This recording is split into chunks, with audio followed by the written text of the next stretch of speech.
Testing audio 1, 2. Testing audio for captions 1, 2.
Oh, I just wanted to test the mic to see if it's working.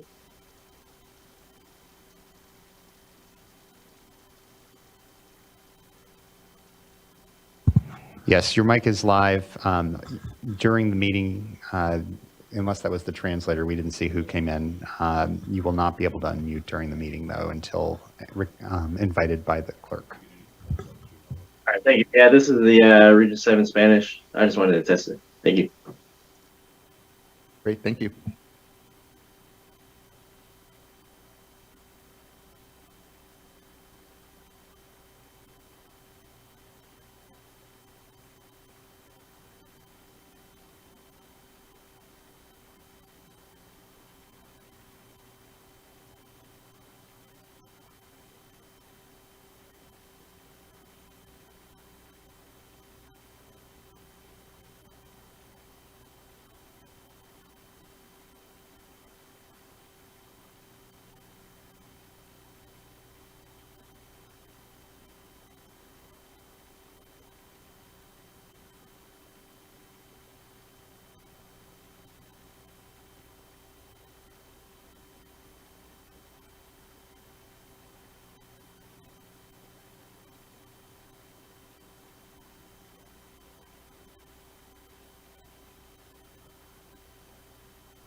Good morning, everyone. Before we start, I did want to just make a quick announcement around interpretation services.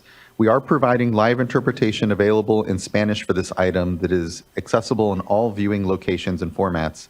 For those watching the workshop online but not planning to comment, the English live stream is available on YouTube, and both the English live stream and Spanish live streams can also be found on the video CaliPA website, which is video.calipa.ca.gov, as shown on the slide. If you're joining us via Zoom and would like to listen in Spanish, click the interpretation globe button in the meeting controls at the bottom of your screen and choose Spanish and mute original audio. There is only one set of slides which include both English and Spanish. If you're joining us in person here at the CaliPA building, we have headsets available for the interpreter station with Spanish audio on channel 4. If you need a headset, please raise your hand. We'll bring one to you. The remote location at the regional board office is providing 2 separate rooms broadcasting the meeting simultaneously in English and in Spanish. We ask that all participants in the workshop speak slowly and pause occasionally to allow the interpreters to accurately capture your remarks. This applies to both English and Spanish speakers. I'll now pause so that our interpreters may share these instructions in Spanish on the main channel before moving to Spanish audio. Thank you. We'll do that now.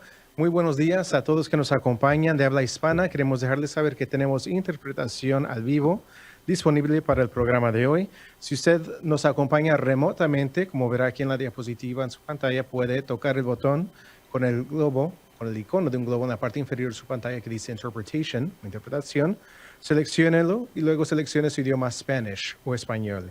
Y así podrá escuchar el programa enteramente en su idioma. También podrá hacer comentarios por levantar la mano virtual y un intérprete le asistirá al hacer su comentario. Si está aquí presencialmente, tenemos auriculares disponibles. Quiera ver, por favor, a un funcionario del consejo y se le ayudará. Thank you, Chair Esquivel. Back to you. Thank you so much. Well, good morning, everyone. My name is Joaquin Esquivel. I'm chair of the State Water Resources Control Board. Today is Wednesday, May 22nd. It is 9:04 a.m., and I'd like to call this meeting back to order. I'll be introducing my fellow board colleagues. With me here today is Vice Chair Doreen Diadamo, Board Member Nicole Morgan, Board Member Laurel Firestone, and Board Member Sean McGuire. We're also joined today by our 2 Chief Deputies, Jonathan Bishop and Karen Mogus, our Chief Counsel, Michael Loffer, our Clerk of the Board is Courtney Tyler, and assisting her today is Margie Argel and Meredith Thompson. As you can see, this is a hybrid meeting. We have both in-person and virtual components. For those of you joining us virtually, again, you're either viewing us through our customary webcast on the CaliPA website or YouTube Live. If you intend on commenting on today's workshop, though, you need to be on the Zoom platform. There are instructions on how to do so at the top of the agenda, but if you're having any challenges getting onto the platform, please do just email the clerk of the board at board.clerk@waterboards.ca.gov, and she can help you get onto the platform. Once you're on the platform, your camera will be off. You'll be on mute until it's your turn to speak on today's workshop. For everyone here in the room, good morning. Good to see everyone. We're here in Sacramento in the California Environmental Protection Agency building. A few quick announcements for us as well. If there happens to be an emergency, we'll calmly file out from one of the exits here, go to Cesar Chavez Plaza, and await further direction. Also, if you intend on commenting on today's workshop, there is a laptop at the side of the room here. There's also a QR code in order to sign up. Once you're at the mic, please do introduce yourself and any affiliation. And lastly as well, please silence any phones just so we have an uninterrupted discussion. Welcome everyone. This is our annual workshop for the Salton Sea, where we'll receive an update on the status of phase 1 of the Salton Sea Management Program. This workshop is being held here again in person in Sacramento with viewing locations at the Colorado River Basin Regional Water Quality Control Board in Palm Desert. We hope to return to the Salton Sea next year for this workshop. And again, remote attendees are on the Zoom platform. The workshop is being held in accordance with the public notice dated March 26, 2024. As this is a workshop, the board will not take any formal action, and there will be no sworn testimony or cross-examination of participants. However, the board members may ask clarifying questions of the speakers, and after receiving updates and comments from this workshop, the board may provide direction to staff regarding future tasks and actions. The purpose of today's workshop is for the board to receive oral comments on the status of the management program, including a report from the California Natural Resources Agency on their progress implementing the program during 2023. The due date for submittal of written comments was 12 p.m. on May 13th. We hope to have a productive and informative workshop today, and thank you in advance for co-creating an atmosphere of mutual respect free of disruptions. Today's workshop will include multiple presentations and speakers, beginning with opening remarks from Wade Crowfoot, Secretary of the California Natural Resources Agency. We will then open it up for any tribal or elected officials or their designated representatives who may be in attendance today to speak. Following those comments, we will hear presentations from the State Board staff and then the Salton Sea Management Program team. Following those presentations, we will move into public comment period and then an afternoon break. The time estimated on the day of the agenda may be shortened if needed to keep us on track. When we return from the break, we'll move on to panels, the panels portion of the workshop, beginning with a panel on overview of local agencies' partnerships at the Salton Sea, followed by a panel on the feasibility study that's being conducted. After the panels are finished, we'll begin another round of public comment period to close out today's workshop. There are two opportunities to provide public comment today, one before lunch at approximately 11:30 and one in the early evening beginning at about 4:30. Those wishing to provide oral comments in person or on Zoom must fill out the online speaker card. And again, if you're having any challenges, just email the clerk of the board.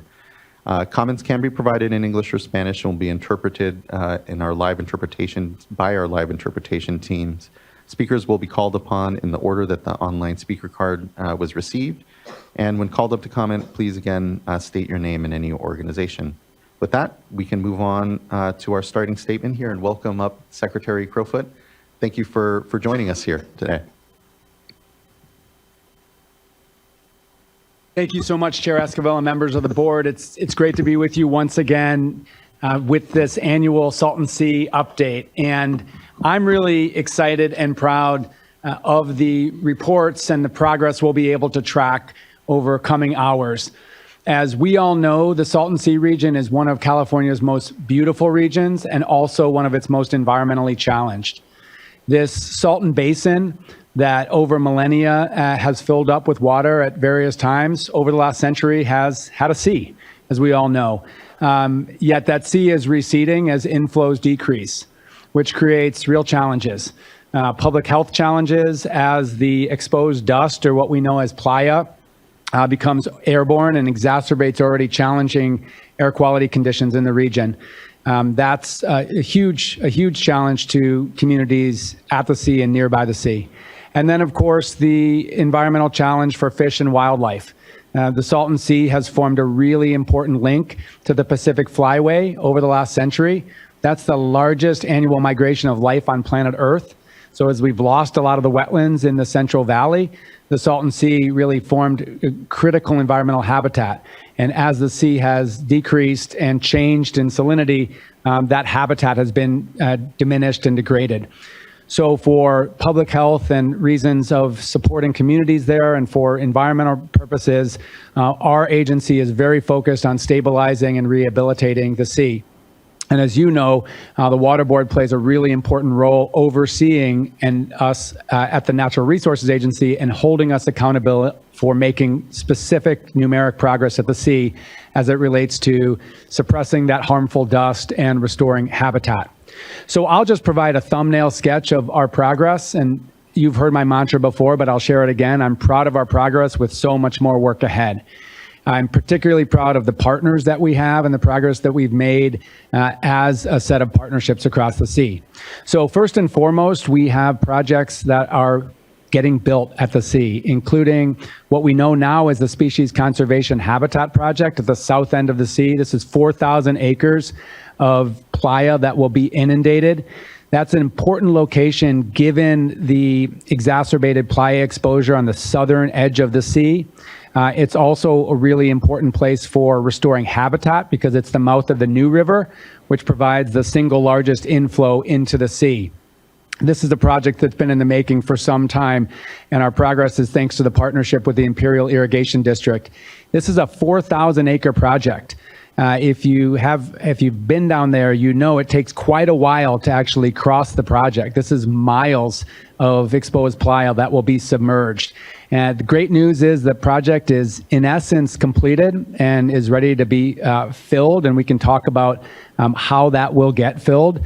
We have an opportunity I'll mention in a moment to expand the project, which has resulted in us holding off filling up the completed portions of the project. But in any event, the first large dust suppression and habitat restoration project at the sea happening, several thousand acres. We're also really excited that this vegetation mitigation is actually literally taking root across several hundred acres of the sea.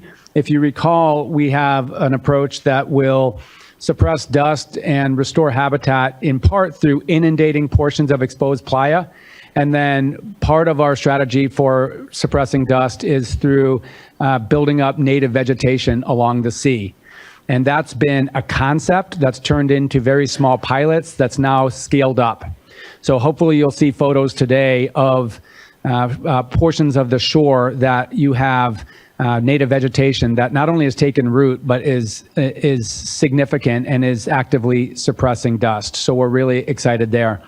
We're also excited with other projects that are continuing to move forward, including the Desert Shores project to inundate the Keys in that small community on the western shore of the sea, which is a critically important community project. And then our efforts with Riverside County on the northern part of the sea, recognizing that restoring conditions at the northern part of the sea are really important to communities in that portion of the Salton Sea region.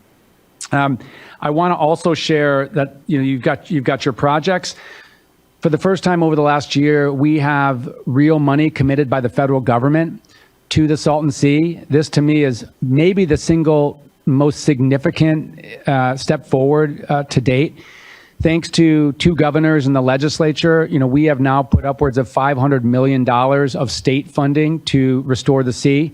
But until this year, there had really not been sizable federal funding to restore the sea, which, from our perspective was problematic given that the federal ownership in the sea is significant. Thanks to our Bureau of Reclamation, our Commissioner Camille Touton, the Biden-Harris administration, there is now a commitment of $250 million of federal funding to the sea, 70 million of which has already been made available. That $70 million is now leading to the expansion of that species conservation habitat project, an additional 750 acres of project. And we've held off on inundating a large portion of the near completed project to use material to expand that project. The $250 million from the federal government is part of the Bureau of Reclamation's commitment to address impacts to system conservation that's happening to restore conditions in the Colorado River. So you probably know that about 2/3, 3/4 of the inflow into the Salton Sea comes through irrigation of the Imperial Irrigation District. So that water that actually grows crops critical to that region and our state and our country actually then drains into the sea and provides for that flow into the sea. As farming practices become more efficient and as IID conserves water as part of a broad solution of the Colorado River, that increases inflow into the sea.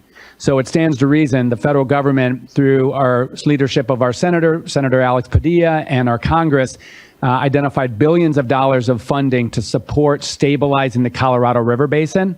And then Commissioner Touton identified $250 million of that to actually come into Salton Sea through the Salton Sea Management Program that we lead, to address impacts from reduced agricultural water use as a result of conservation, and therefore increased inflows.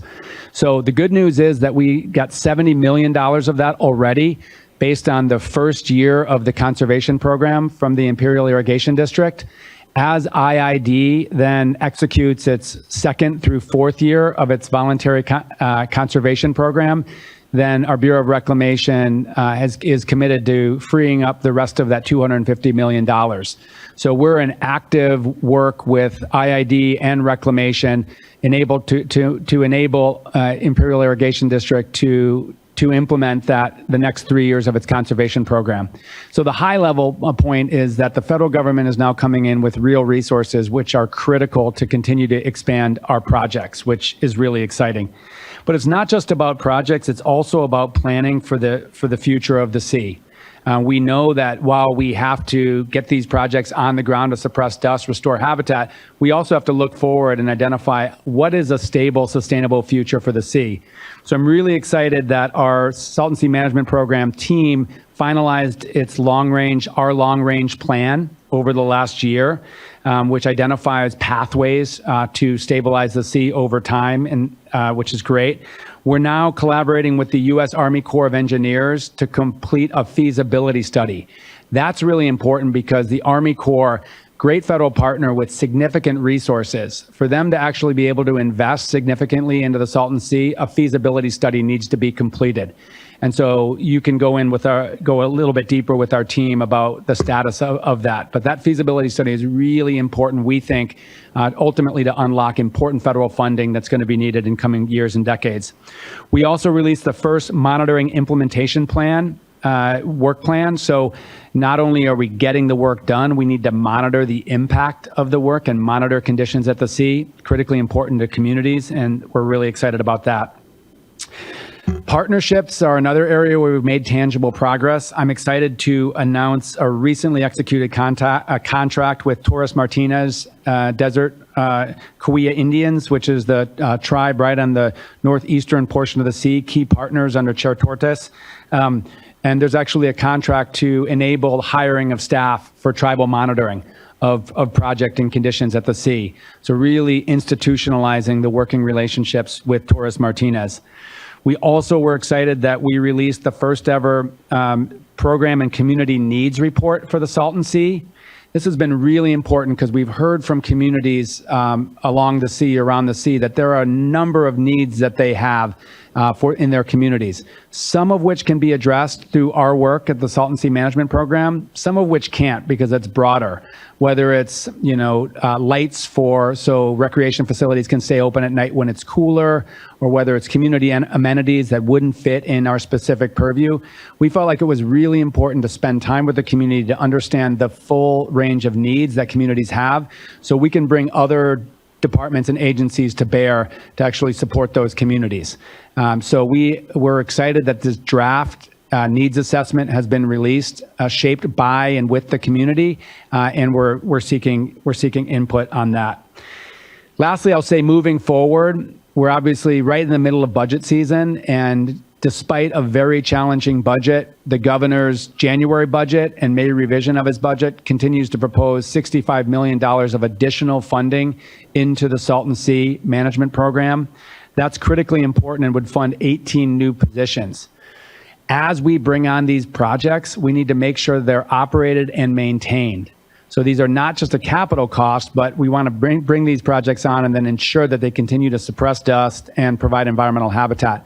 So this funding is really important to continue to build out our work and then ensure that as we make these improvements, we have a durable path to maintain these improvements for the benefit of the community and the environment. I'll lastly just thank our partners. This doesn't get done by one state or federal agency or even local agency. This is a broad partnership. And as we know, communities have persisted at the Salton Sea and around the Salton Sea, really amidst, decades of challenge and years of unfulfilled promises. And so the patience, the open-mindedness, the continued willingness to partner with state government is hugely appreciated. And I do feel like we're gaining momentum.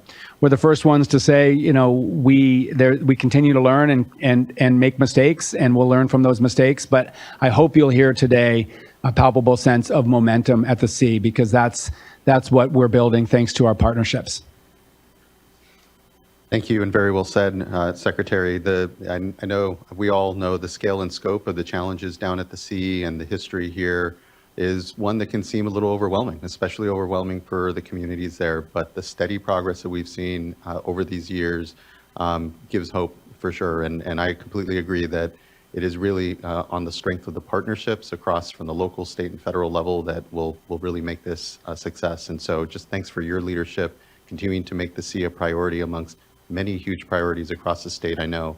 But I know the communities down at the south end of the state can often feel as if the attention or focus from Sacramento is not as present or persistent, but I've seen through these years the real shift, and you see that in the momentum around just the possibilities down at the sea, seeing it as a resource, seeing it as a valuable economic engine for the region, and not just a large, challenging need before us. So thank you for being here, for continuing to put your personal leadership here into this project. It shows. So thank you. Thank you so much. I would just like to connect one set of dots that I didn't, and that is there's a lot of discussion about the development of a lithium resource at and around the sea, which is a totally separate topic. But I will mention, thanks to the leadership of Assemblymember Garcia, the legislature, the governor, there's now this local revenue stream that if lithium is developed, that 100% of that will stay in the region. 80% of that will be spent on communities through local governments. 20% of that will fund operation and maintenance of these projects that we're talking about. So that's really important potential funding source for the operations and maintenance. And I'm just thankful that we continue to focus on how we utilize potential development of that resource to actually benefit local communities. Really appreciate you bringing that up. I know, in prior discussions in the sea, it was, solar development or energy development, geothermal, all of these other economies that are around the sea have been seen as potential sources for solutions there. So glad that there is, this other economy here when it comes to lithium development, they can really benefit. I think it is what it will take. And I just have to, just thank again the federal government here, Commissioner Tootin, for elevating the sea, and IID and many of the locals have been well to connect the sea to the Colorado River, to management on the river, and it can only help but make sure that everyone's eyes are on those knock-on effects. So just really appreciate that. Thank you. Clerk, now we have a moment for any electeds or tribal or local or other electeds. Do we have anyone on the platform that's looking to speak? Okay. Great. Okay. Well, and if we do have any electeds that end up joining, we can take them then out of turn here. Let's go ahead now and transition then to the State Water Board staff presentation.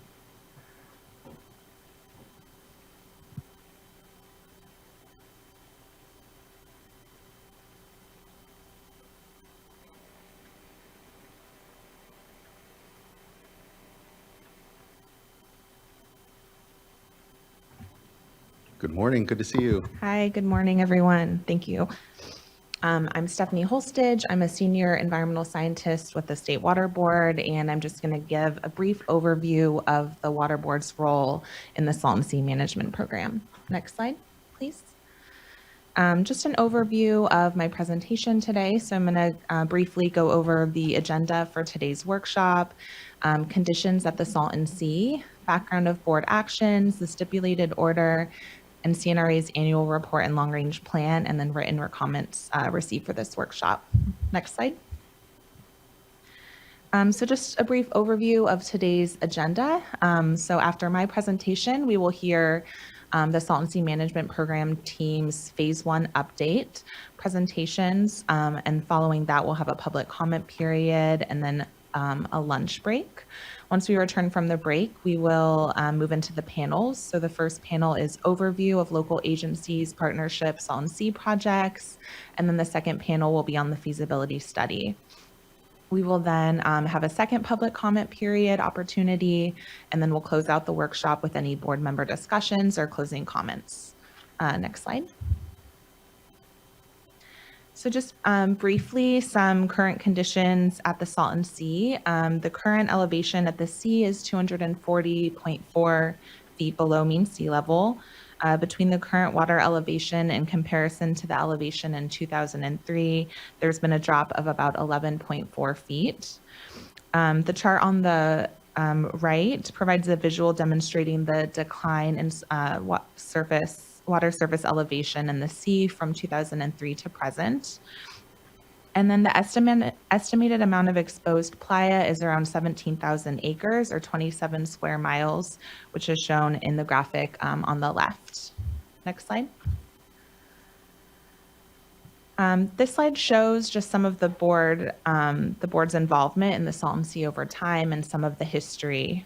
So beginning in 2002, with the Water Board approving a long-term water transfer of conserved agricultural water from Imperial Irrigation District to the San Diego County Water Authority, Coachella Valley Water District, and Metropolitan Water District of Southern California for a 45-year transfer with an option of a 30-year renewal period. The long-term transfer was revised shortly after it was approved to require IID to supply 15 years of mitigation water to the Salton Sea in order to maintain its salinity level, while a regional solution was developed to address public health and environmental concerns. IID filed a petition for a long-term water transfer in anticipation of what's called the Quantification Settlement Agreement, or QSA. In order to stay within California's allocation of Colorado River water, California's Colorado River water users created and finalized a QSA in 2003. The QSA is a collection of agreements intended to settle disputes over Colorado River use within California. So the QSA allowed for this long-term water transfer of conserved water from IID to urban uses, and it also prompted the state to undertake the restoration efforts at the Salton Sea.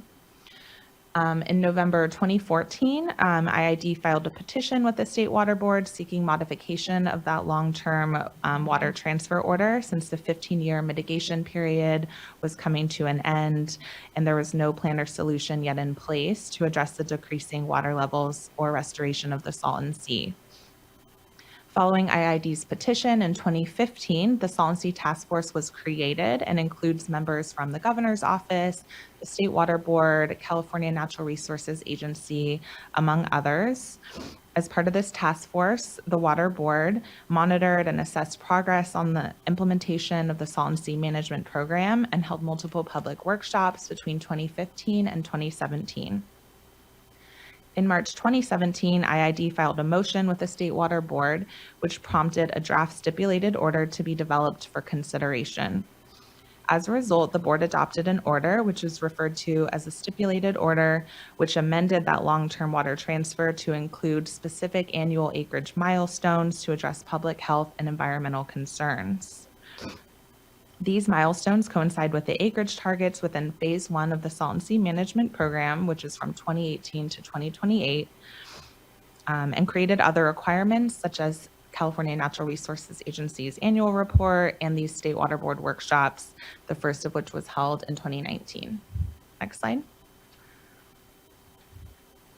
So just to provide a bit more detail on some of the relevant conditions of that stipulated order, Condition 24 of the order includes annual acreage milestones for habitat and dust suppression projects during the 10 years.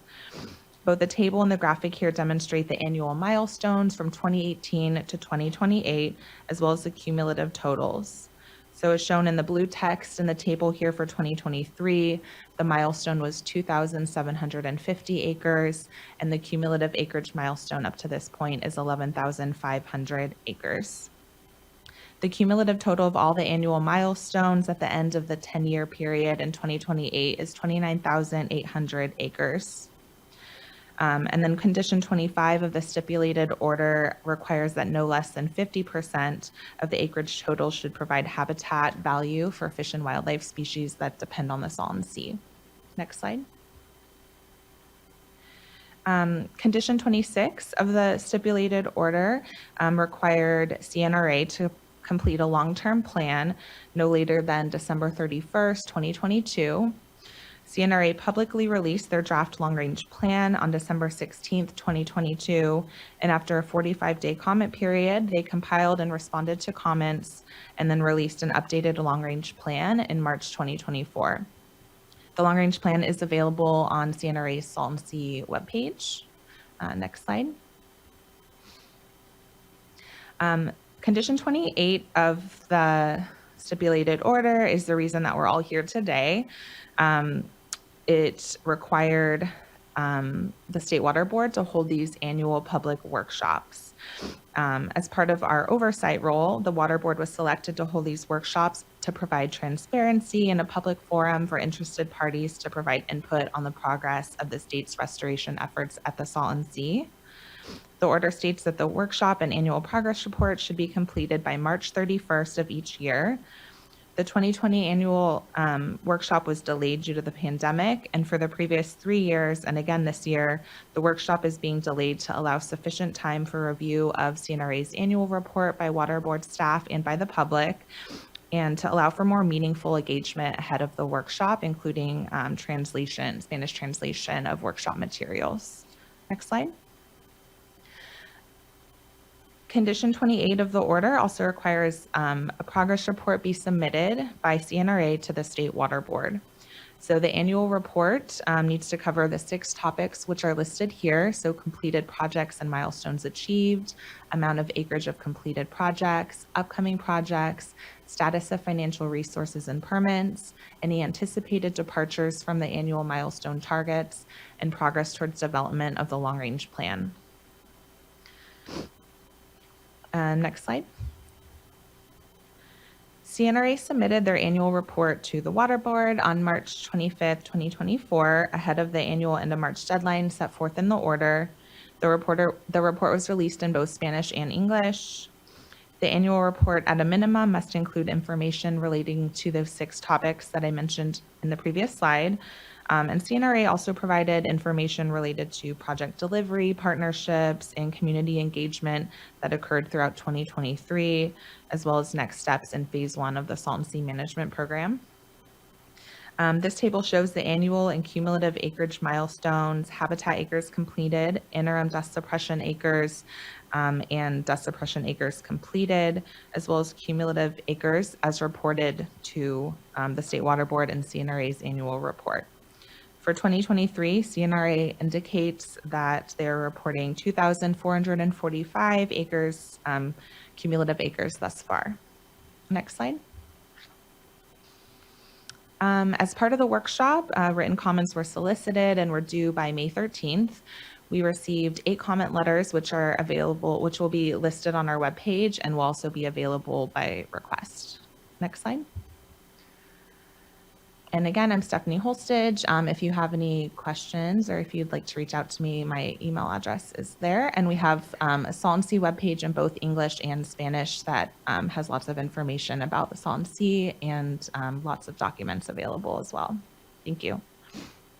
Many thanks, much appreciated. Looking to just my colleagues in case there's any questions off the bat, and not seeing any, we can go to the next presentation. Thank you so much. Next, I'd like to call up the California Natural Resources Agency Salton Sea Management Program team, led by Samantha Arthur.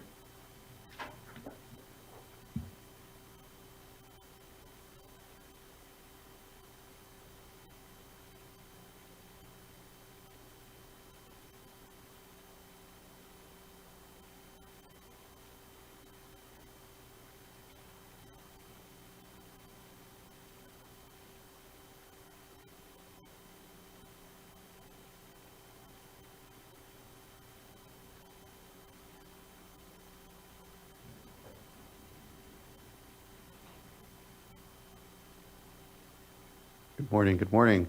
Amazing how quickly a year goes by. It's good to see you all.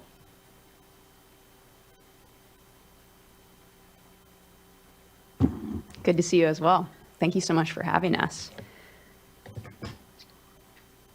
All right, we're all settled.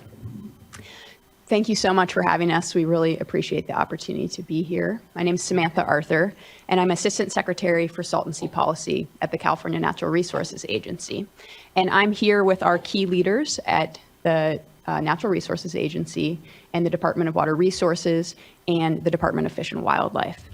We appreciate the opportunity to provide this update, and we appreciate the State Board's role for your oversight of our Phase 1 restoration efforts, and for this annual opportunity to share publicly our program's progress over the past years and areas where we have more work to do, more work ahead of us. I also want to thank our partners and the members of the public who are here today. We appreciated the opportunity just a few weeks ago to engage directly with community members in our recent workshops in Brawley and Coachella on our annual report and our progress and status update, as well as previous meetings in the spring in Mecca and Salton City. And we look forward to hearing comments today from the public and community members. Next slide. Today, I'll start with an overview of the Salton Sea Management Program, our key objectives, and our key activities over the past year. Then I'll pass it to my colleagues here, and we'll discuss in more detail our project delivery, the activities over the past year, our partnerships and community engagement, and how we are working to continue to strengthen that and the importance of that work. And then we'll talk about our planning efforts, which really sets the stage for scaling up of projects and additional implementation, and our next steps for the coming years. Next slide. Salton Sea Management Program was formed in 2018 as a coordinated effort of the Natural Resources Agency and two of our departments, the Department of Water Resources and the Department of Fish and Wildlife. Department of Water Resources plays a critical role here in leading the planning and the on-the-ground implementation effort of projects. And the Department of Fish and Wildlife brings really valuable and important complementary skills in terms of their ecosystem expertise in our planning and implementation of projects, and also as a regulatory entity that regulates endangered species, and that's relevant to the projects that we're implementing at the sea. Next slide.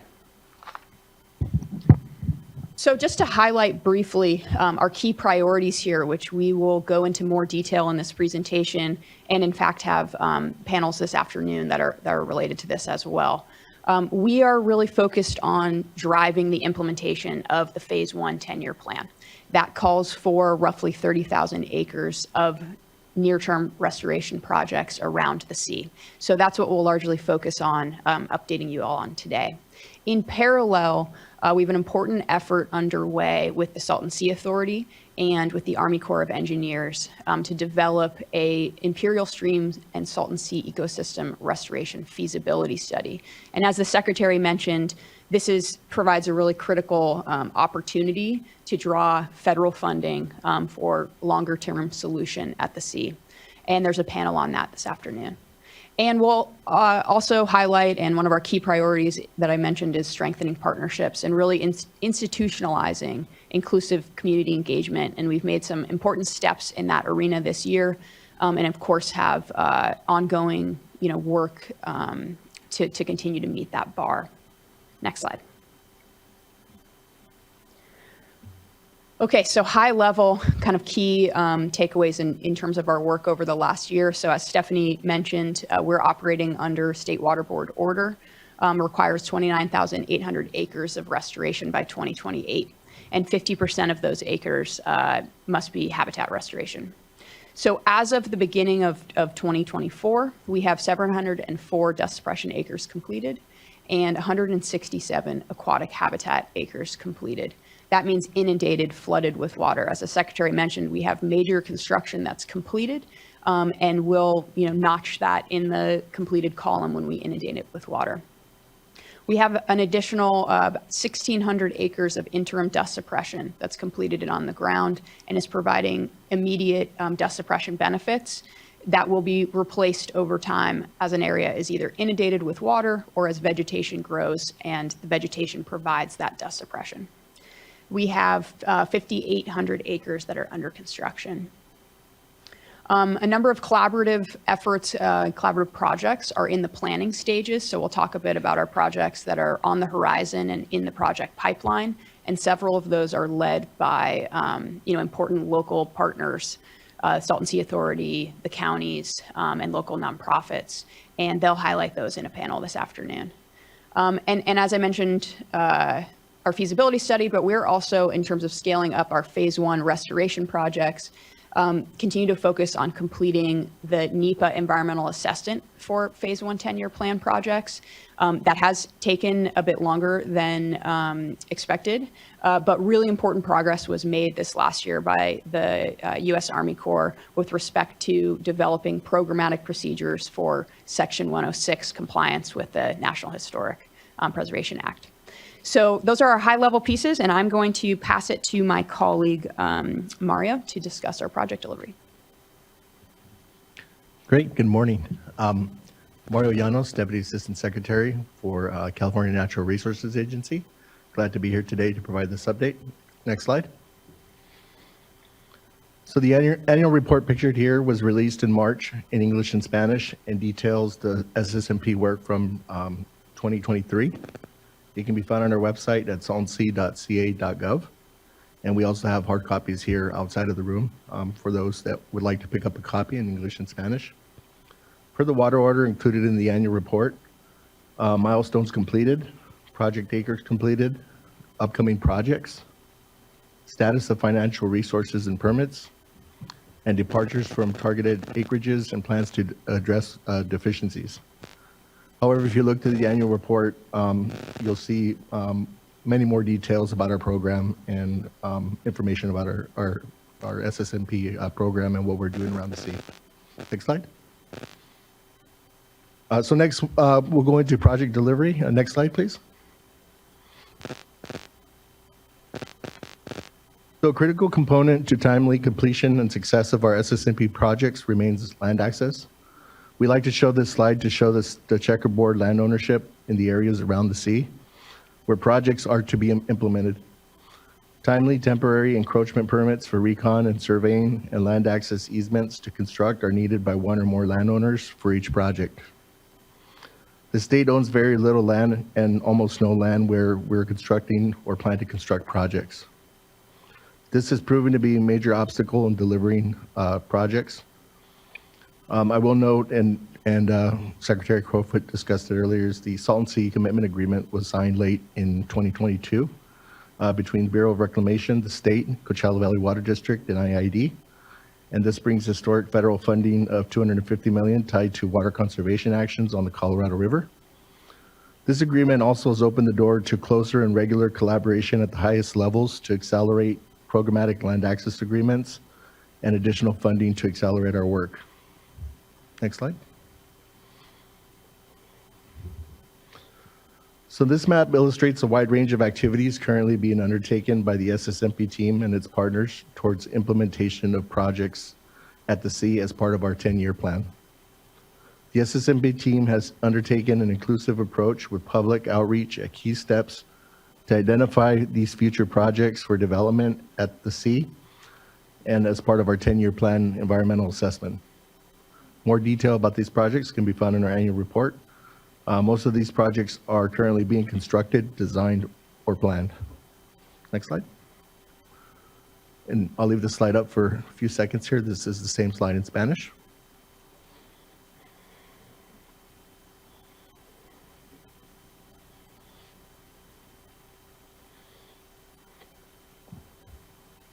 Okay, next slide. And with that, I'll turn it over to my colleague, Melinda Doran, to speak about our Species Conservation Habitat Project. Thank you. Good morning. My name is Melinda Doran, and I'm the acting lead manager for the Salton Sea Restoration Office at the Department of Water Resources. So this is the Species Conservation Habitat Project. It's the first large-scale aquatic habitat project being constructed by the SSMP. Construction started in 2021, and it continues into 2024. The project is designed to provide shallow, mid, and deep water habitat and nesting and loafing islands for fish-eating birds. Also designed to protect air quality and reduce dust emissions by covering exposed lake bed with water. Saline water from the Salton Sea and water from the New River are mixed in basins adjacent to the New River. You can see those depicted on this figure. Water flows out of the mixing basins into the sedimentation basins where sediment will settle out, and water with a target salinity of 20 to 40 parts per thousand flows from the sedimentation basins to the ponds. You can see the water depths by color depicted on this figure, and even as work continues, endangered desert pupfish and broad range of bird species already are actively using this new habitat. Next slide. The picture on the left here shows a visitor observation area, which is at the southwest corner of the project near Poe Road. There's an area for a garden, parking for school buses and cars. There's restrooms and picnic tables.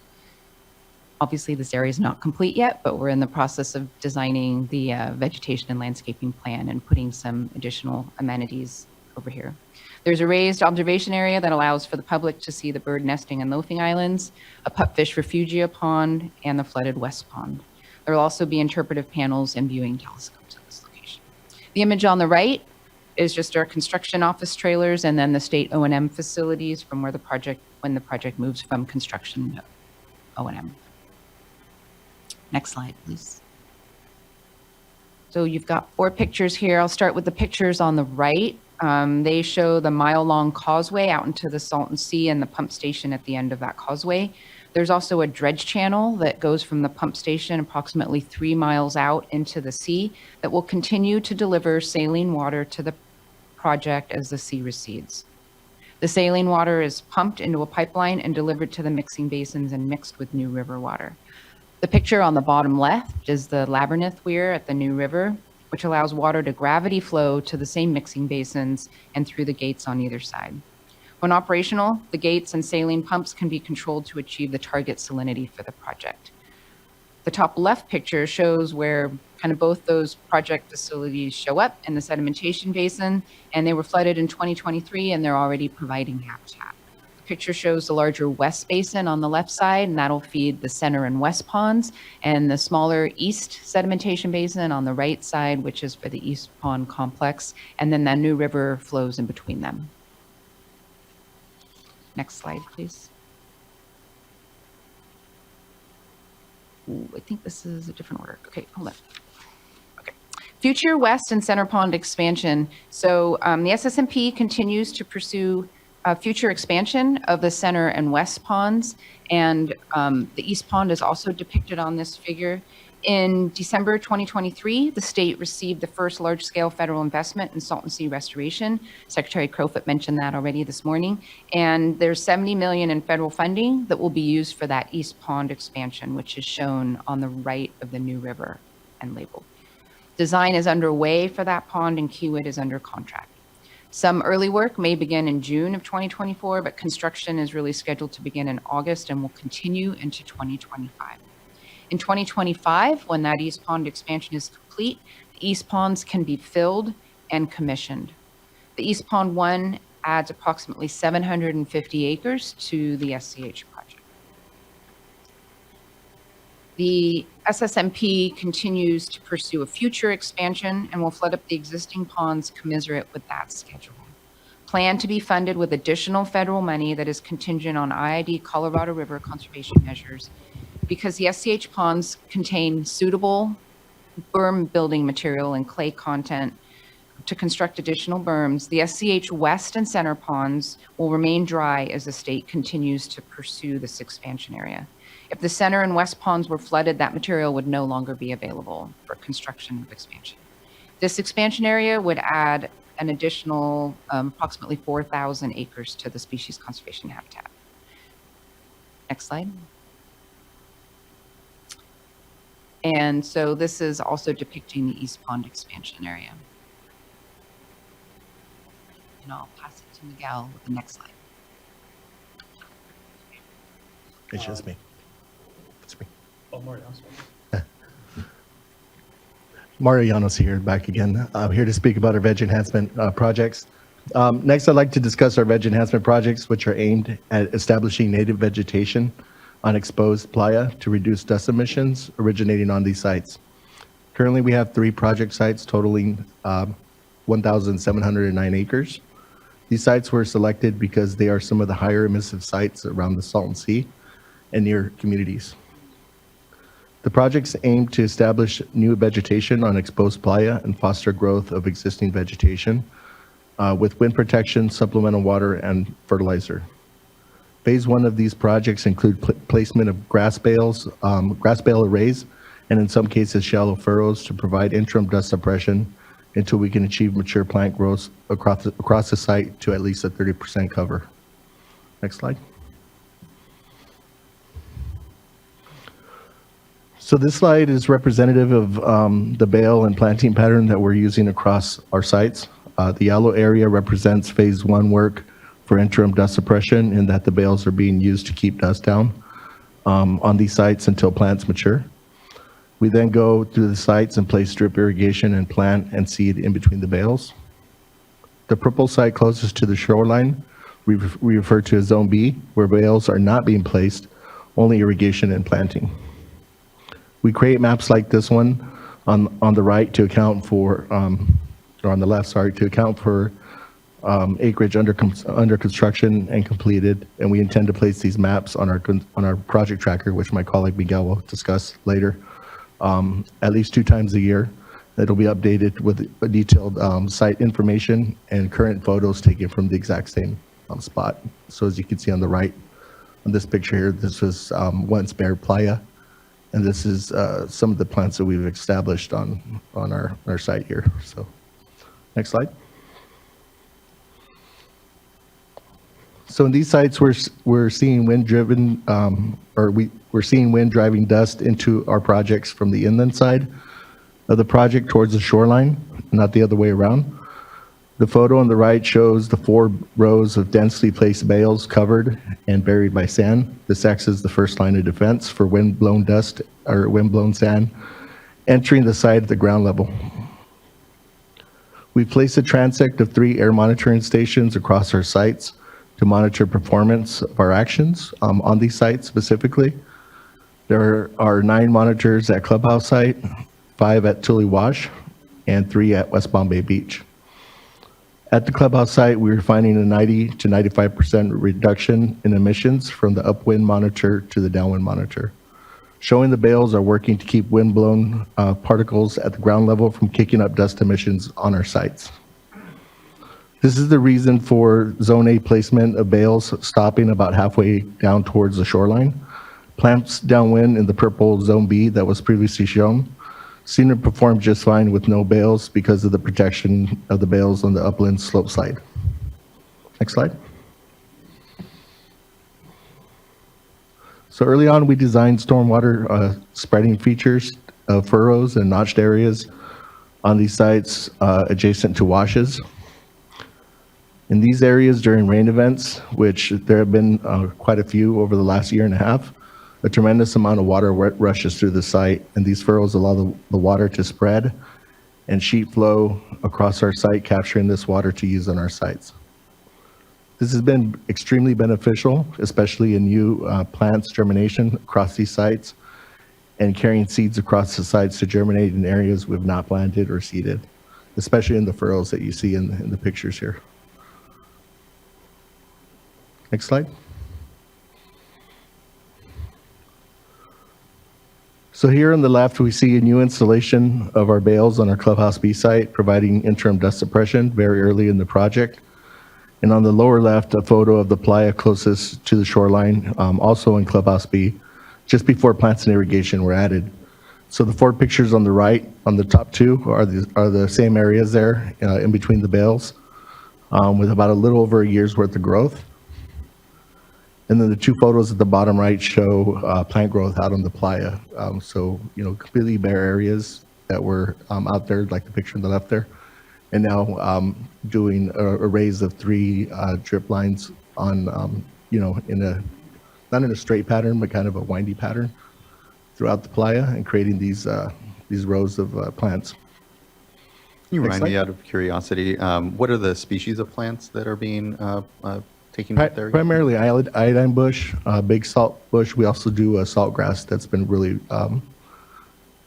spreading really well out there. Next slide. So finally, here are drone images on the top right, on the top and bottom, taken 2 weeks ago to show the areas covered with a little over a year's worth of growth over at our Clubhouse A and B sites. The photos on the left are the exact same images taken before we began construction in 2021. So you can see the overhead shot there, some of the growth, and we try to get kind of the same snapshot of where that is. Next slide. So these are the next set of our projects currently in the pipeline, under development or design. These are proposed in our budget ask for 24-25. Collaborative projects will be highlighted in the panel discussion later. Those are the top three there, the North Lake Pilot Demonstration Project, Desert Shores Channel Restoration Project, and Audubon Bombay Beach Wetland Enhancement Project. And then the next projects are projects, like I said, that we're currently in design and planning for our next set of projects for the next 2 years. Next slide. So this is a snapshot taken from our new acreage table in the annual report. We added a new table responsive to public feedback to make it easier, to make the table easier to read, and corresponds directly to displaying information directly tied to the State Water Board order. This reflects the work completed in, or the snapshot reflects the work completed in 2023, which includes 130 acres of habitat, which is, that was the area filled for the Species Conservation Habitat Project. And then in 2023, we had 414 acres completed of veg enhancement. Completed acres meaning they've been dripped and irrigated and are now in the monitoring and maintenance phase. And then,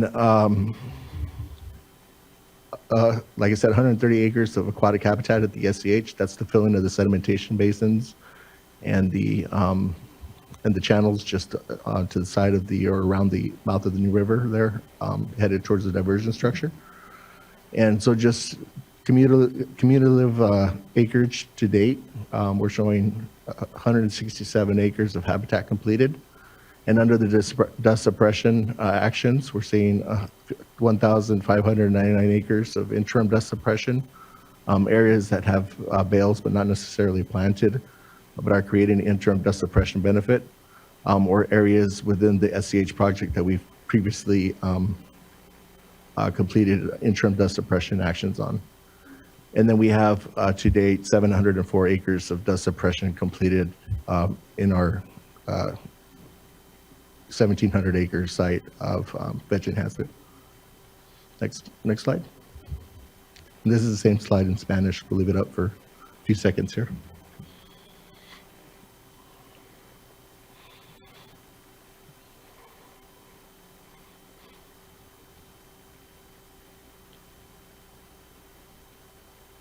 Next slide. And next, I'd like to turn it over to my colleague, Miguel. Thank you. Hi, everybody. Thank you, Chair Esquivel and members of the board. Thanks for the opportunity to provide this update. And my name is Miguel Hernandez. I'm the Public Affairs Officer for the Solvency Management Program with the CNRA, with the California Natural Resources Agency.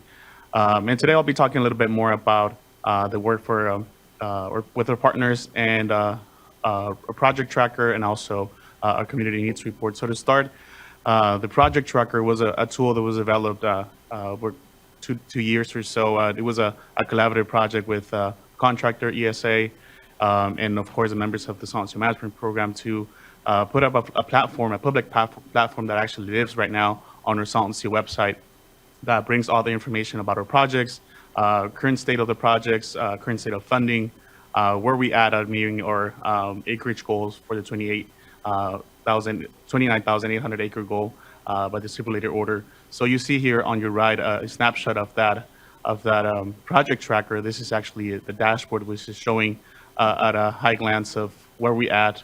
But there's also other details that can be found on this project tracker. As Marty mentioned, this project tracker includes pictures of all the projects and where they stand, also beautiful pictures of the species that are now interacting with the projects.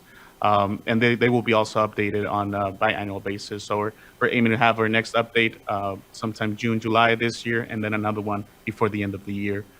Next slide, please. You see here, also this is part of the project tracker. This is just 2 ways of displaying the information that we show in the project tracker. It's the same projects, just different ways of displaying it. To your left, you see a project map that includes all the maps, all the projects that are part of the 10-year plan. You see here that we have somewhat clicked on the Audubon Wetlands project, and you get a quick snapshot of what the project is. You get the project name, the current face of the project, and you get a high glance of details of this particular project. And with that box, you also have an option to get a fact sheet. So it's pretty much compiling all that information into a fact sheet that you can actually print and use for whatever purposes you need, and perhaps help us with our outreach and let people know what's going on with that particular project. To your right-hand side, you also see a list of projects. Again, same projects, same amount of projects, but you get a bit more detail about the project, who from our team is taking the lead on it. Also, other details that could actually be downloaded on an Excel sheet if need be. For whatever reason, you could have that option there and get that list downloaded into your computer. Next slide, please. Okay, next slide. Okay, again, as Secretary Crawford mentioned, we are not able to do this work by ourselves. No agency can work alone on this. So here you see a list of all of our partners. I'm not going to read through all of them because there's many more that perhaps you'll still need to add. Particularly those community members that have been participating in our multiple processes that we had throughout 2023 and before, providing their invaluable feedback for our processes and projects. So again, our partners are key to bringing our projects to fruition, being able to deliver on our projects in a timely manner. And we acknowledge and thank our partners for their continued support throughout the multiple engagement opportunities. Some of them that have served in different committees, some of them that are actually here in the audience in person, and all the others that are joining online. So we appreciate their commitment and support throughout these years, and we'll definitely be collaborating with them more, as well as the Water Board in the future to continue delivering on SSMP projects. Also, public engagement has been a focus for our program for the last several years. So we also have partners that help us with the different process to have a grassroots, on the ground type of outreach and engagement with our communities in the Salton Sea region, and those are included here on this list. But we definitely want to know and want to include more folks to be part of our work and help us get the word out on Salton Sea management program projects. Next slide, please. Okay, so the Salton Sea management program team has put a strong emphasis on tours, letting people know what's going on at the projects. I mean, it's for some of you that have had the opportunity to be there, you've seen that it's not the same seeing it on pictures or just hearing about it, but once you get there, you get a good grasp of what that is and the significance that this could represent for the future of the Salton Sea. So during 2023, the team held multiple tours with different partners, with federal agencies, local agencies, with also we've taken schools from the region that visited the area, also tribal members that have visited, particularly the SCH and Veg Enhancement projects, to not only share what's going on, but also let them know what our challenges have been, how we can collaborate to enhance the project, looking at opportunities to work with each other to make our projects come to fruition. If we can hit the next slide, please. Okay, so you see some of the pictures of those tours that we did over the last year. Like I said, members from different agencies at different levels have been part of our projects and have seen it firsthand. And that we've heard good comments that this paints a better picture of what's going on with the sea, and of course that the SSMP is moving in a better direction now to achieve the goal for their nearly 30,000 acres of projects. Additional to the tours, we also did what we call a roadshow presentation in different city council meetings. I don't think we have a picture of that, but we were out there at different city council meetings in the region, from Palm Desert all the way to Calexico. We had, I believe there was 7 or 8 city council meetings that we attended. Of course, we need to attend more, but that's just another way that we've been using, or another strategy that we've been using to bring that information, project updates, opportunities for engagement into more local spaces throughout the region. So we will continue on that for the rest of the year and likely into 2025. And again, it's just another strategy that we're using to get information out about SSMP projects. Next slide, please. Okay, also, over many decades, community members, community-based organizations, and advocates have asked for multi-benefit infrastructure at the Salton Sea. to address a range of health, environmental, and economic needs in the region. However, limitation in the use of bond funding, cost, and regulatory, technological, and non-ownership challenges have posed barriers of integrated into our SSMP projects. However, the SSMP is acknowledging some of the needs that can be carried on within the SSMP scope of work, and also connecting with other folks and agencies that could kind of take over the other needs that have been identified by community members.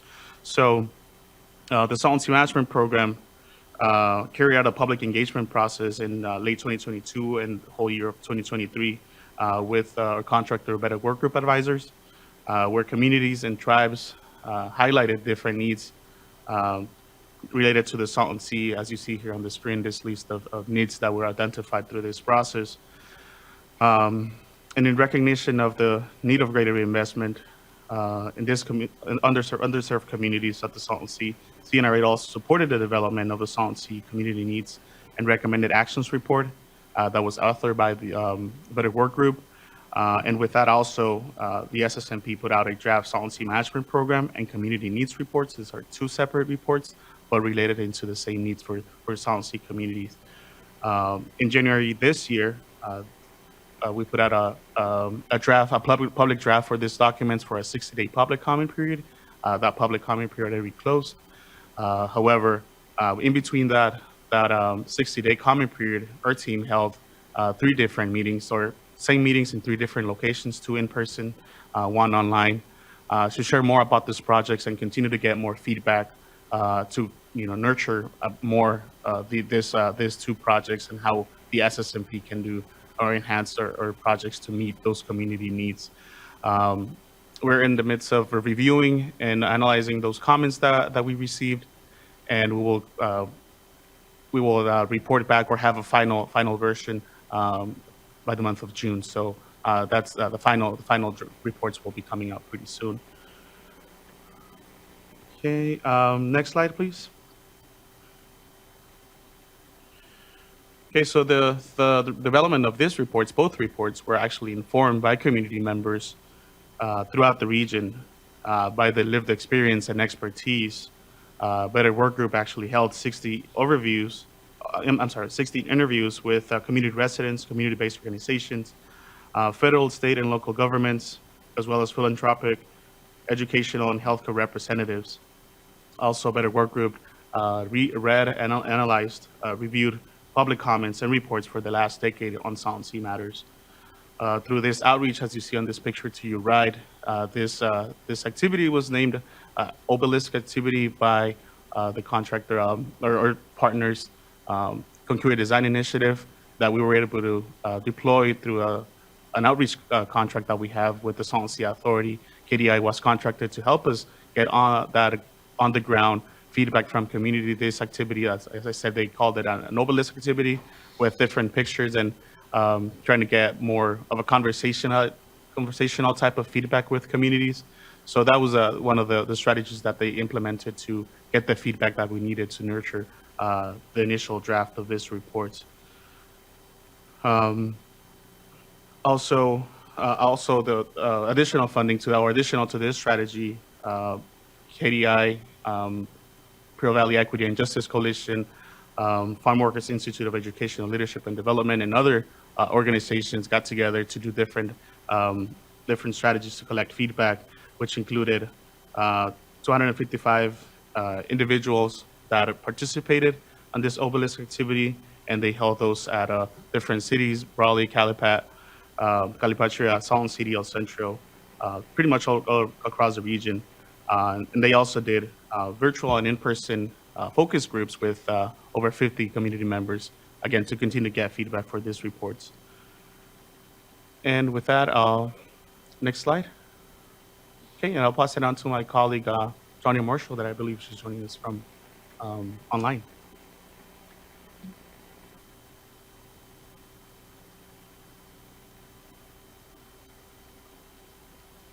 Thank you, Miguel. Wonderful Wednesday, board members and everyone watching. My name is Tanya Marshall, and I am the Salton Sea Program Manager for the California Department of Fish and Wildlife.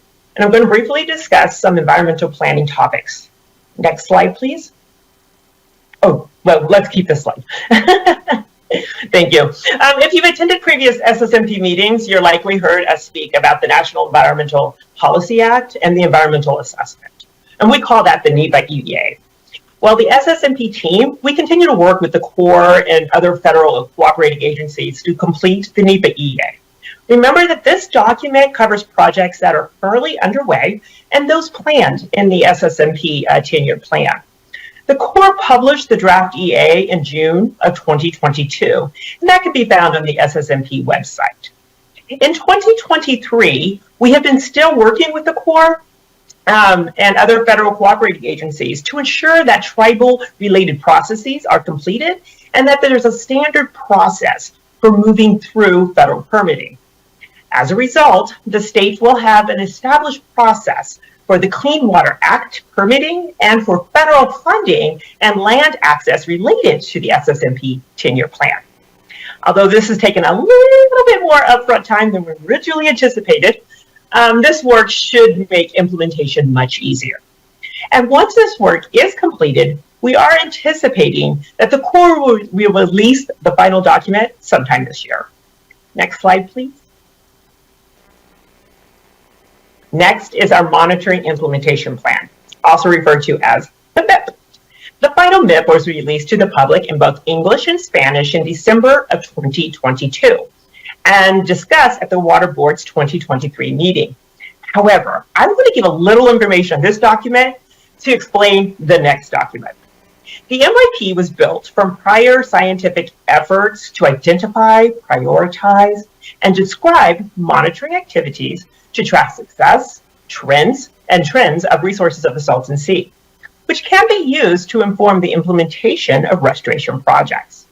The MIP addresses monitoring for several resource areas, including hydrology, water quality, geography, air quality, biological resources, and social economics.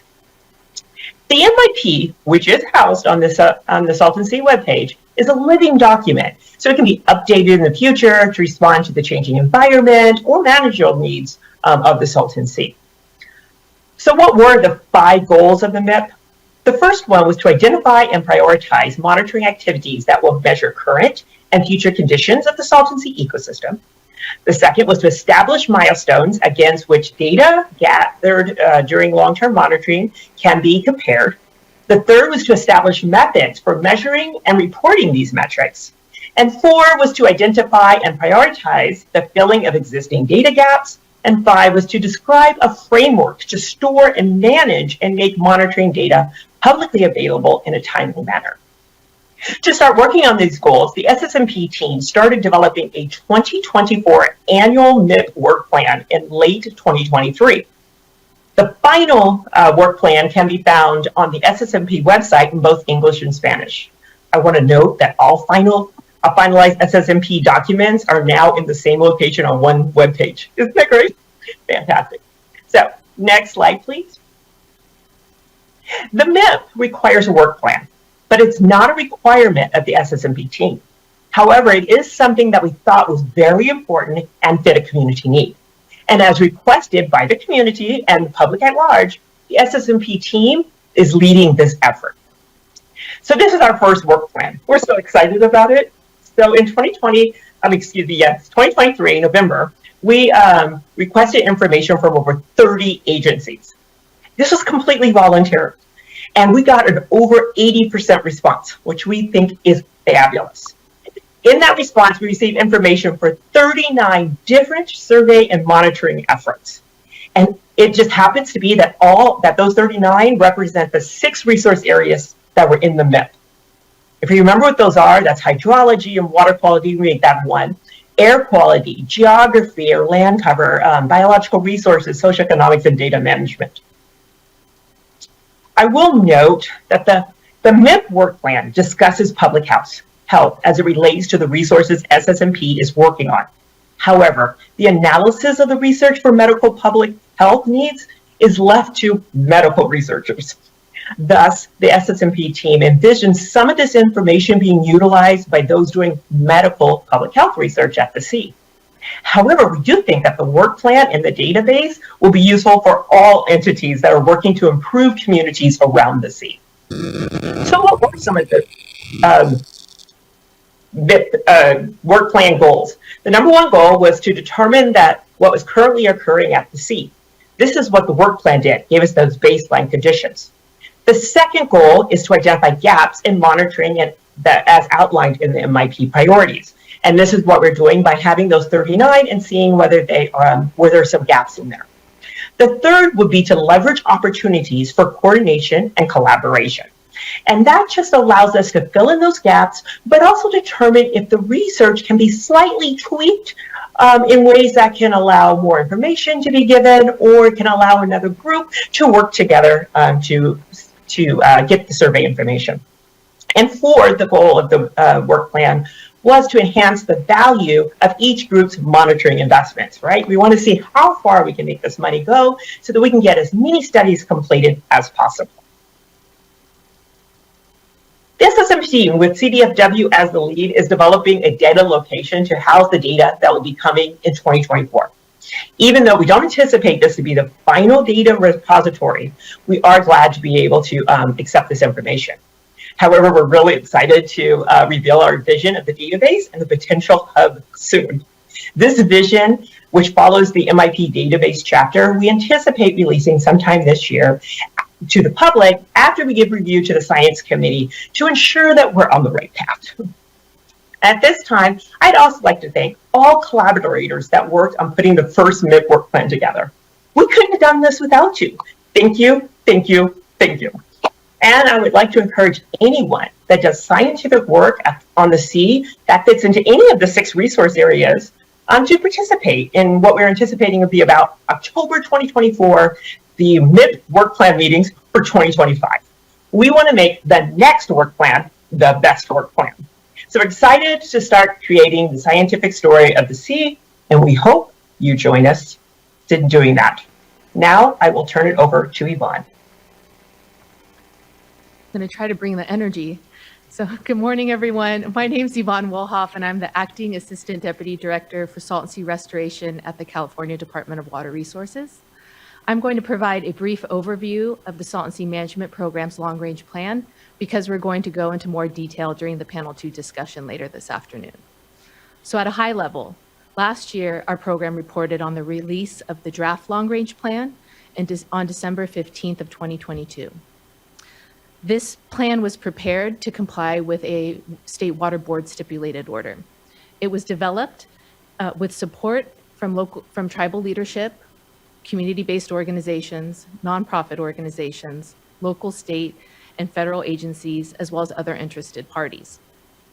The plan identifies and evaluates long-term restoration concepts for the Salton Sea beyond the scope of the Phase 1 10-year plan. Next slide, please. The final long-range plan was released in March of 2024. It incorporates changes that came from the draft review, as well as new information related to air quality modeling and evaluation, and other updates related to climate change and greenhouse gas emissions that were incorporated throughout the document. And these updates were incorporated based on the public comments that we had received. All of the public comments were compiled and translated and uploaded online with the release of the final long-range plan in an appendix, and it's available in both Spanish and English.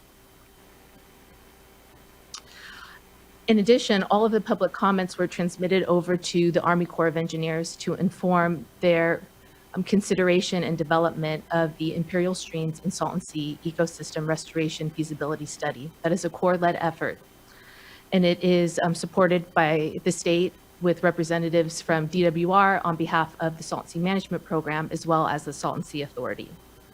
I want to note, when we conveyed the comments over to the Army Corps of Engineers, one of the major themes of comments we received on the long-range plan was the need for additional evaluation of hydrologic conditions in the future.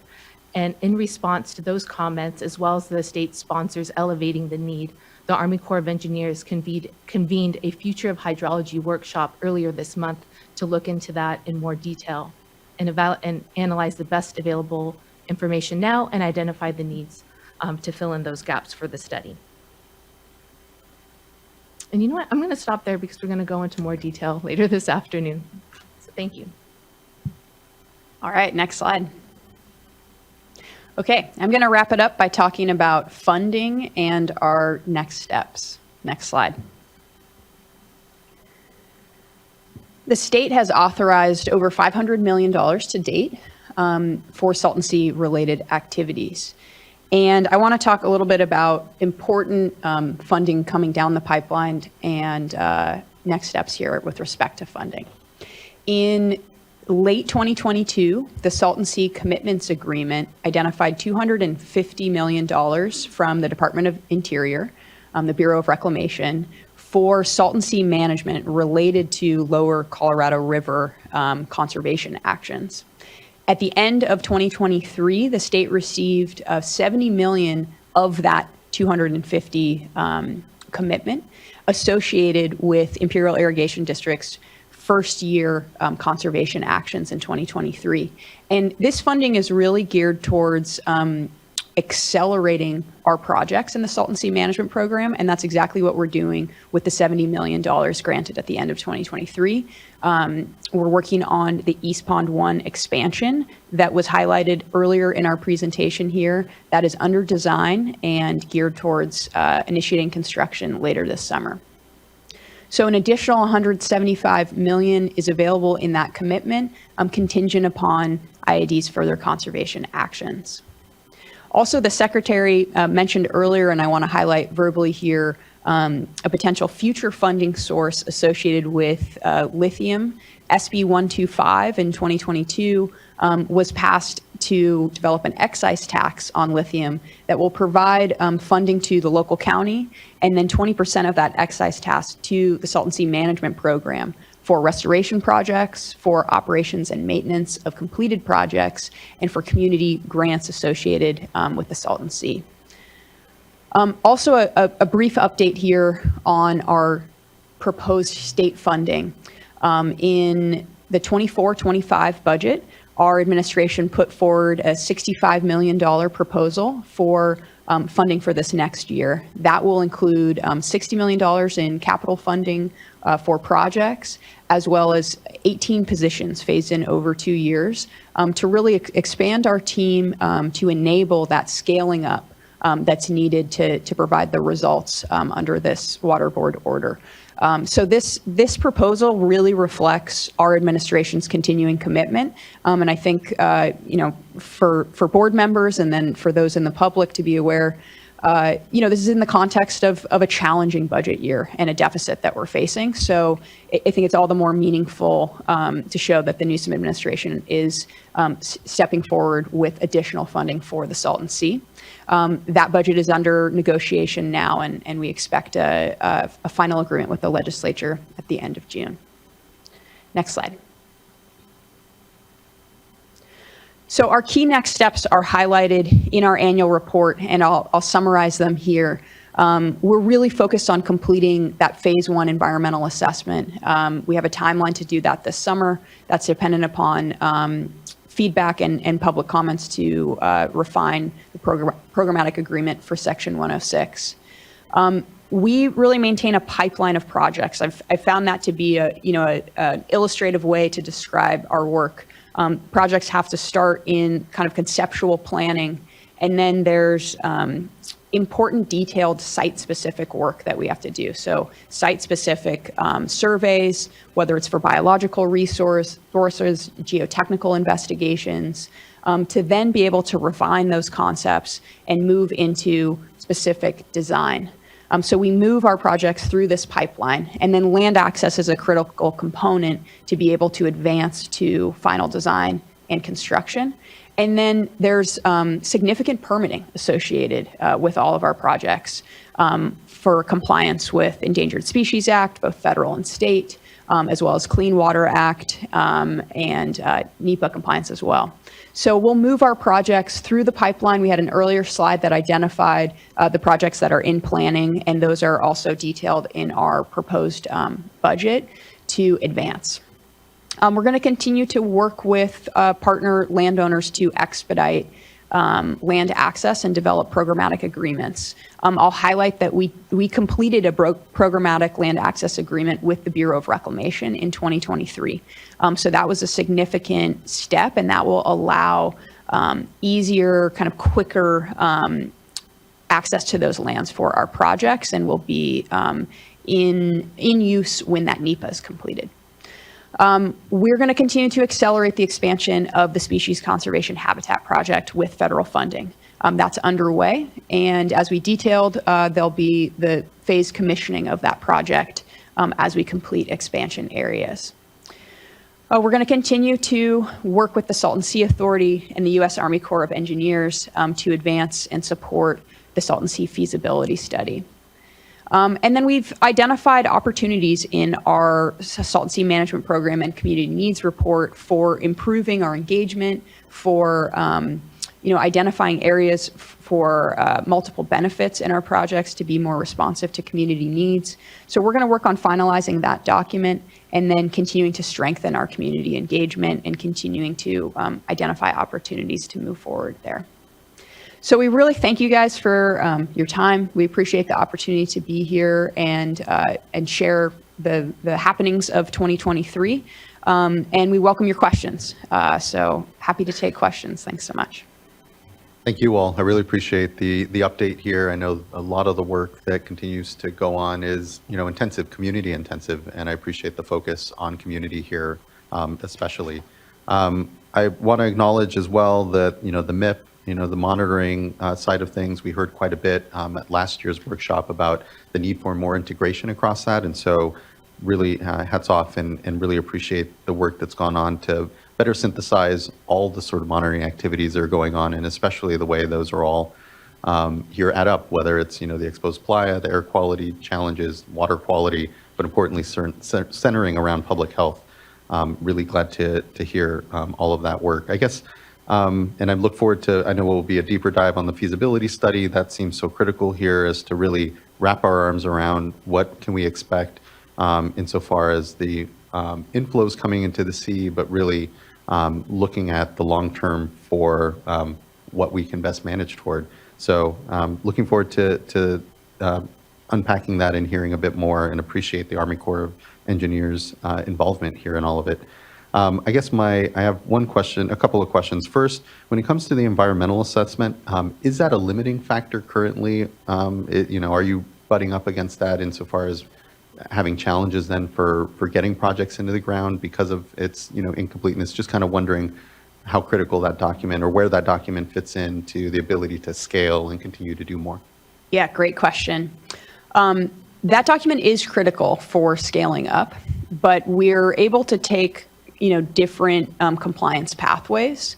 The thing that is so appealing about the environmental assessment and the associated procedures that we'll have for compliance with Endangered Species Act, associated procedures for compliance with National Historic Preservation Act, so Section 106, as well as Clean Water Act. That's going to provide a set procedures and kind of a system and a faster way to get to permitted and implementable projects. So when we take this approach, it means a lot of work on the front end, because you're setting up procedures that you're going to use over and over again. It doesn't mean once we move into implementation under this scheme, there will still be project by project procedures that we follow to get those projects permitted and ready for implementation. But we're doing all of this front end work to make that faster and to kind of smooth that process together. So we are able to proceed. So for example, with the East Pond 1, we're able to proceed with a different permitting pathway, but we're really enthusiastic about getting this in place so that we're going to be able to be kind of more programmatic. Fantastic. Really appreciate that.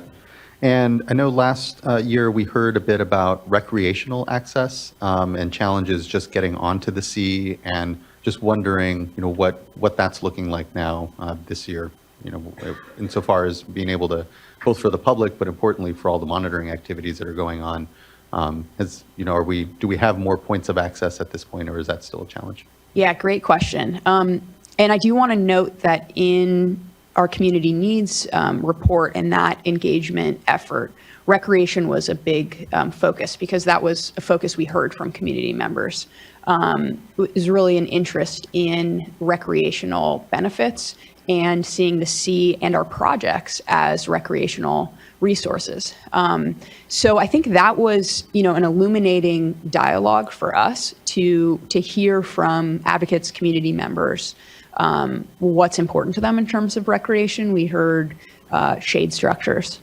We heard, picnic tables. We heard trails. And so in that community needs project, we were able to solicit that feedback and identify some opportunities for our program, specifically looking at our restoration projects and where we might be able to provide some multiple benefits. So, it's something that we're working on and have work to do. But that was illuminating for us. In terms of access to the sea, one big step from where we were last year is that we have a functional boat ramp in the Species Conservation Habitat Project. That was finalized and made, how would I say, we had to adjust some things and make sure that you could get a boat sliding through there. And that has been, it's not open to the public. It's an active construction zone, but it's used for monitoring on the sea, and we do coordinated access with agencies and researchers. So that's been, a huge step forward in terms of your entities, the regional board being able to do water quality monitoring and have coordinated with our Department of Fish and Wildlife who has boats to put in from that south end of the sea. Fantastic. Really appreciate that. Looking to fellow board colleagues if they have comment or questions here at this point. Board Member Morgan, and then Vice Chair. I just want to quickly say, one, thank you all for being here and for the presentation today. Is really informative. Really do appreciate the graphics and just helping us to get situated. And the one item that I'm really looking forward to just continuing to see updated biannually is the project tracker. I think that really provides a lot of information, really letting us see just the continued progress that is being made. And so really do appreciate that addition and, presenting it today. Thank you. Member Vice Chair.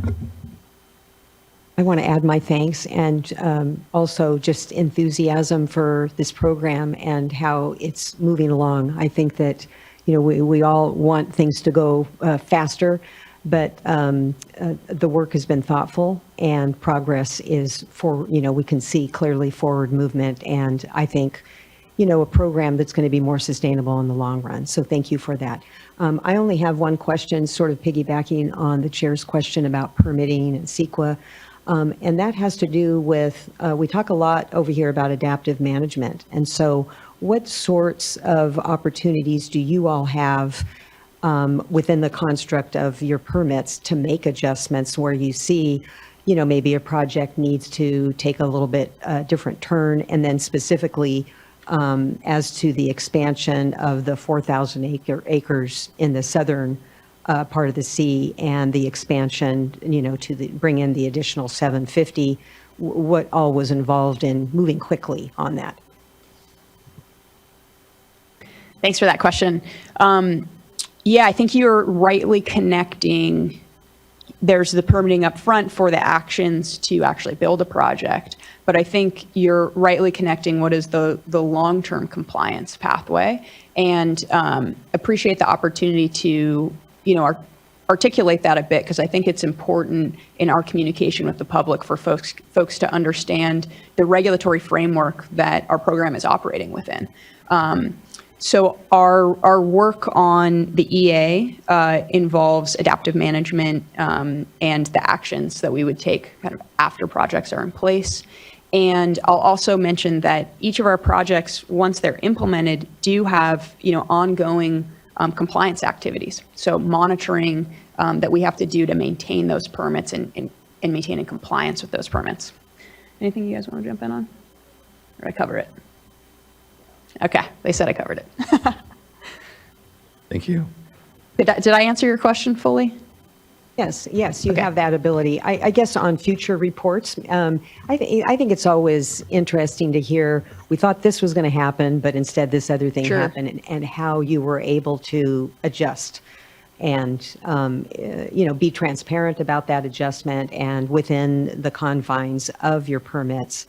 I think that also can show a more successful program if you're able to make the adjustments. We all are very aware of situations where we think something's going to turn out a certain way and it doesn't turn out that way. And of course, we don't want to see that in this area, but, just want to learn more about your ability to make adjustments Yeah, that are warranted. that's helpful. And I think I'll say a little bit more on the topic, which is that when I was talking about that project pipeline, we identify a concept for a project, but then it has to really be informed by what we learn on the ground. What are the soils like? What existing wetlands are there? What species are occupying those wetlands? And more. And that's where we often see the adjustments happening. So we have a concept, we're gathering that site-specific information, and oftentimes that's where we have to adjust and come up with kind of different project approaches to get to construction. So I think, articulating that is probably helpful and illustrates to folks the work that we're doing to be able to get something on the ground. That's helpful. Thank you. Thank you, Vice Chair. It's definitely a living laboratory that we have down there, and a lot of, the scale and scope of the work, just the uniqueness of the setting, all of it means we're continually learning and having to pivot, I'm sure, amongst it. So, Board Member McGuire. Thank you for being here. I always look forward to the annual update on the program and just to witness the evolution of the program in terms of the engagement that you've done, really building out the community infrastructure here to really, and really listening to the public and incorporating the thoughts and, to some of your points. Thank you for that. I also remember our trip down to see the SCH project last year as part of the workshop. And so it's very helpful for me to have that visual of just how, we throw a lot of numbers out here. We talk about a lot of acres and we show pictures of projects, but to actually see it and experience how the scale of the investments that are being made by the state to build this project and the others around the sea, it really, for me, helped solidify the commitment from the state to move this forward. And I say that because here's the part where I always say that I'm an engineer and I'm a numbers guy. And part of the reason that we're here is because of that accountability step in holding the state accountable under the stipulated agreement and this order to say this, these are the metrics, these were the commitments that were made, and here's where we're at. And just being true to where things are. And it is what it is in some respects. It's not for a lack of effort or commitment or progress. And I think we need to celebrate all of those things. And we are doing that.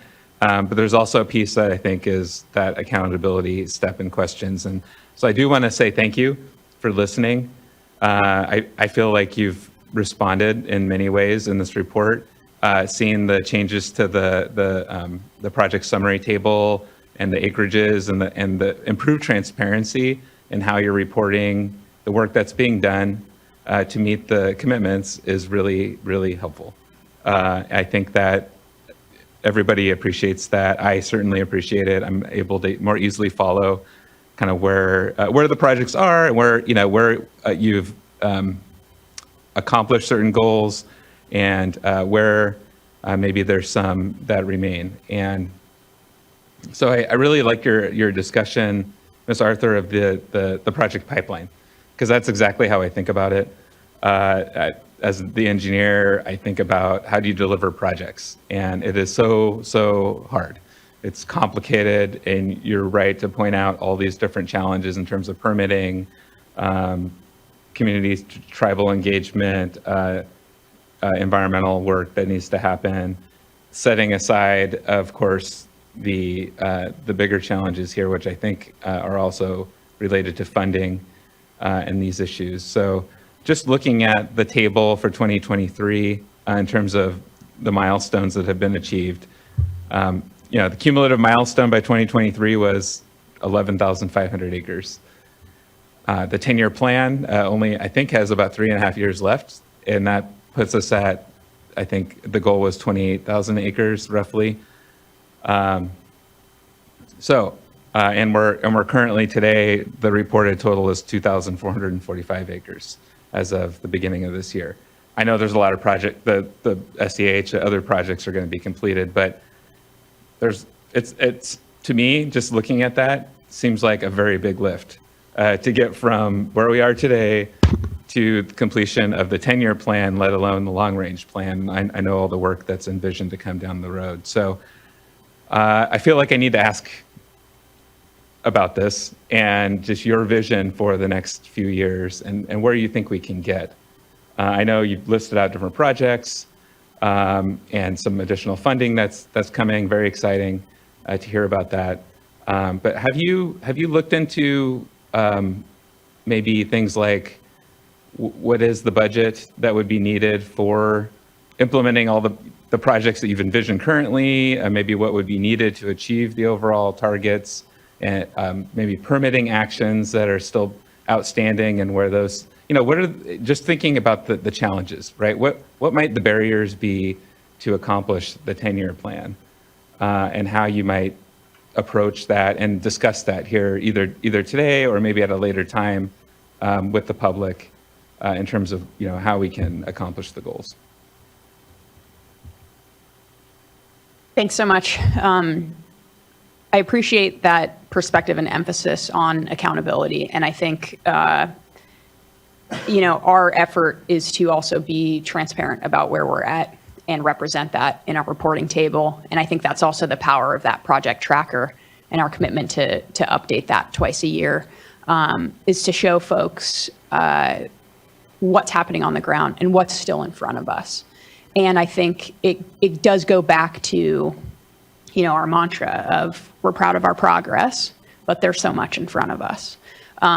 So a couple things I'll comment on to speak directly to some of the topics that you've highlighted here. So in our acreage table, I think you rightly observe where we're at versus the milestone. I do think there's also, important for us we're communicating in our presentation here what we're doing in that pipeline to kind of have the projects in the wings. And almost like a stepping ladder, right? Where once there's the inundation of the SCH project, that's going to be significant. But you're right to highlight that there are important pieces to get to full implementation. Funding, which we've highlighted here, land access that we've highlighted, and environmental compliance, permitting. And I think we've highlighted our thinking around how to charge forward on those, how we are charging forward on those pieces. So in terms of the compliance, we're talking about the environmental assessment and those procedures that we'll put in place, those programmatic procedures to more efficiently permit and scale up our projects. To speak to the funding, I'll highlight in our long-range plan, we do have a table in there that summarizes the projected costs for phase 1 projects. And just to give a quick frame of reference, the Species Conservation Habitat Project, 4,100 acre project, costs about $206 million. That was supported by Prop 68.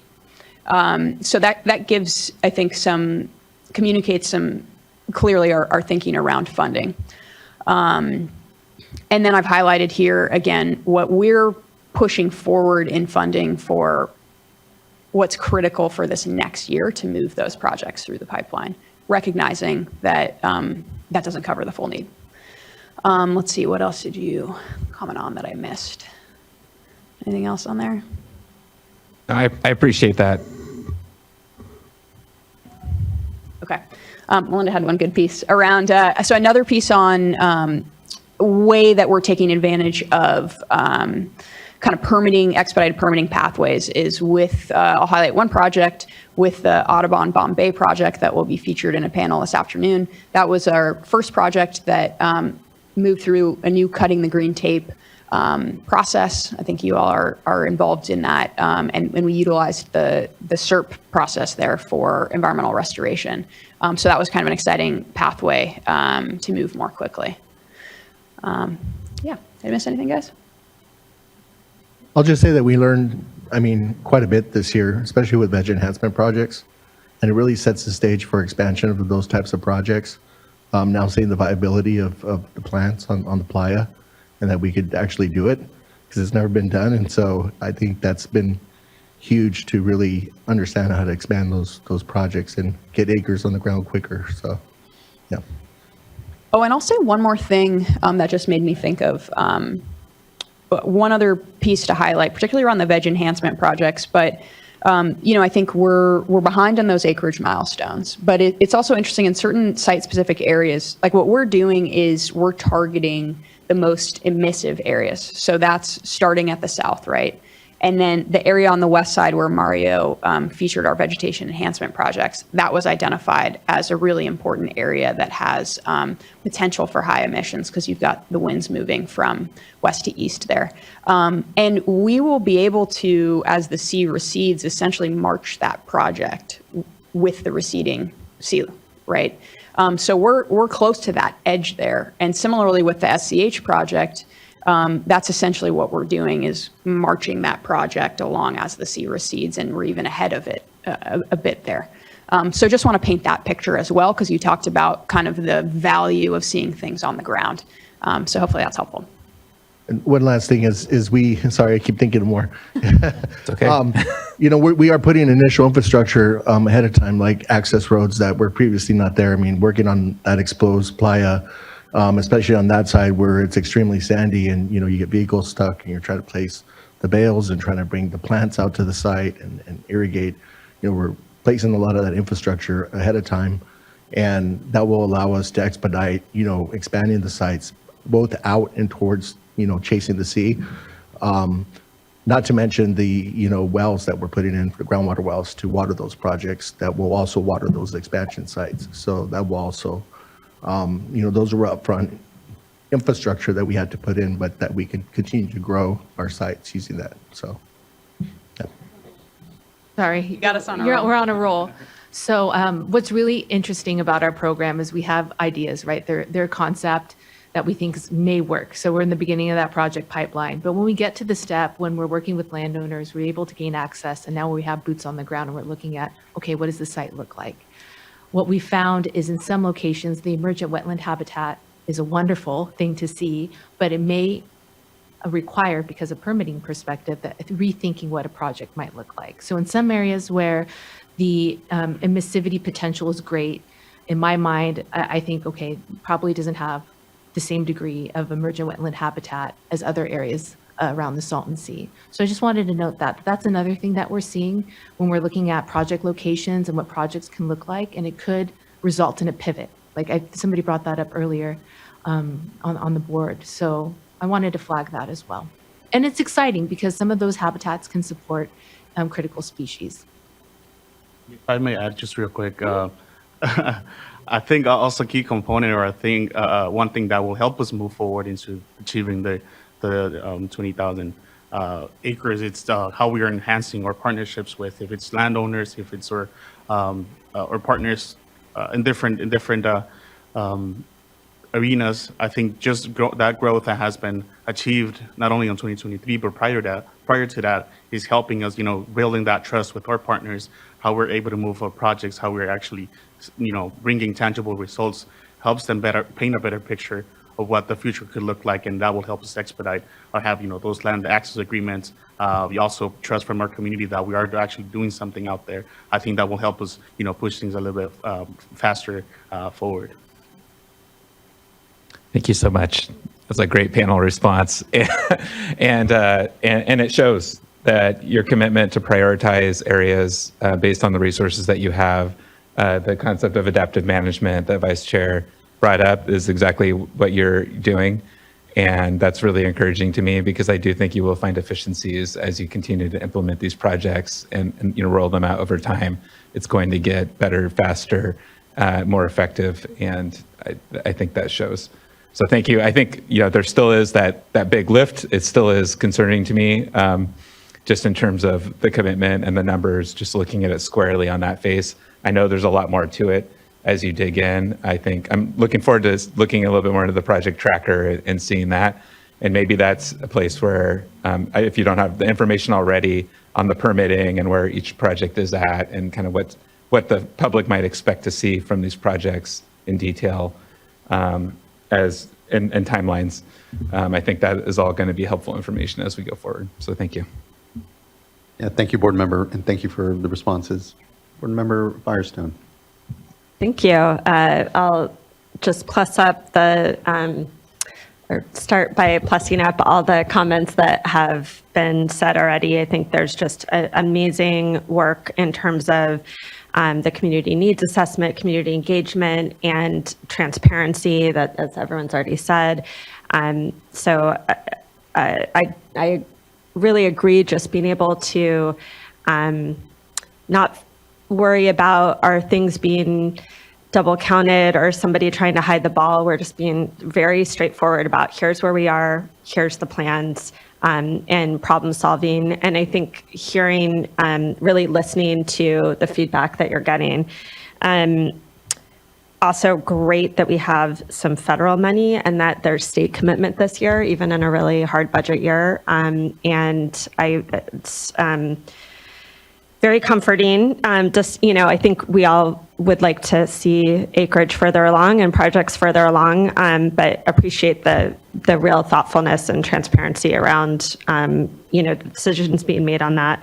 I have 3 areas I wanted to ask about. The first was really around this question of the SHC. Am I SHC or SCH? SCH. Thank you. SCH project. I knew that sounded wrong. All right, the SCH project. I guess maybe I'll start with, I hadn't really heard, I think Stephanie, our staff, presented a bit about where the sea is now, but it sounds like that actually there's less acreage of playa that's been exposed than what the acreage target is in the order. In other words, it sounded like it was only 17,000 square miles. But I guess then it's the acreage that we're targeting is just under 30.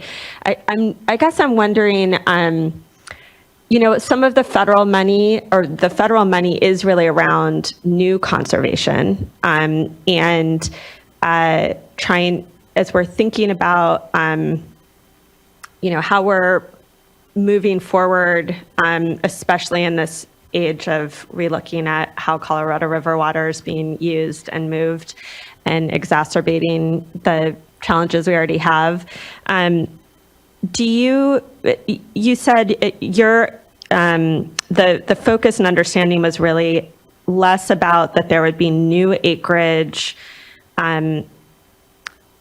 that there would be new playa exposed as a result of that, but more that it would be accelerating what you are already expecting. And so I'm just wondering if you can speak a little bit more to that, to kind of from this idea of unpacking and transparency on, are we using funds that were for future impacts to mitigate things that we were already supposed to be mitigating for, or is this a chance to use federal funding to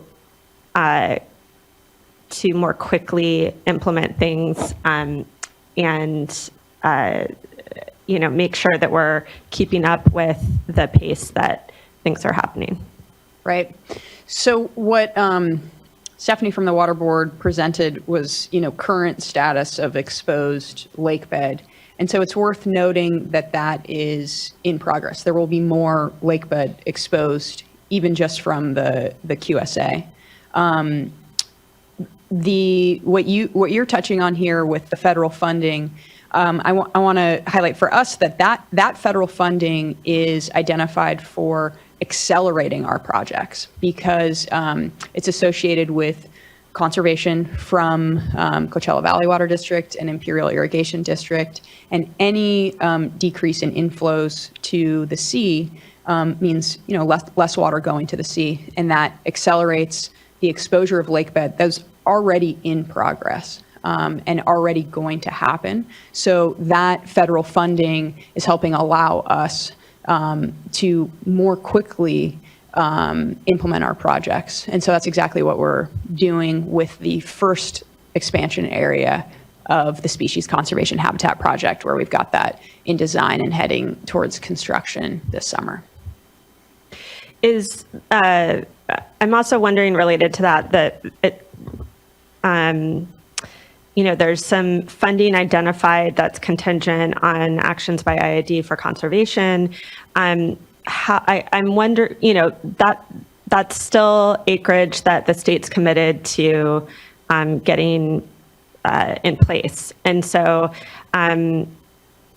maybe can you just clarify, are you saying that the state will not be doing that unless the IID is conserving, or are you just identifying this as how we're planning on funding this? Yeah, thanks for the opportunity to clarify that. So we have our 29,800 acre water board order. So that's a clear responsibility. And what we're sharing in our annual report is our plan to meet those milestones. And that's, regardless of whether federal funding comes in or not. But identifying that the federal funding will allow us to accelerate that work. And so that's the planned use of that funding. When we share a funding table in our annual report as well, to be transparent about, here's the funding we have, here's what we've spent, here's the status of it. So that federal funding is identified for further expansion of the SCH project and allowing us to act quickly. Mm-hmm. But and I guess related, you've got this great project that is ready to go, and you're delaying implementation so that we can take advantage of the opportunity to expand it, which makes sense and is important to have. But at some point, you're going to have to make a call as to whether is it taking too long to get the funding or to move forward on those expansions, where you need to start acting now to get those species conservation habitat ponds going. And so I guess can you just speak a little bit to sort of the weighing and the outlook of how you're looking at that balancing going forward to, all the sort of history of the sea, as the secretary said, is a lot of sort of promises that haven't come through. And so it's tough when there's such a great project that's almost there, and to wait a little bit longer. But, at some point, when is sort of too long to wait? I know that's not an easy question to answer, but can you just speak a little bit to how you all are thinking about that? Sure. So definitely want to recognize that there's, a trade-off there, and that we're excited to inundate those ponds. Right now, we've got, further construction gearing up for the East Pond 1. So that extends the construction timeline out there. And in terms of the additional funding that would allow further expansion, I just want to clarify that is for short-term voluntary conservation. So just from 24 to 26. So this isn't an indefinite waiting.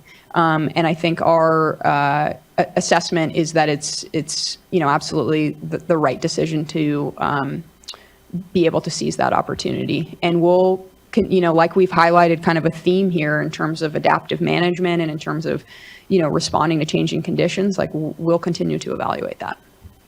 Great, thanks. So I have a couple questions from just what I've heard, some of the public comments so far from different community groups. And I just wanted to see if you could touch on. One is that, the Species Conservation Habitat Project in the southern end is great opportunity. I think you already discussed why, we're starting there and the focus there. But there is concern around if really the main funding that we have moving forward is through this federal funding. Is there still plans and a likelihood that there'll be species conservation habitat projects around places like the Alamo River and other broader geographic areas? So it's not just concentrated in one geographic area on the sea in terms of potential for disease spread and just having sort of more resiliency around the sea. I don't know if that's something. Yeah, we can speak to that. So definitely want to confirm, going back to the map that we put up of where we have projects in the pipeline. And that is reflected around the full sea. So we've got projects right now that are being completed on the west side. We have a project near Bombay on the east side that is still in implementation. And we have projects in planning on the north side of the sea. Do want to just talk a little bit about the scale of the SCH project. So 4,100 acres, if we are able to expand that, we are expanding that project, and then if we're able to continue to expand it, that's a large complex of aquatic habitat. And I think, the science tells us that contiguous habitat is actually really valuable for species and really valuable for birds, and allows that spreading out. And just for scale, you think about some of our wetlands in the Central Valley, we're talking about, in the final expanded footprint, an area that's as large as or larger than our wetland complexes in the Central Valley. So just to give a sense of that scale, I think it's a significant resource for the Pacific Flyway. And we're looking at providing the diversity of habitat there as well in terms of depths, so that we're targeting different suite of species. The SCH was primarily targeted towards those birds that dive for fish, so they need some deeper habitat because they were what was kind of most impacted early on from the seas change. Does that answer your question? Yeah, okay. I'll try to wrap up. I've been asking lots of questions. So 2 other questions, dust suppression and the hay bales. I know there's been concern from communities around the projects around hay bales, blowing hay into, impacting sort of quality of life and property owners. And I'm just wondering if you can speak to those concerns and sort of engagement that you're doing and sort of what reflections or learning we're seeing on those concerns. Yeah, I can speak to that. So we haven't been able to substantiate that those bales are causing, or there's, they're being inspected daily and weekly at the very least. And we haven't seen, bales coming apart and creating, a nuisance around the neighborhood. And it is Imperial Valley. There's all sourced out of the Imperial Valley. And so it's hard to say that, our project is the source of, pieces of bales in air filters or different things. And so we haven't been able to substantiate that other than just to, keep our compliance with our permitting and have a visual inspection of our site to make sure that the bales are being, holding up and not coming apart and creating a nuisance. So we haven't been able to substantiate that, but we are monitoring that. So, yeah. And then one thing I'll say in terms of the outreach, so these bales are used as a kind of immediate benefit for dust suppression. So what they are doing is keeping those smaller particles down because they're essentially functioning as a windbreak. Our monitoring is geared towards performance on our specific site. So that's where you've got the monitors on an upwind side and a downwind side.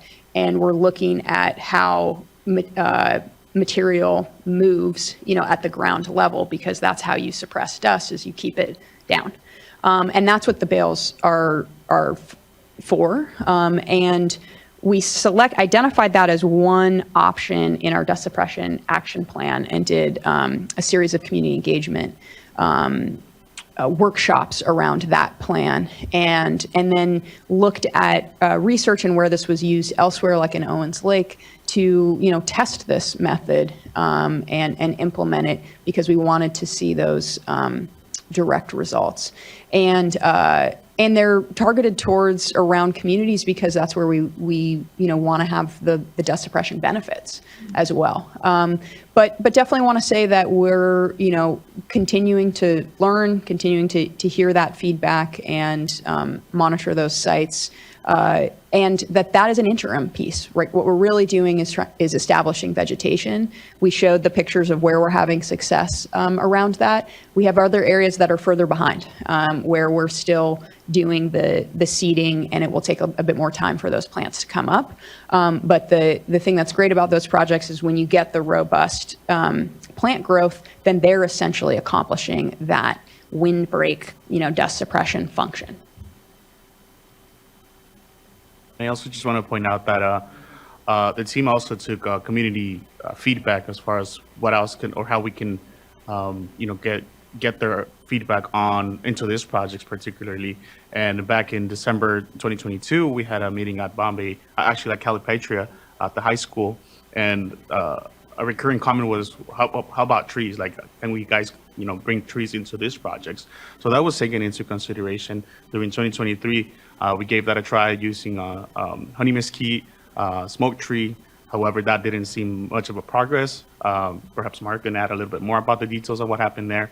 That's why we stayed with the native vegetation with iodine bush, but that was taken into consideration and tried, at least to see how the success rate for those particular trees that community has been asking for, but asked at that particular meeting. Great. Okay. Last topic is, I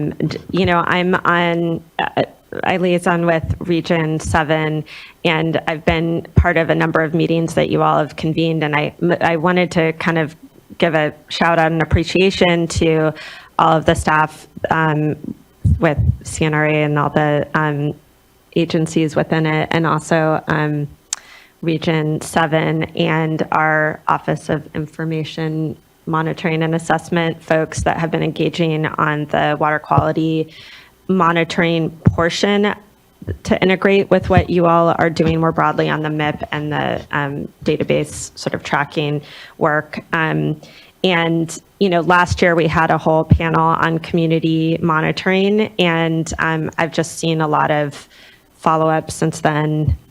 It sounds like our team is getting out on the water to do ambient testing on water quality on the sea with folks from Department of Fish and Wildlife, and I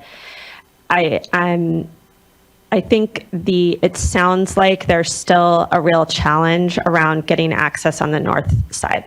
And so while it's a huge help to have the south side access, and that's a huge step forward, I think as we even just future panels and looking at how there's opportunities to collaborate with different partners, how we might be able to expand that over time, and just looking forward to that continued collaboration. Appreciate it. Thank you, board member. Appreciate the good questions and appreciate the great responses. Looking and not seeing any further conversation here at the dais at this point, let's move into some public comments. I will try to go through folks that are in person here. We'll go to our remote sites as well, and call folks that we have signed up. And so first here in the room, by order of speaker card received, we'll go with Daniel Orr, and then Andrea Jones, Aaron Woolley, Mike Lyons, and then Michael Cohen. And I think the last person in the room that we have currently signed up, at least on our list, is John Armstrong. And so if you're in the room, you're looking to make comment, and I didn't call your name, please do make sure and sign up at the side of the room here. So first up, I'd like to call up Daniel Orr.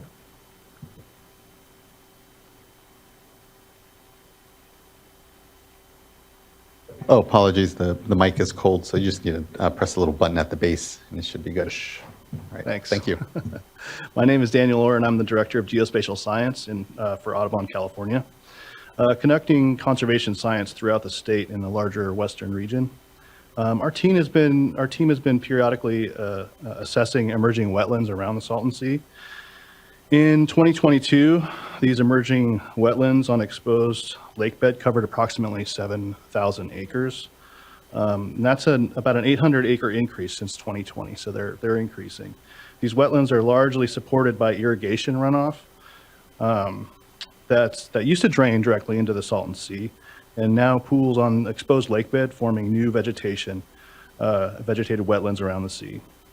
These wetlands are providing multiple benefits, including dust control, bird and fish and other wildlife habitat, as well as carbon sequestration. The future sustainability of these wetlands is uncertain.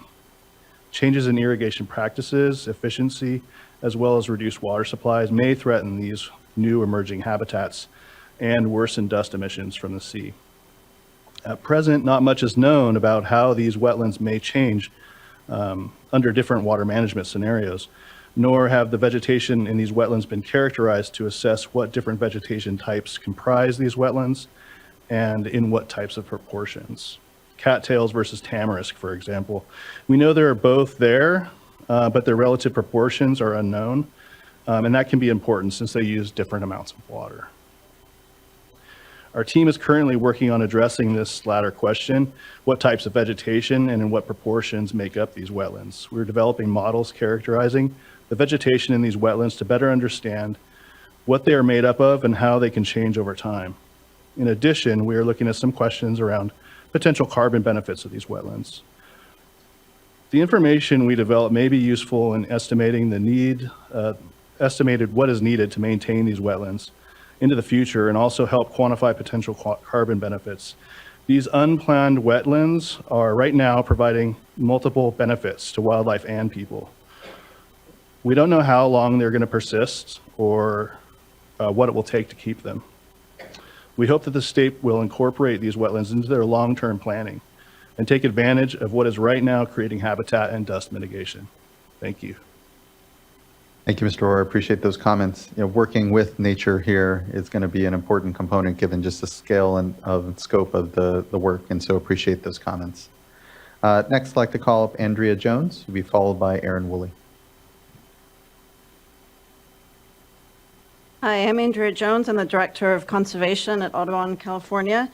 We've been monitoring birds and habitats around the sea since 2016, and we participate in the MIP and the Science Committee and appreciate our partnership with the state agencies. Since we began our surveys, we've seen a shift in bird populations due to the changing conditions at the sea, including the increased salinity. Fish-eating birds, such as pelicans and cormorants, have declined significantly in numbers, but it isn't all bad news. Some bird numbers actually appear to be on the increase. And that's because of the exposed shoreline and lake bed and the receding shoreline, where new wetlands have emerged, as Dan Orr mentioned, and at the ends of the irrigation drains, creating ideal conditions on the front end of the wetlands where the saltwater and the more freshwater mix. Last August, we conducted a survey of the complete shoreline with lots of volunteers, looking at counting all the shorebirds during the migration period. During that time, we counted 250,000 shorebirds in a single day. That was more than we ever counted in the 1990s when similar surveys were conducted and conditions were quite a bit different. So we're actually seeing an increase in these shorebirds that are on their migration grounds between South America and the Arctic. We've also conducted soil analysis where these birds are feeding and found biofilm. It's a rich food resource made up of algae and bacteria that's known in estuaries as a primary food resource for small migratory shorebirds. As the sea changes, it's clear to us that these wetland edges are where most of the wildlife is occurring, whether it's fish, the remaining fish-eating birds, or these tiny shorebirds. We ask that the state take a holistic approach to the whole ecosystem and protect these unplanned emergent wetlands and shoreline edges that can maintain bird populations, particularly those species such as the shorebirds that can tolerate an increase in salinity. Our research, including tagging efforts, show that these birds are stopping in really significant numbers between South America and Alaska, and that it's a critical part on the Pacific Flyway Without intervention, we do not know how much longer these conditions will exist and when these shorelines will dry up. We know from Owens Lake that with very, very cost-effective, low-money efforts, you can use shallow flooding options to wet the shoreline, provide ideal conditions for birds and the foods that they feed on, control dust, and provide amazing opportunities for visitors and residents to access nature and take witness of this incredible migration. And we thank you for your partnership with the state agencies. Thank you so much, Ms. Jones. I really appreciate those comments and the bright note on the number of shorebirds that are visiting the sea. That's great to hear. Next, I'd like to call up Aaron Woolley, be followed by Michael Lyons, then Michael Cohen, and then John Armstrong. And Mr. Lakic, I do see your hand up on the virtual platform. I will be getting to folks in the virtual platform as well. And if you can just bide a bit, and we'll make sure and get to you here soon. Ms. Woolley. Good morning, Chair Esquivel, members of the board. My name is Aaron Woolley. I'm speaking today on behalf of Sierra Club California and our more than 500,000 members and supporters statewide. Really appreciate the presentation so far today, and I'm looking forward to hearing more this afternoon, especially about the feasibility study. It's clear that the SSMP team has made a lot of progress in the past year, especially with the construction of the SCH project and release of the community needs report in January. We look forward to seeing feedback from the community needs report incorporated into project development, community engagement, and transparency around the SSMP projects moving forward. And I appreciate the state's leadership moving these projects forward and commitment to ensuring that there's adequate funding to get the pipeline continuous despite our state's budget challenges this year. At the same time, there is significant work to be done, and I think the conversation already today has acknowledged that there are some details that are missing from the annual report, and that's what I'll focus on today. There's a lot of work to get done by 2028. We are significantly behind on the goals that the board has outlined in the order from 2017. One area where that could be improved in next year's annual report is around transparency for the projects after 2026. There are details included for the next 2 years of projects, and I understand that the long-range plan is under development, and we're looking forward to seeing those details as well. But that gap from 2026 to 2028 in the annual report doesn't have details, and that's about 8,000 acres of projects that are unaccounted for.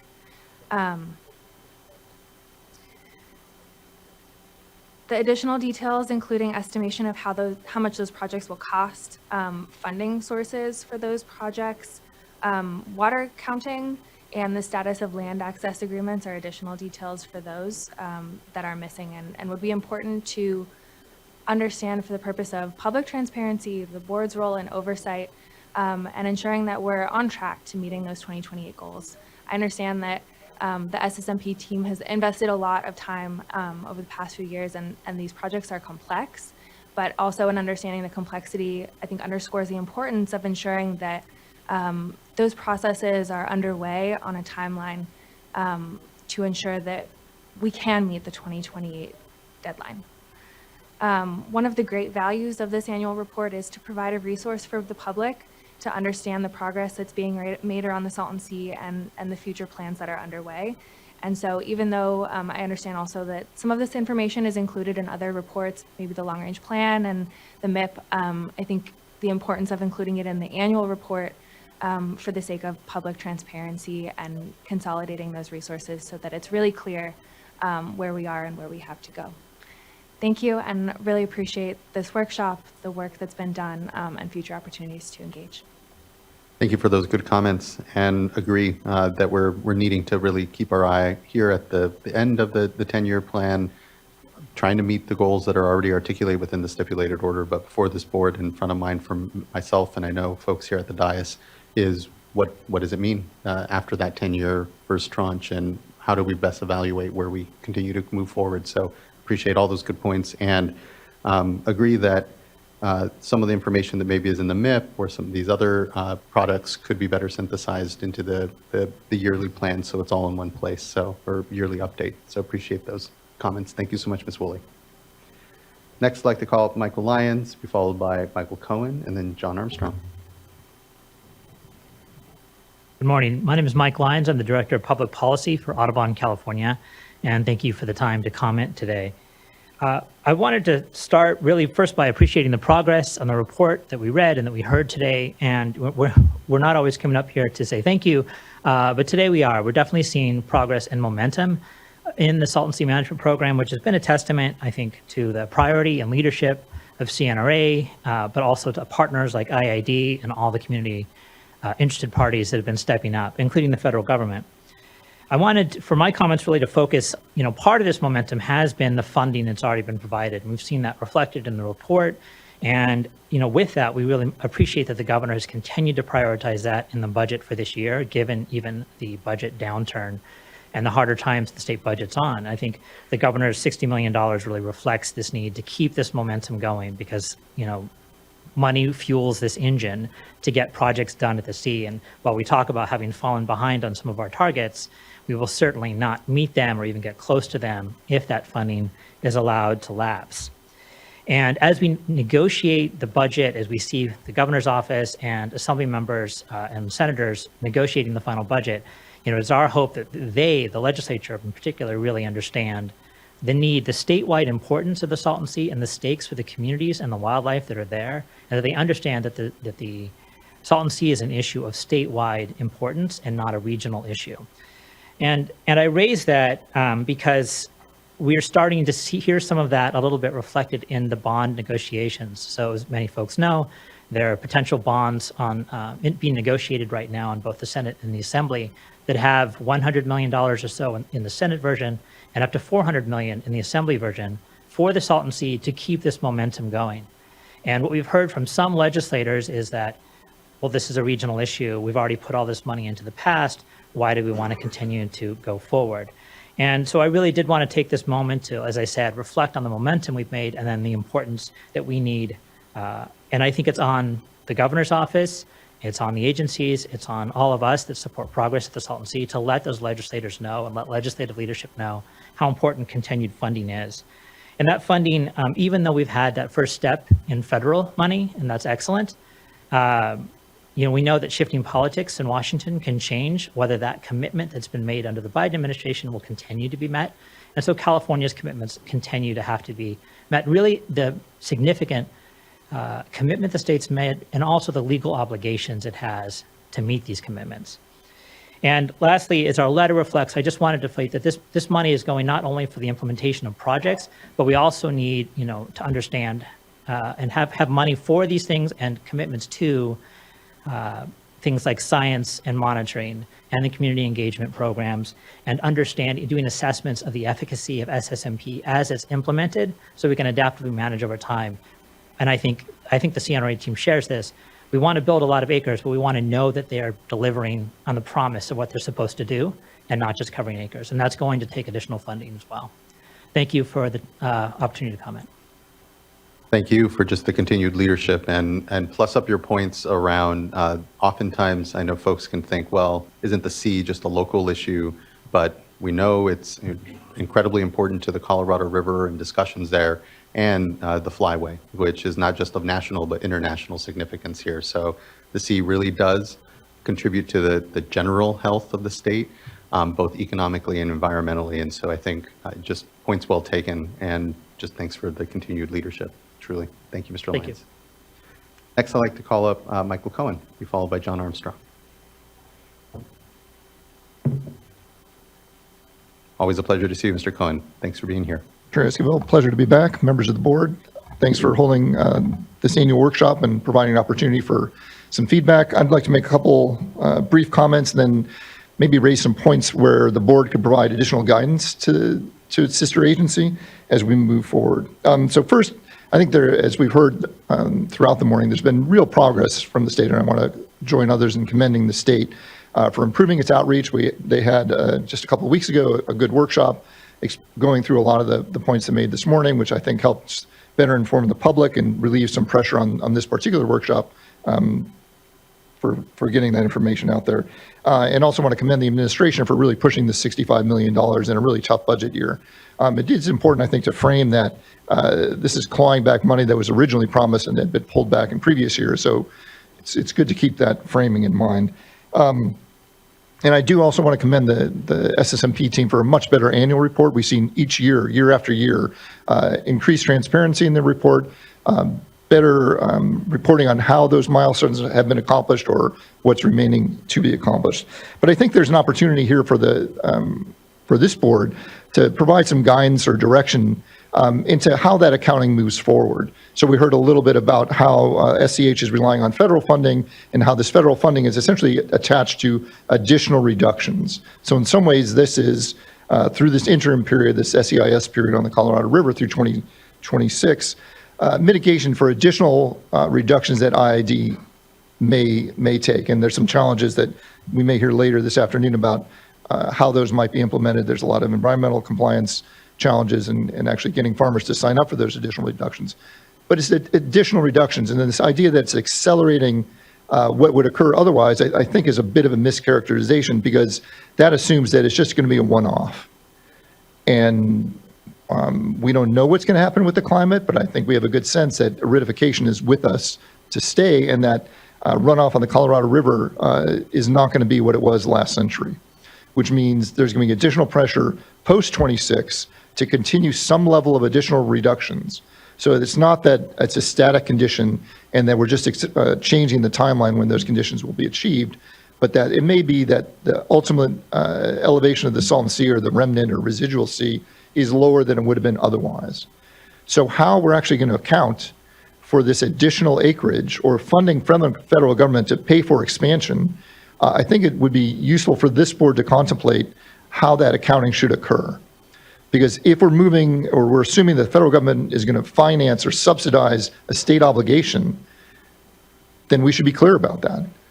But that relieves pressure just from a few blocks away, where they need to be thinking about their obligations. And as Mike Line said, there's a lot of education that continues to occur, or that needs to occur, for the new legislators on existing state obligations, but also the importance of the Colorado River to meeting state water reliability. And we saw that just a couple of years ago in metropolitan service areas, where areas that relied on Colorado River water were spared the reductions, the significant reductions that occurred for those who were relying on the state water project.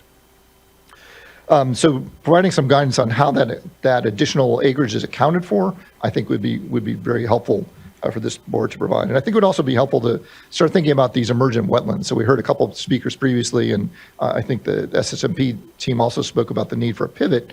So starting to think about, if the state's taking proactive measures to preserve or ensure that those emergent wetlands maintain their habitat viability, maybe there's some way to account for that as well, rather than raising over those wetlands and then trying to provide environmental mitigation for an environmental project. So that's an odd way to think about it. But how that can be achieved, I think would be helpful as well.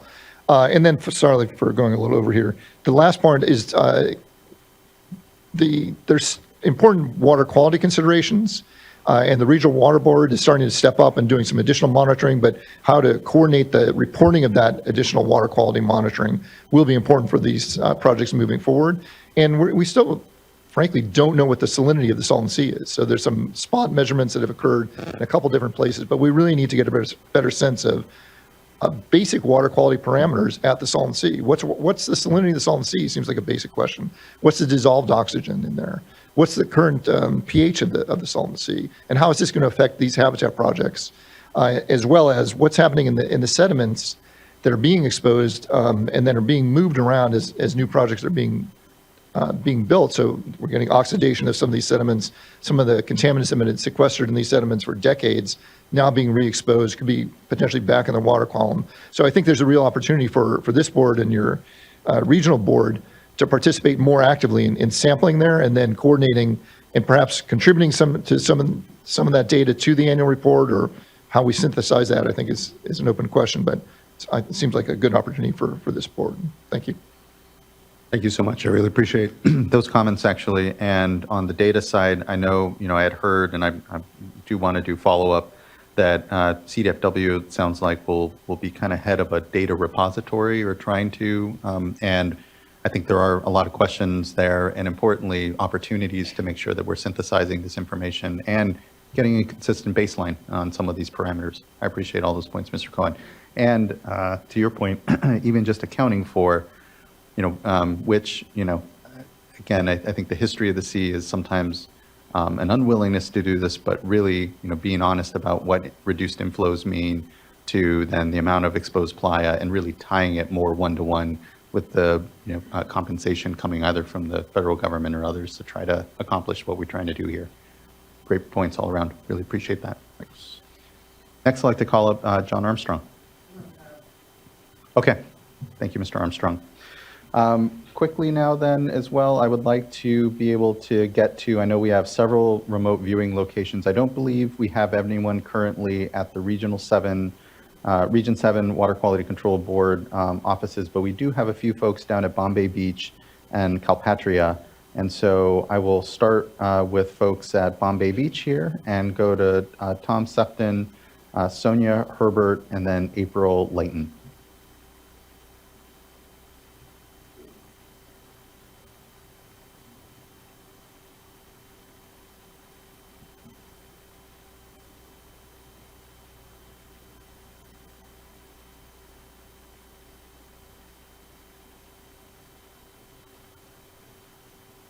And go to Tom Sefton, Sonia Herbert, and then April Layton. Yes, we can just rotate me, you. Okay. And you may need to mute the audio from the live stream you have in the room, otherwise you'll start to get an echo here. But glad to have you all with us here.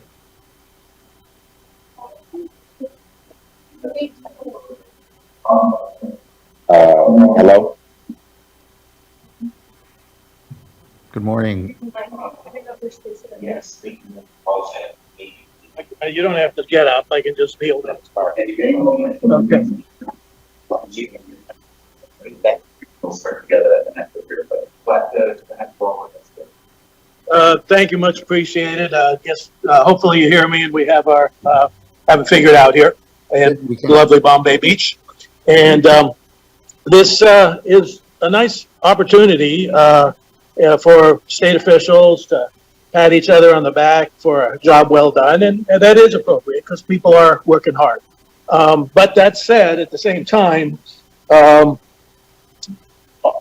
even though that it's a sweet and nice opportunity to congratulate everybody, it's also true that things are very much behind.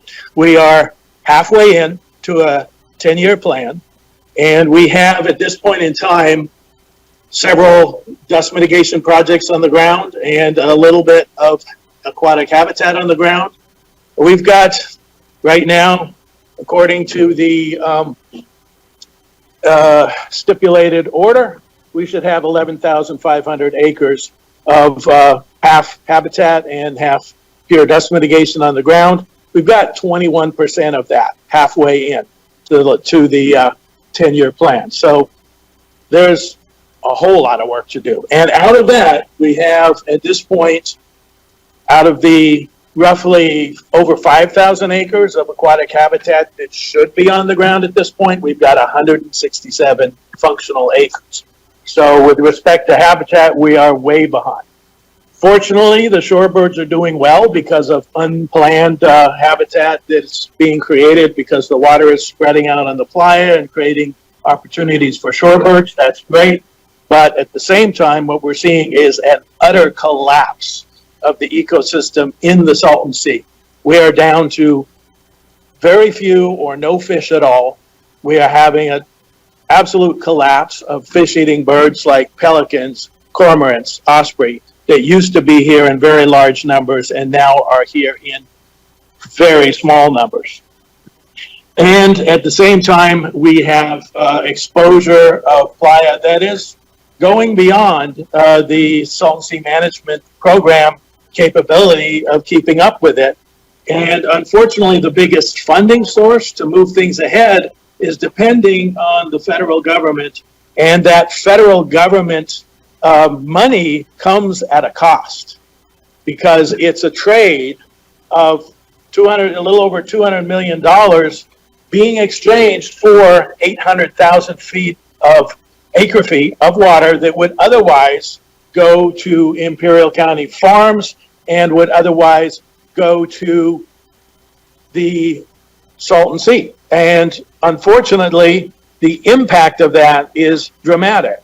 the calculations that the state is relying on are making the assumption, the Tetra Tech's assumption, that all of that water will be supplied by fallowing fields. But that is not the intention of Imperial County farmers. They intend to do as much as possible with on-farm conservation, which is good for conservation of water and good for supplying food to the country, but not so good for the Salton Sea because there's a one-to-one loss of water from on-farm conservation to water that doesn't get to the Salton Sea. So if Imperial County farmers do what they intend to do to meet that 800,000 acre foot demand, what we are going to see as a real cost to the Salton Sea is, one, we're going to see an additional exposure of up to 16,000 acres of playa over a 3-year period, many years sooner than would otherwise happen. And we are also going to see, at the same time, a huge jump in salinity from the unknown value that we have now, which might be between 85 and 90 parts per thousand, up to 110 parts per thousand within 3 years. What that will do is it will kill off every multicellular organism in the Salton Sea, and the only thing capable of surviving in the sea itself at that level of salinity is going to be brine shrimp. We're going to be going to a Great Salt Lake ecosystem, not the fish and bird ecosystem we've had for the last close to 100 years. And the impact of that is unknown and dramatic. What we do have new evidence of is that algal blooms are increasingly an issue, and it is a public health issue. There's new evidence supporting that, which we saw just last week. And it's not yet published, but it is concerning. And as you radically and dramatically change the water quality in a huge body of water, it's California's largest lake, not knowing what the impact is going to be, that is problematic. And let's look at, you get 200 million from the government, 70 million already guaranteed, and the rest completely dependent on this water savings. But at the same time, your cost is disproportionate. Because if you have another up to 16,000 acres of exposure many years before it would otherwise happen, then how do you keep up with that? Maybe the money that you get from that buys you an extra 700 acres on the East Pond at the Species Conservation Habitat. Let's hope and pray it buys another 1,000 acres on the west side of the Species Conservation Habitat. But you buy maybe, 1,700 acres, and you get 16,000 acres of increased playa exposure around the Salton Sea. That's the cost of that money that you're getting from the federal government. And that is a problematic trade-off. And if you're basing your entire future on big federal commitments that will come at the cost of water exchanges like this, it is going to have a dramatic negative impact on the Salton Sea and on the communities around the Salton Sea. So that is a key issue. And then the other real problem that is in the report as submitted is we have no clear plan on how we're going to get that last 8,000 plus acres that will get the Salton Sea 10-year plan to its target of just under 30,000 acres total, half aquatic habitat and half dust mitigation. There's not a plan for how to get to that. It is the responsibility of the State Water Board under the stipulated order when there is a dramatic insufficiency of keeping up with targets, 21% of where we're supposed to be at this time halfway through, to require the Salton Sea Management Program to come up with a viable, feasible plan of how to get all the way to almost 30,000 acres of management, half aquatic habitat and half the dust mitigation. Thank you for listening. Sorry to bring a little bit of a negative story there, but at the same time, people here are working hard to do everything we can to work with officials and try to move projects forward. And we are absolutely for the Salton Sea and for the health and vitality of the community and for a restored ecosystem. We just need to see a better way to get there. Thank you. Thank you, Mr. Septon. Appreciate those comments. Next, I'd like to call up Sonia Herbert, who's also at the Bombay Beach viewing location April Layton, and then William Cooper. Good afternoon. My name is Sonia Herbert. I'm a resident of Bombay Beach. And well said what the gentleman has just said. It's all very true. The only thing that would remedy this whole situation is to bring the water back. I read Elon Musk's plan to bring water from the Pacific Ocean, 75 miles straight shot through the mountain, pipe in and pipe out. That would be the great salvation of the Salton Sea. You keep spending all these billions of dollars, bringing hay bales in. These hay bales to the north of Bombay are absolutely disastrous to us. They're degrading. The air quality is getting much worse. It's getting in the radiators of the cars, and they don't do any good. We live in the desert. The wind blows. There's no way you can control these particulates. I don't know whose brainiac idea this was, but it seems like all this money coming in, millions of dollars, we right here don't see any benefit. You're not benefiting the sea. You're not benefiting this whole valley. The one thing that really disturbs me is lithium. It's great having a lithium project here, bringing lots of money and jobs. The main thing is the water. Where are they going to get the extra water? Are they going to take it from the farmers? Are they going to take it from the runoff that would come in for like the Audubon Society? They are a big company and they will take what they want. So I don't know if any of you on the board has ever been to the Salton Sea. It might benefit you to come down and look at the area. It's a beautiful area and it's worth saving. Thank you for your time and have a good day. Thank you so much for your comments as well. And all 5 board members here have been to the sea. And actually, I grew up in the Coachella Valley, recreating at the sea as a child, and completely agree with you that it is a resource worth saving. And just thanks for your comments and honest frustrations as well. Next, I'd like to call up April Layton, who will be followed by William Cooper. Hi, my name is April Layton, and I'm a resident of Bombay Beach. I've been here for like 7 years, I guess. And I guess a lot of people, myself included, are really frustrated because you guys are talking about transparency like it's this great thing you're doing, but it's not happening. The hay bales showed up overnight. We had no clue they were coming, not a clue from anybody. All of a sudden, they're here.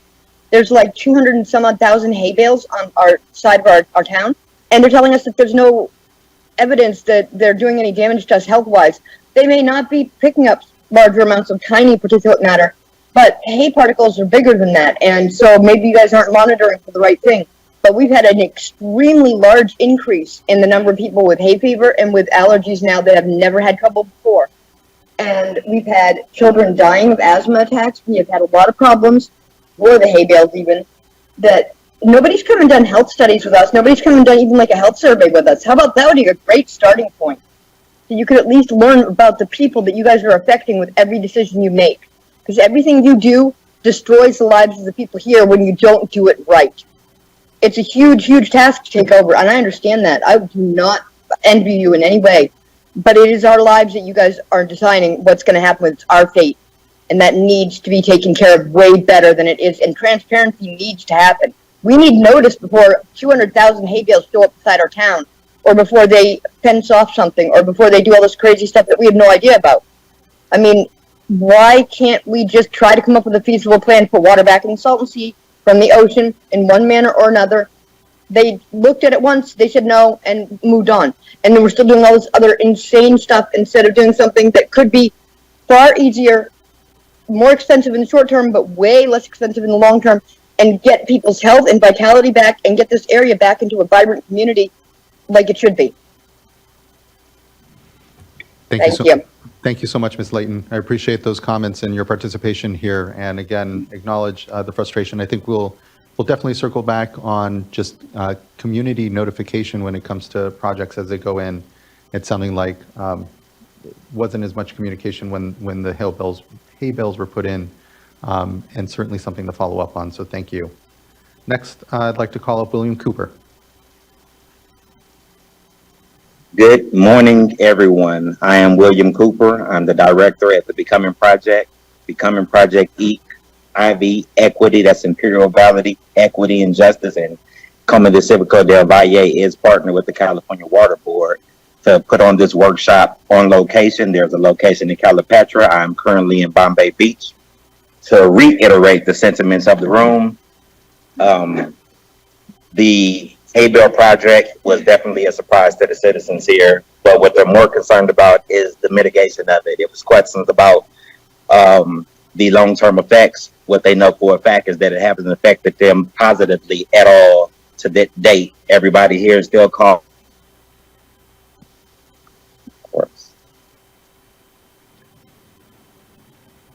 Oh, Mr. Cooper. It looks like we may have lost you here. We'll give a moment for your connection to reconnect.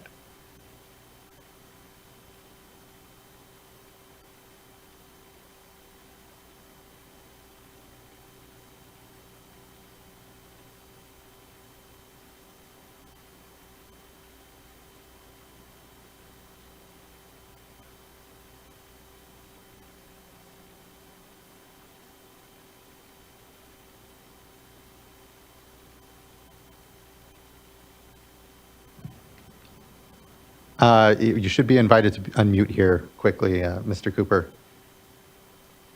We apologize for that. As I said, we're on location. There is not a lot of reception in Bombay Beach. They also need mitigation for that. What we were wondering is that while you're making these plans and a plan for mitigation of the hay bales, if you would consider doing funding for weatherization of housing inside the most affected areas. If you can't come up with a plan right now that's going to be able to mitigate this dust and keep it out of the community, at least give them a means to make their sanctuary, their home safe, be able to weatherize their windows and doors.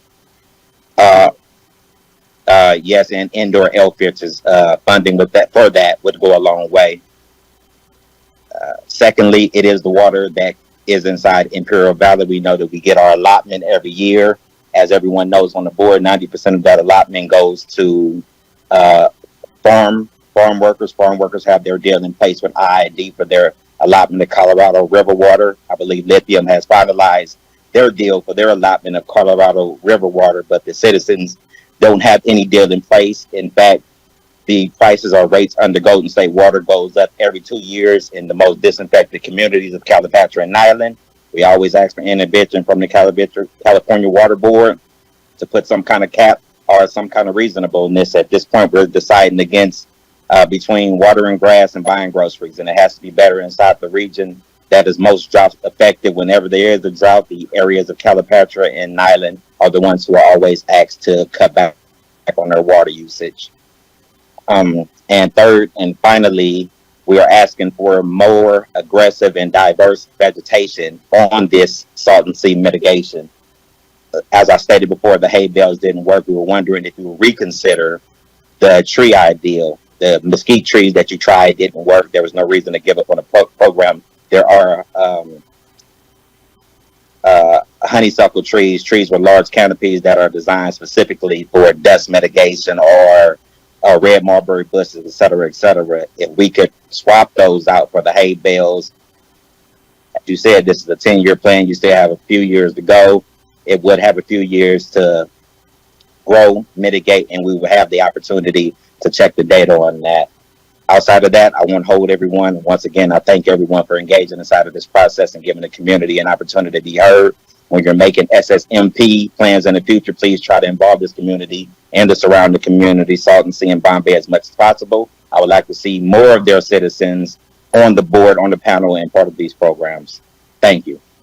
Thank you so much, Mr. Cooper. I really appreciate the work and effort I know that's gone on to make sure that we had a remote viewing location down at Bombay Beach, and for everyone's local participation. I know the communities around the sea are most impacted by all of these discussions, and so the active participation, the voicing of frustration, all of it is really well taken, and just thank you for your leadership in helping to make sure that there was a site there, and look forward to what I know will be further discussion here. So thank you, Mr. Cooper.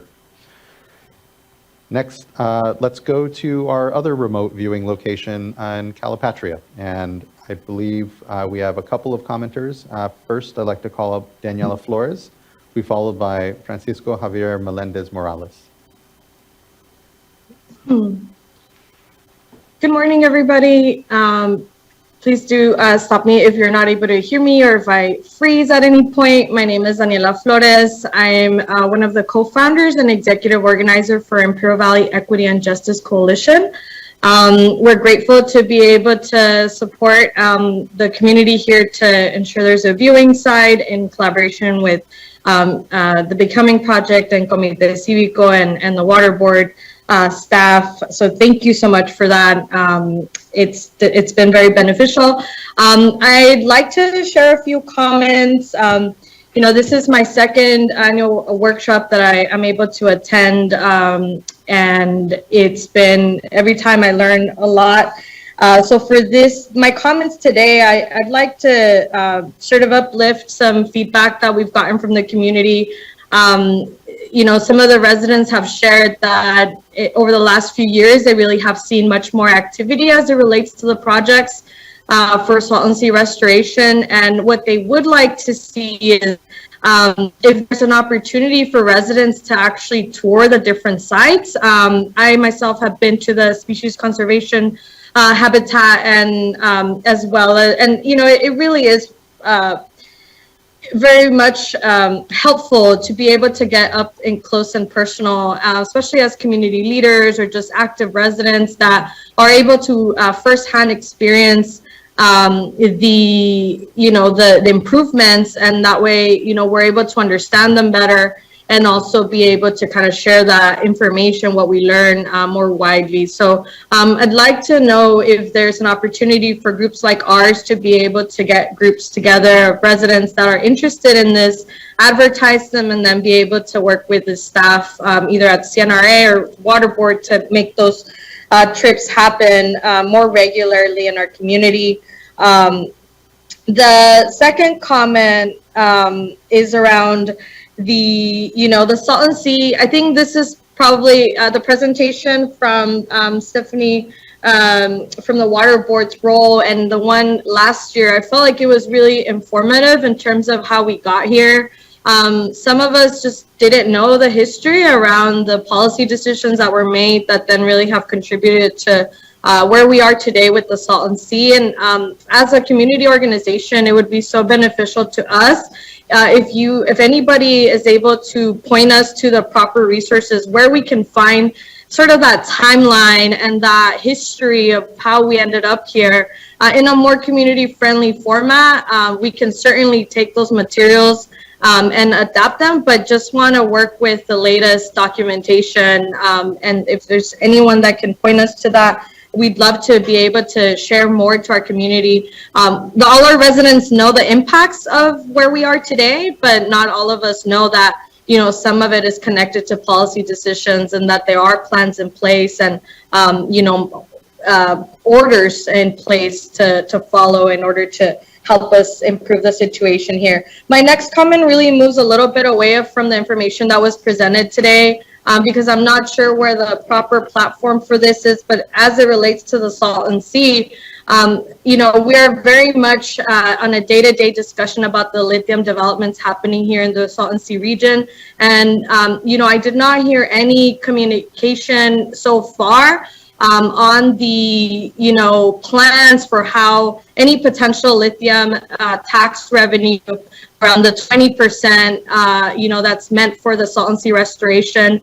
I was hoping to hear a little bit about that. I know it's still early since there are $0 in that tax revenue account at the moment. I do think it's important to understand and get some clarity from the board where avenues and at what point will we get some formal communication about the plans of those 20%. Everyone's asking us how exactly will that money be used, and what role does community have in helping inform that, help shape that, and are those going to be, you know, included into that long range plan, or where does that really fit in, because it is central to the Salton Sea. I've also heard at other workshops that we've been to that there's some discussions around the budget and the state of California sort of thinking that the Imperial County is going to get all this revenue for that 20% and trying to project that the state might not need to contribute as, that there will be, the tax revenue is going to cover potentially so much that then the state doesn't necessarily have to put as much in their budgets for Salton Sea restoration. And so I just really want to push back against that. I'm not sure exactly, who's saying that. I know I heard it in one of the other agency workshops. I believe our assembly member uplifted this point at the April 19th hearing. And so I just, again, pushing back a little bit to make sure that, until we have any tax revenue, I don't think it would be responsible for us to already start to see where we can cut budget from our Salton Sea priority. And I know I'm probably a little bit over time, so the last thing I'll say is that at the last year's meeting, we provided feedback that, our community is hurting as it relates to the impacts, and that we recommended that the mitigation definition gets brought in to include health. We would love to see in these panels and in these collaborations have the Department of Health and Human Services as well. We would like to see as part of these plans, whether it's the long range plan or some more appropriate plan, for it to be including perhaps also CARB, the California Resources Board, to make sure that there is, as part of the mitigation plan, that there's a Salton Sea monitoring plan, and that there is a Salton Sea region health impact assessment that gets conducted and monitored throughout time at the same time that these interventions are getting deployed. So with that, thank you so much for your time. Thank you for your commitment to our community. And we really look forward to continuing to partner together in resolving some of the major issues that we have here. Thank you all so much. And I will, I'll just transition the other resident that's here. Thank you. Thank you so much. I really appreciate all of those great points. On the sort of desire to know, kind of the history on so far as the stipulated order and some of the decisions that have been made, I'll look to Stephanie Hollistedge here to make sure and reach out and provide that with you and be able to work with you on that. Points taken well on and we have had the Air Resources Board, or at least the local air district, at previous board workshops. It's an aspect, again, that I think will be, to your point, important that we bring back in insofar as the air quality impacts and also the human health side of things, just to be able to better continue to flesh out what we know is a complex challenge that we have down before us. Thank you for the leadership. It means a lot. And now we'll go to Francisco Javier Melendez Morales. Thank you, Chair Smith. I'll just remind him of interpretation instructions here. Buenos días, señor Francisco. Yo soy su intérprete para hoy. Solamente un recordatorio, frases cortas y pause para mí, por favor, ¿ok? Sí, escucho. Sí. Okay. Muy bien, gracias. Sí, buenos días a todos. Mi nombre es Francisco Javier Meléndez. Soy residente aquí en el condado del Valle de Imperial. Mi profesión, soy técnico agropecuario, y mi propuesta con respecto al programa que se viene del litio en relación a la afectación que hace en los ecosistemas la explotación de este mineral. Propongo producir plantas nativas involucrando a todas las ciudades de aquí del condado del Valle Imperial con cierta cantidad de plantas nativas, hablando en sí de cantidades de ciudades más grandes con 500,000 plantas, ciudades más pequeñas con 100,000 plantas, sí, para dar un total. Señor Francisco, un segundito, por favor. Pausa, por favor, para yo repetir, ¿ok? Gracias.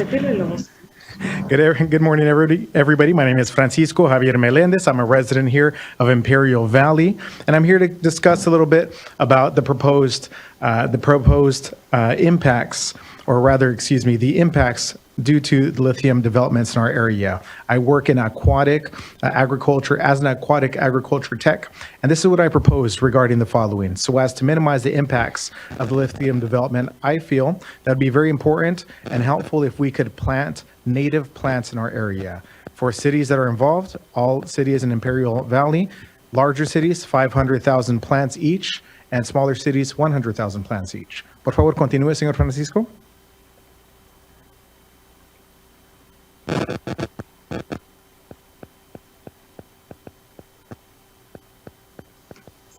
Sí, para dar un total de plantas nativas de la región de 2.350.000 plantas para la restauración de los ecosistemas afectados por la actividad de la explotación de litio en el Salto Sea, y involucrar a todas las comunidades con este proyecto, porque es bien sabido que la explotación de este mineral afecta tanto a los ecosistemas de flora y fauna. Entonces, me gustaría participar en este programa para poder ayudar a mi comunidad. Gracias. Gracias, señor. And so, as I mentioned, that would be the planting of native plants for all cities in the Imperial Valley for a total of 2,350,000 plants, which I feel would help combat the negative impacts seen from lithium development in our area. As we all know, lithium development in Salton Sea has tremendous impacts on the ecosystem. It affects our flora, our fauna, and our wildlife, as well as fish in the area. So to combat this, I would propose that all cities in this area get involved, all help so as to help combat the negative impacts of lithium development and exploitation in this area of Salton Sea. Thank you. Thank you so much for that interpretation. Y gracias, señor, por tu participación y tus palabras ahora. Gracias. Next, we'll start to go. I believe that takes care of folks at this point that were in the two viewing rooms. We'll go back to the viewing rooms when we go back to public comment later in the day, in case there's others that have arrived. What we have now are folks that are on the Zoom platform joining us virtually.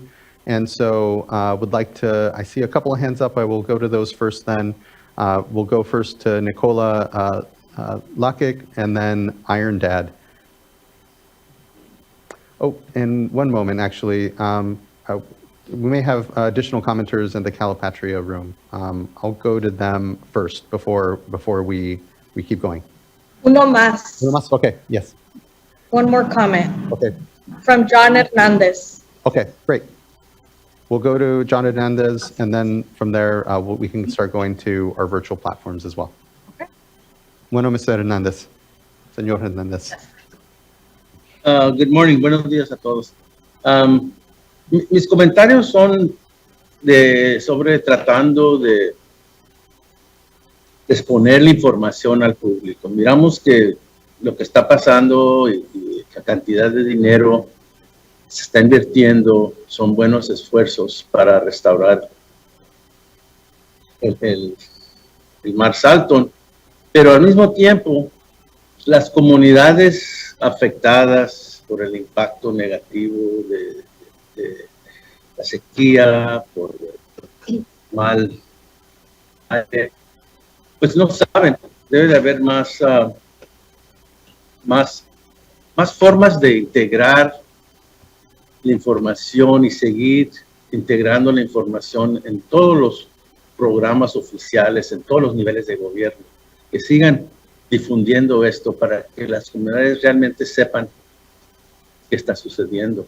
Gracias. Un pausa, por favor, señor Hernandez.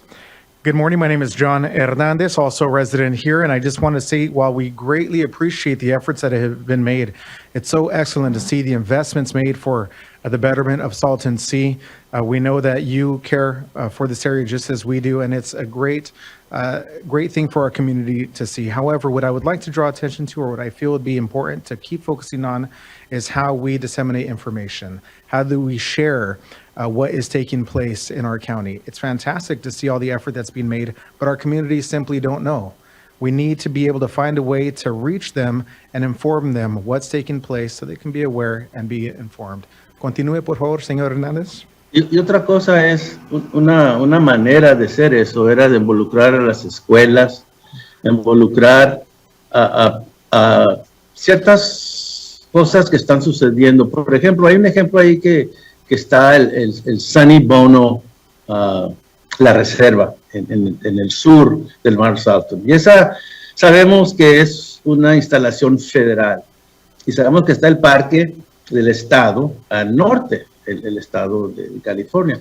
Pero a mí se me hace que como es difícil tener acceso al mar y mirar qué está pasando y la restauración, que debe de haber unos esfuerzos para ver una colaboración a nivel federal y a nivel estatal y quizás tener eventos ahí que quizás la comunidad pueda asistir. Por ejemplo, el parque, mis experiencias con el parque estatal, el que está al norte, es que cobran para entrar y es una cuota que muchas familias, ya que la gran cantidad de familias son hispanas, latinas en la zona, no pueden acceder a ese parque. Una pausa, por favor, señor Hernández. Gracias.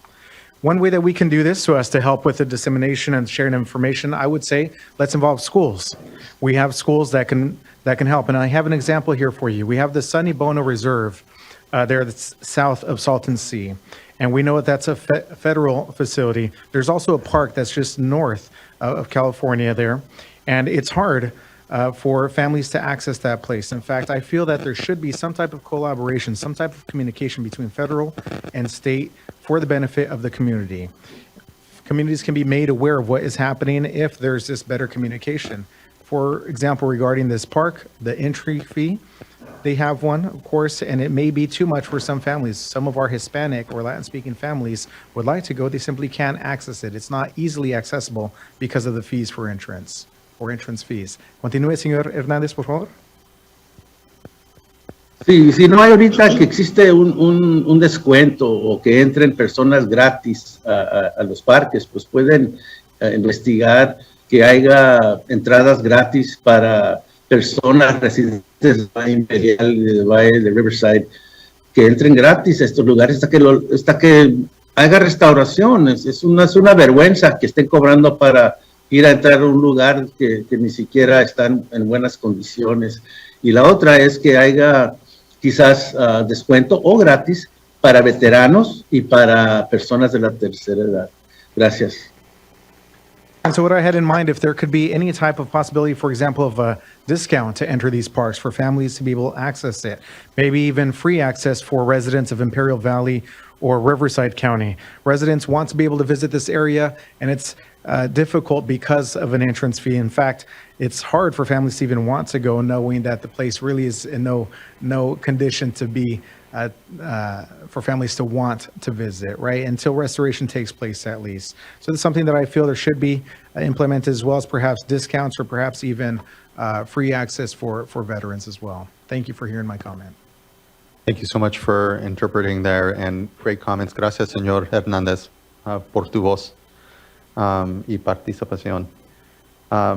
Next, we'll start to go to folks here then on the platform. I'll make a quick note. We're at about 12:07. We'll go ahead and take at 12:30, we'll take our lunch. We'll only go for about an hour, so we'll come back at about 1:30 at that point and keep taking folks, and appreciate everyone's patience here as we try to make sure we get everyone's voice added to this discussion. So next I'll go to Nicola Lakic, be followed by Iron Dad, and then Joan Taylor, and Mariela Loera.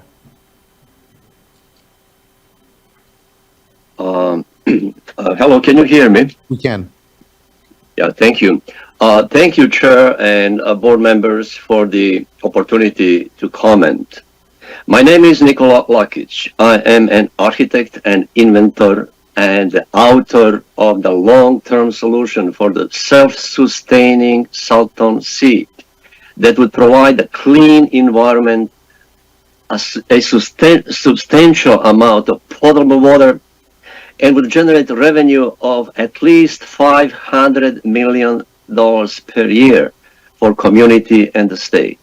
Sorry to say, but I strongly oppose the current course of action, Salton Sea Management Program, 10 years plan, dust suppression project, etc., because the whole program and those related projects are based on acceptance of the false assumption that Salton Sea cannot be restored. Therefore, the notion is, let us manage it, its decline, etc. You need to ask yourself a question. What is the final product? I can help you with the answer. If the current course of action continue, it will be smaller, saltier, smellier, and more polluted Salton Sea. Unfortunately, my proposal was sabotaged twice without a single scientific argument against it, mostly by local leaders influenced by Salton Sea Authority, Imperial Irrigation District, Tetra Tech, and Pacific Institute. Some members are today in the room there. Because my plan interfered with their plan, which is smaller lake and cultivation of farmland and extraction of lithium. If I'm invited, I would be glad to make a presentation for about 2-3 hours. It is a comprehensive design. It involves architectural plan, hydro, solar, geothermal elements, each of them special segments, to show you how we can restore the Salton Sea despite restricted inflow from the Colorado River. It is in harmony with quantification settlement agreement. My proposal, it's not in conflict with geothermal project for extraction of lithium. I'm just asking to make dike around the desired area so they don't need to destroy whole lake. But that's just a small part. I know my time looks like I still have a little bit, I don't know. How much time I have? It looks like 5 seconds. 5 seconds. Okay, well, maybe I can comment later on a little bit, but I would be glad to make presentation if I'm invited. But thank you very much for this short opportunity. No, I do appreciate your comments, Mr. Luck. I know that, as I see it, there isn't a plot to keep your ideas off the table. It's just, these are our large, complex, and public processes that are unfolding. So please do continue to contribute your thoughts, and appreciate your time here today as being part of this discussion. Thank you, Mr. Lockett. Next, I'd like to call up Iron Dad, be followed by Joan Taylor, and then Mariela Loera. Yes, hi. First off, thanks for giving our communities, the Salton Sea communities, an opportunity to offer feedback. I'm Iron Dad. I'm an environmental activist, and I'm a resident of Bombay Beach. Every year I run around the sea as a way to raise awareness for the sort of dire plight, environmental plight of the sea. I've seen, the vast exposed and unmitigated parts of the plight that very few people see, especially on the southeast shore and the mouth of the Whitewater River.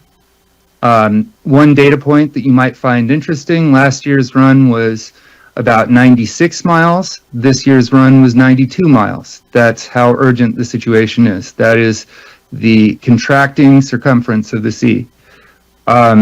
So while data is important, as Sean McGuire pointed out, metrics are, I agree that metrics are important, but numbers aren't everything. So, for example, a project that's come up a few times already, the Vegetation Enhancement Project to the west of Bombay Beach, was installed with no community outreach and awareness and has impacted us. So you might get 90-some acres out of that to add to your tally, but the impact on our community has been detrimental, and that's a universal sentiment that we've brought up many times. And you've seen the photos. I mean, how would you like to have that appear one day right next to your home with absolutely no advance notice? It's not pretty. That destroys the natural beauty of our area and is literally right next door to Bombay Beach. I don't know how much you know about Bombay Beach, but we're actually a recognized artist community. We're covered in the top tier of publications. We just had a New York Times article on our community.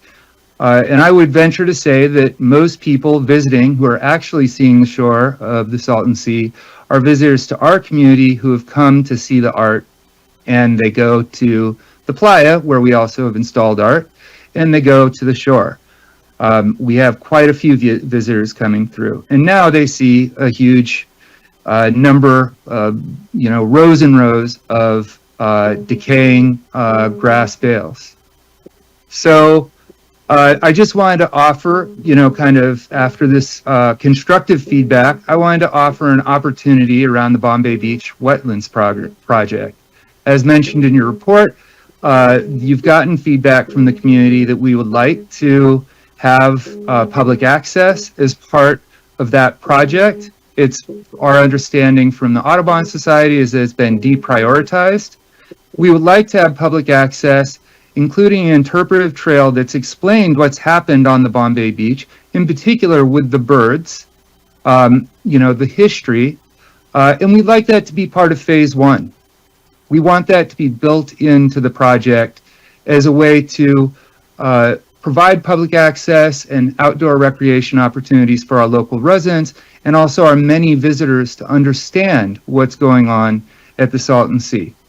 More generally speaking, we'd like to be not only better informed, and we've been, woefully uninformed about these projects in the past, but we'd like to be treated as a full partner in decisions that frankly impact us far more than they impact any of you.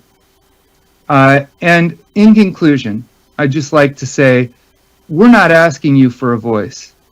We're just asking you to listen to the voice that we already have. Thank you very much. Thank you as well. I really appreciate your participation in all of those points here, and just thank you for your advocacy and work here. Next, I'd like to call up Joan Taylor, be followed by Mariela Lorera, and then Marianne Ruiz and Jasmine Phillips. And I think we'll try to, at that point, maybe transition and maybe hear a little bit from the Resources Agency and folks to give us feedback on what they've heard. Chair and members of the board, I'm a local resident, speaking as an individual. I want to speak to the CBWD wastewater change petition, WW0093, that's before you. Well, the state is trying to identify a water supply for the large North Lake project and eventually build it in the pilot. The board will also be entertaining this petition from CBWD to recycle wastewater, which otherwise would flow down the Coachella Valley stormwater channel, and they would reduce it by that flow by 5,000 plus acre feet a year. And notably, even that figure may be exceeded. According to a recent communique to the board from CBWD, and I quote, "The intent of this project is to recycle all the wastewater discharge, regardless of the estimated amount mentioned in the notice."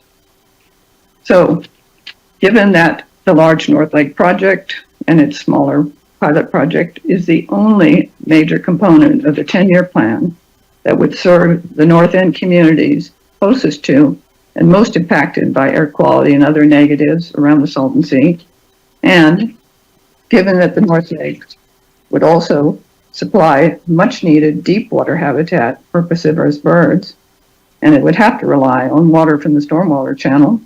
Several years ago, WRP4 project before you was protested by the Department of Fish and Wildlife, Audubon, Pacific Institute, Sierra Club, and others. Most recently, CBWD requested and received a 12th extension of time to respond to this protest.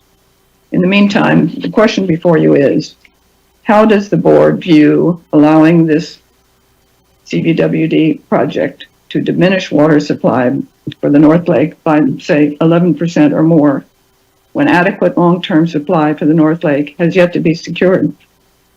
Thank you for your serious consideration of this problem.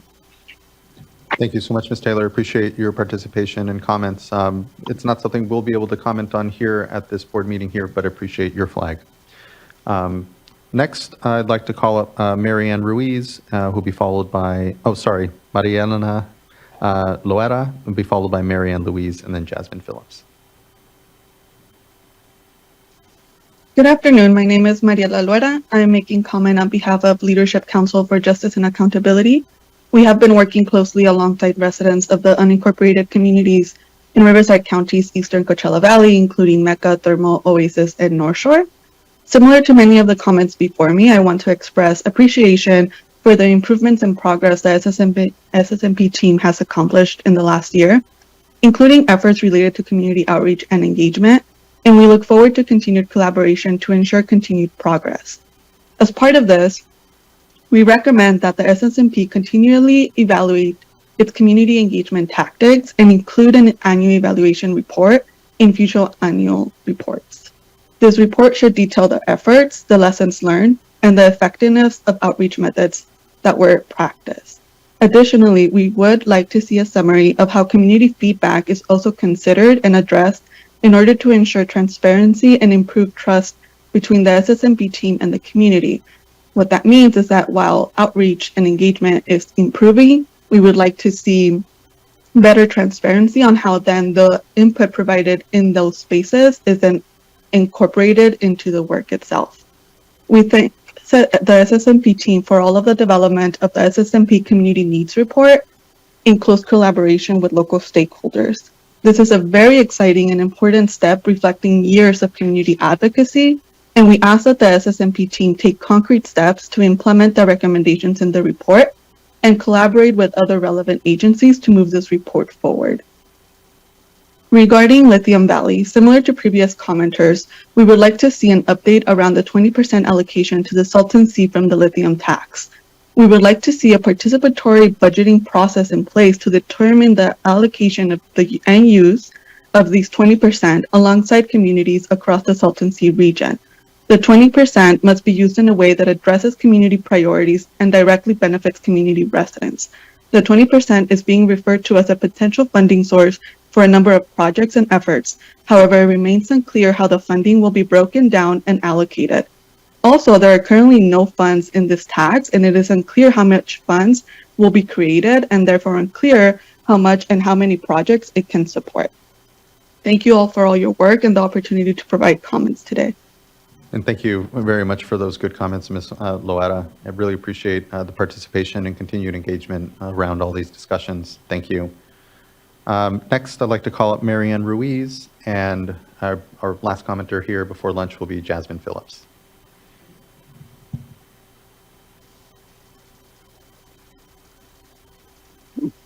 Thank you. Thank you for this opportunity. Can you hear me okay? We can. Thank you. Good afternoon. Okay, great. Good afternoon. Thank you for the opportunity to comment on the efforts to revitalize the Salton Sea. And I do appreciate the work of the SSMP team, especially involving the local community. I am commenting today as an individual, and I'm not from the local area. I live in Chino, California. Lived in California all my life. First visited the Salton Sea as a kid in the 50s when it was still a vital, alive sea. In more recent years, I started visiting for the migratory birds and beautiful views and scenery. But as I learned more about the challenges facing both the local residents and the wildlife, like many others throughout the state, I really care about the people living there, and I understand and feel strongly that we have a moral imperative to fix the growing crisis for the local communities as well as for the wildlife. So I've learned, over the years more about the plans for improving conditions and have a few concerns here. I wanted to share. I'd like the state to show how the projects will meaningfully improve air quality and water quality. Facts, data-driven benchmarks for improvements in public health and monitoring data should be publicly accessible. Water and air quality monitoring data should be routinely reevaluated to use as benchmark data for all new and existing projects. I come from an industry background, and benchmarks are key to understanding progress, or lack of it. And I think we need that. Our populations in the Salton Sea need long-term health studies to establish a baseline of respiratory health indicators for all the asthma issues. The state has done a good job in launching the SSMP Air Quality Monitoring Program, and I think these data streams should be available to the general public to demonstrate the improved public as public health improves through dust and habitat projects. We all know and recognize the benefits of time outdoors and nature, and the gentleman before me talked about the need for access and the ability to access some of these areas, but places are neglected and meaningful infrastructure projects are needed to improve equitable access to revitalize recreation areas for local communities to be able to take advantage of recreation opportunities and have that time, in nature. I'm also concerned, as others have noted, on the progress of projects. I'd like to see how many projects were actually completed in 2022.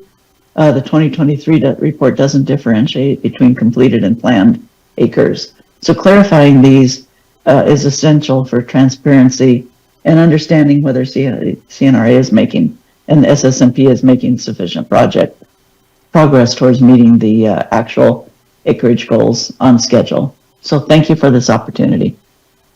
Thank you for your advocacy and for joining the discussion here, Ms. Ruiz. I appreciate your points, and just thank you for continuing to follow along and being an advocate for the resource down there. Thank you. Next, I'd like to call up Jasmine Phillips.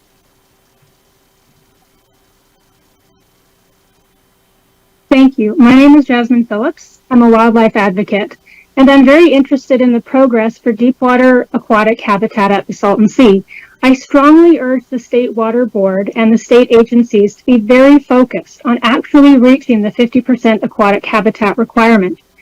So far, the 130 acres of aquatic habitat acreage reported at SCH comes from the 100 acres of sedimentation ponds. Now, that mixing basin where the water is very muddy and cloudy, that might not be very great habitat for fish and fish-eating birds. So maybe it's really only the 30 acres of the interception ditch that became incidental habitat for pupfish when they swam into it. This project was developed over a decade ago. We heard Secretary Crowfoot talk about the critical importance of the Salton Sea for hundreds of species of birds migrating along the Pacific Flyway. Others commented on an increase in shorebirds at the Salton Sea. But now I need to share the dark side reality of a shrinking Salton Sea and how fish-eating birds like pelicans are affected. I wanted to bring the latest and ongoing wildlife crisis to the board's attention. Right now, there are over 300 emaciated brown pelicans that have been rescued and are currently in care on the California coast. Rescuers are calling this a brown pelican crisis. They are having trouble finding food. They are suffering and dying from starvation because fish stocks in the Pacific Ocean and the Salton Sea are drastically declining. Similar stranding events have occurred in 2018 and 2022.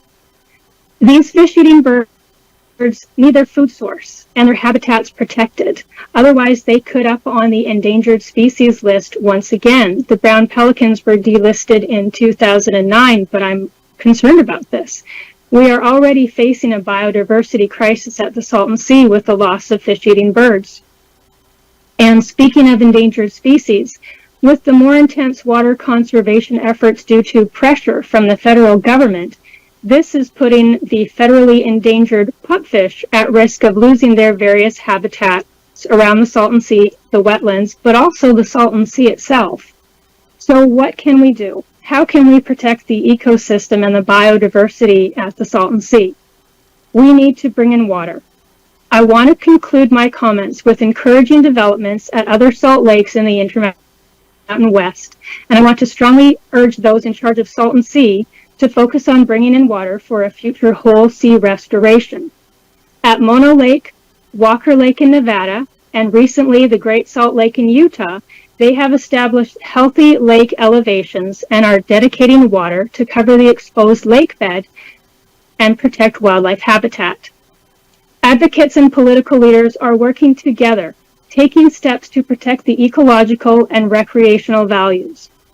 I wanted to share this important quote from the Utah Department of Natural Resources Director, Joel Ferry, after a recent visit to the Salton Sea. He says, "The main difference that stood out to me is the fact that the Salton Sea and the efforts there are really just to manage the crisis kind of situation. Whereas with the Great Salt Lake, we're actually recovering and we've put in place policies to where we've dedicated water to the lake." He concludes by saying, "I think ours is a message more of hope." I want to thank you for this opportunity to provide comment. And thank you so much for those comments, Ms. Phillips. I really appreciate the points made and the continued advocacy around this. Thank you. Looking to our colleagues at the Resources Agency, I think there's a few things we'd like to follow up on. Would it be better to maybe just ask a few of the questions that I think maybe are worth following up on now, and then when we come back from lunch, or want to try to respond a bit now to what you've heard? Okay, appreciate it, Ms. Arthur.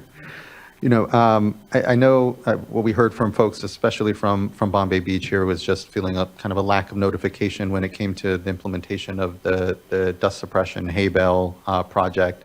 Just don't know if there's anything to kind of comment there, but certainly hearing that frustration. And then additionally, when it comes to lithium development, it is something, as we brought up, there is a gap in acreage. Part of that is needing to identify funding, and just wondering if that's something that'll be more incorporated into next year's update, just kind of starting to, wet in, if you will, work in some of the considerations around lithium development and what it means for the management program, and how those start to kind of look together. I know there's still a lot of question marks, I think, when it comes to lithium development, what projects, what amount of water is needed, what is going to be moving forward. And I know they all will certainly undergo their own environmental analysis as that takes place. But just wondering at this point if it's something that the management program is looking to maybe articulate a little further here, so that folks can have an understanding of, how much are we relying on that potential source of new funding, as has been indicated, from the 20% tax that would go to local projects. And just kind of wondering where best to start to anticipate how that gets folded into some of these discussions. Okay, thanks. Well, first, just want to acknowledge the frustration that we're hearing from residents of Bombay. Appreciate their participation, appreciate that you all were able to set up a, satellite venue there, so that we're hearing directly from community members.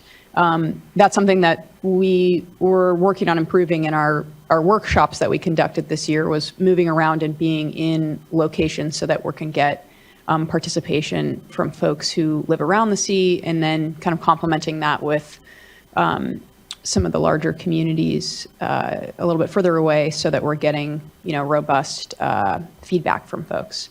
So definitely hearing that frustration, and hearing it as a lesson for our team. And want to acknowledge that there's some challenges there around COVID, some challenges there in terms of outreach that I think we're able to improve on, but also just a learning process for us, particularly when folks who live nearby, are directly next door to projects. So we'll strive to improve that communication for sure. And I do want to bring it back to, the projects are with an eye towards benefits to communities in terms of suppressing dust and locating them so that we're suppressing dust nearby where folks can benefit from that. So that's a component of how we're placing projects and prioritizing. Okay, on the lithium, do you guys want anything on that? We're good? Okay, good.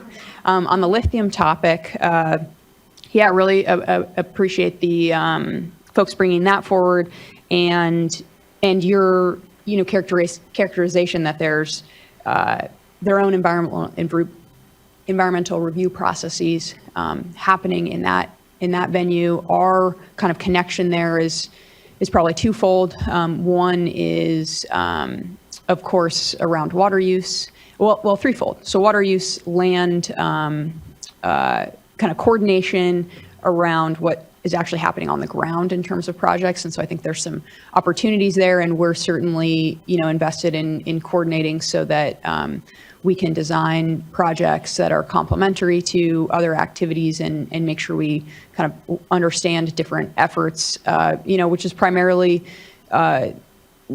coordination with landowners.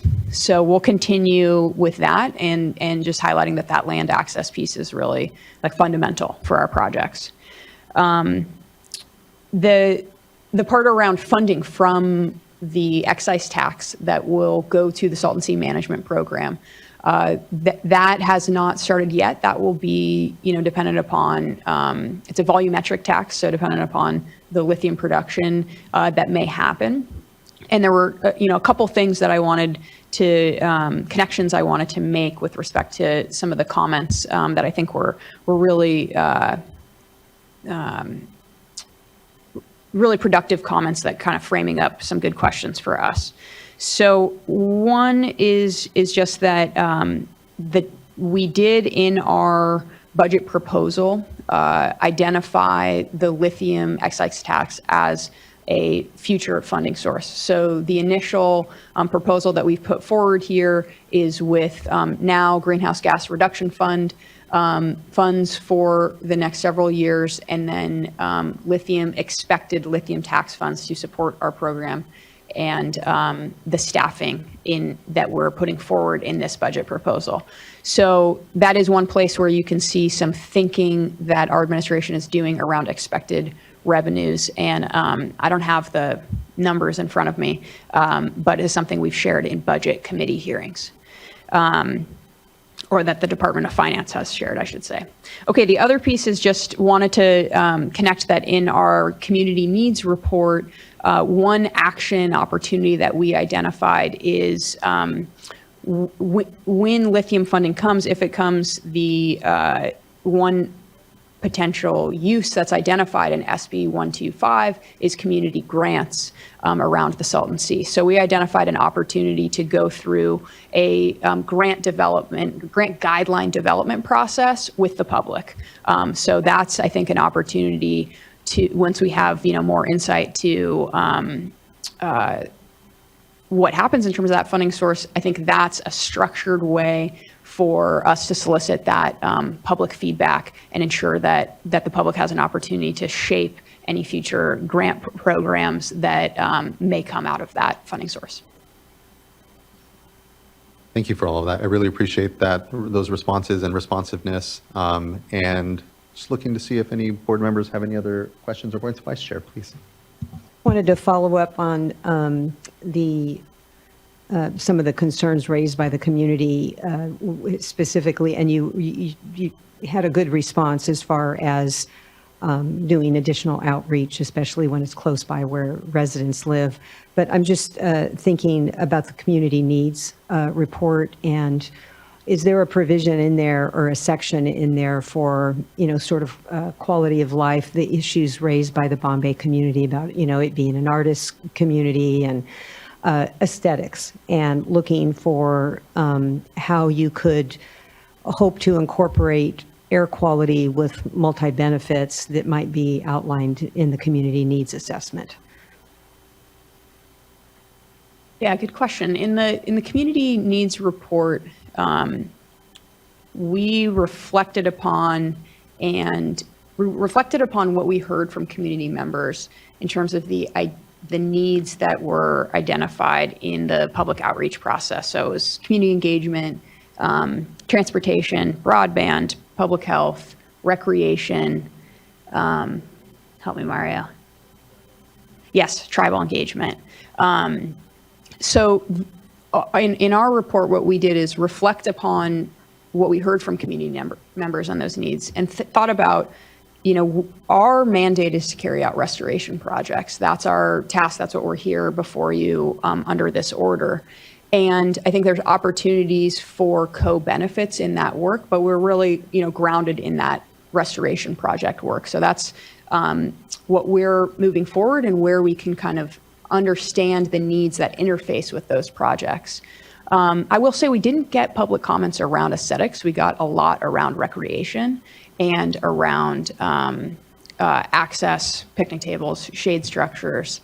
But I'm hearing that today, so that's perhaps a consideration that it mostly kind of falls under our community outreach opportunities that we identified there, which is our reflections on how we'll work to just keep strengthening those efforts. And I think we're making progress, but it's ongoing, and I think it will continue to be ongoing in the long term.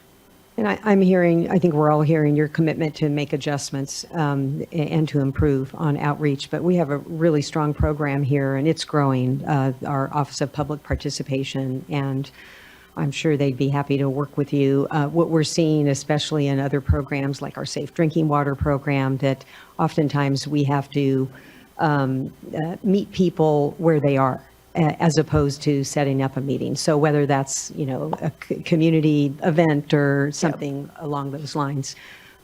So just a suggestion.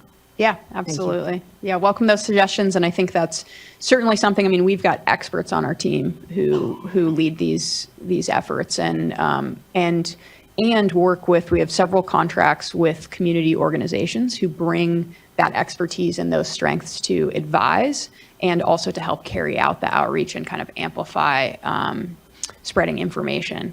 And I think the diversity of strategies that you're speaking to is something that we hear from those experts as well.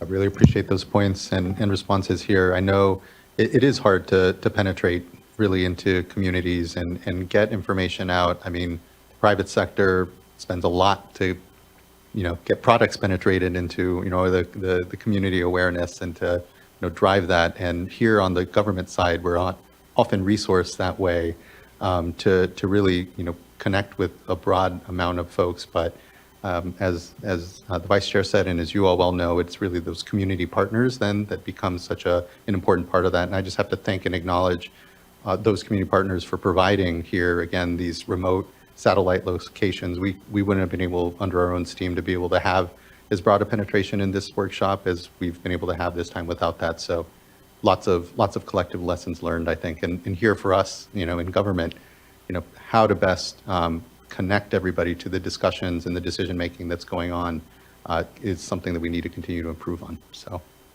points well taken. Thank you. Not seeing any other questions or points here at the dais for now. And so let's go ahead and give ourselves a lunch and we'll return here. Let's go ahead and return at, we'll just go ahead and make it 2 o'clock. Give us, an hour 15 or so for lunch. So we'll reconvene here at 2 o'clock. Appreciate everyone's participation thus far. Look forward to the panels here in the afternoon. Again, we'll be having a couple of panels and a little back and forth from the dais, and an opportunity for further public comment at about 4:30 for folks that are still on the platform or that have joined any of the remote locations. Thank you all. Have a good lunch. We'll be back here at about 2 o'clock.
All right, everyone. We're at 2:02. We can bring this meeting back into order. Hope everyone had themselves a nice lunch. Appreciate the break. As we come back here, our first panel will be, we'll have a series of 2 panels before we get back to additional comment. And this first panel is an overview on local agencies, partnership, Salton Sea projects. Really appreciate Mr. O'Dowd and Ms. Humes, you being here. And I know we're joined virtually by Frank Ruiz as well from Audubon, California. Mr. O'Dowd, would you like to take us away? Thank you, Chair Esquivel. Again, my name is Patrick O'Dowd. I'm the Executive Director of the Salton Sea Authority. And it's an honor to be here today to discuss the projects at the Salton Sea.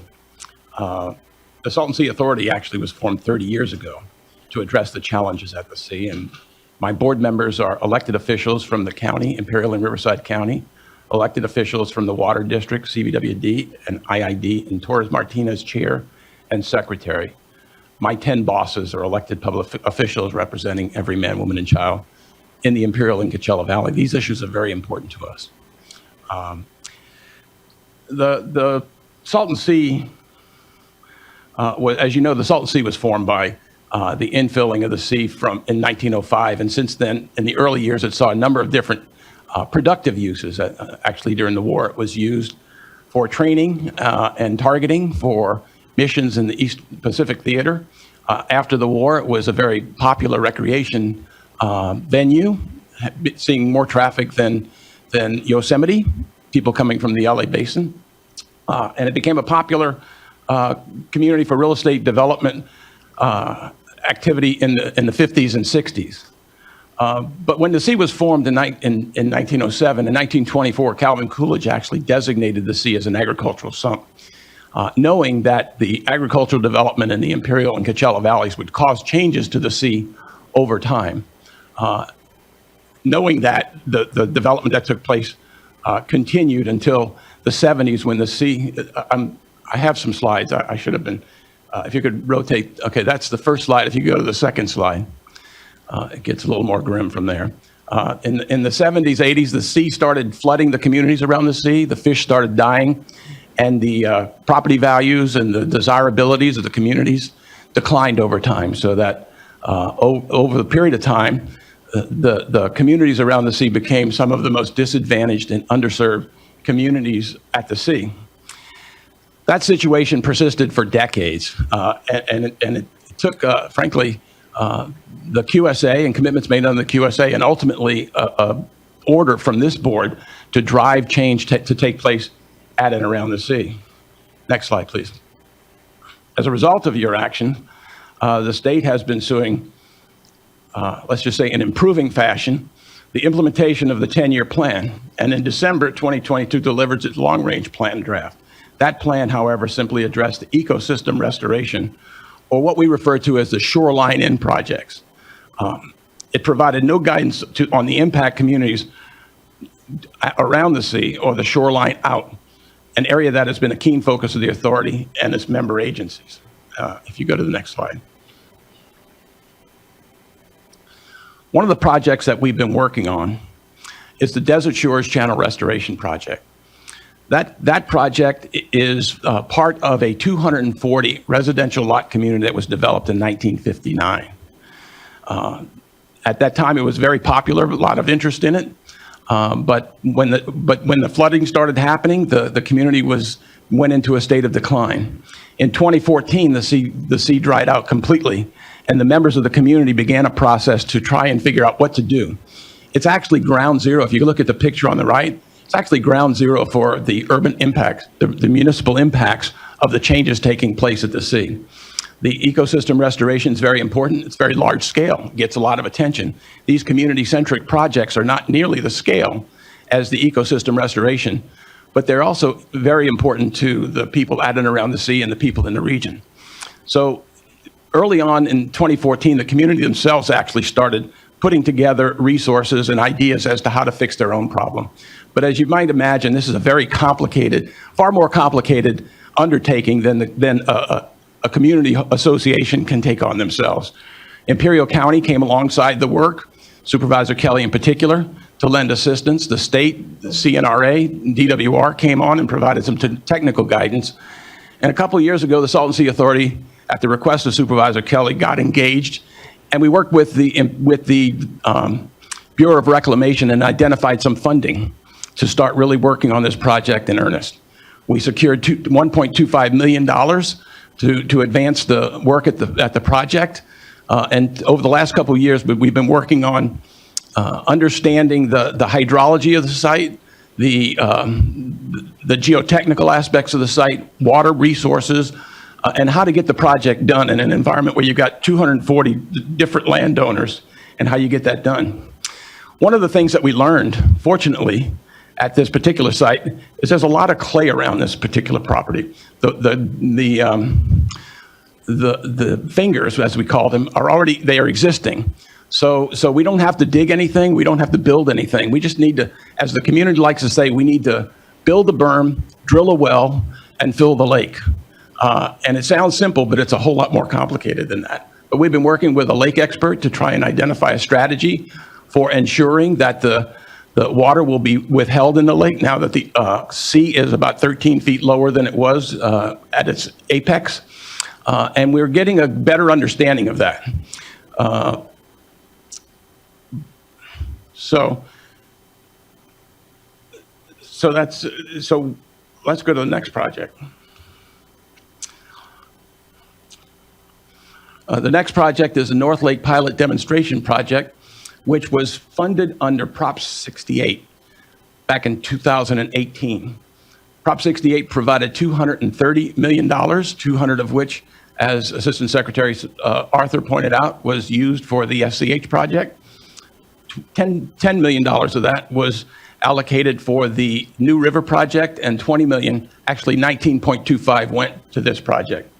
In 2019, we undertook an effort to develop a plan for the north end of the lake, working with CNRA, DWR, Riverside County, CVWD.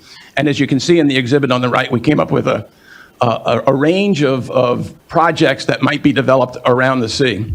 With the resources that were available, we then identified 4 separate locations for a North Lake project and ultimately settled on a project situated immediately adjacent to and in front of the North Lake Yacht Club in the community of North Lake.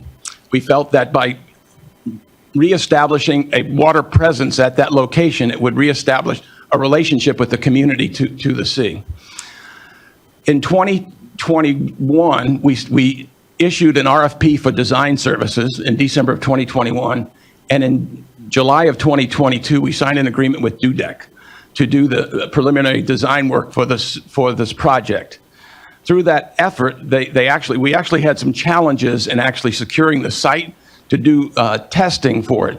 We approached the federal agency responsible for permitting, and they told us it would take 2 years to get the permit. But fortunately, because of our relationship with the commitments agreement with the state, with the commissioner, we were able to vastly accelerate that project and got the permits in a timely basis. Well, not unfortunately, but as a result of that effort, if you go to the next slide, what we learned is that we've got some real complicated conditions on the site. The soils are not very structurally sound. They're very permeable.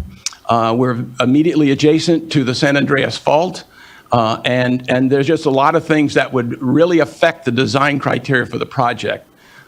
Based on that information, and frankly, inflation itself, because this was originally funded in 2018, we're estimating that the project could cost 3 to 5 times more or more than the original budget. So we've been working with the state and working with the county to envision what this project might be and what resources might be available to develop the right project for this site.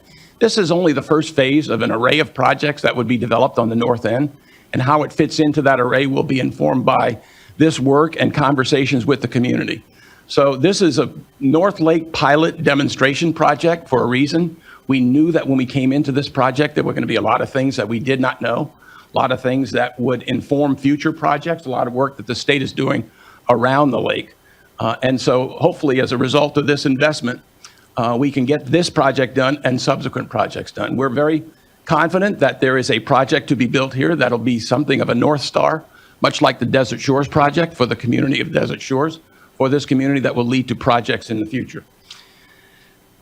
And I would go to the next slide. So the Salton Sea Authority has three priorities: health, habitat, and opportunity.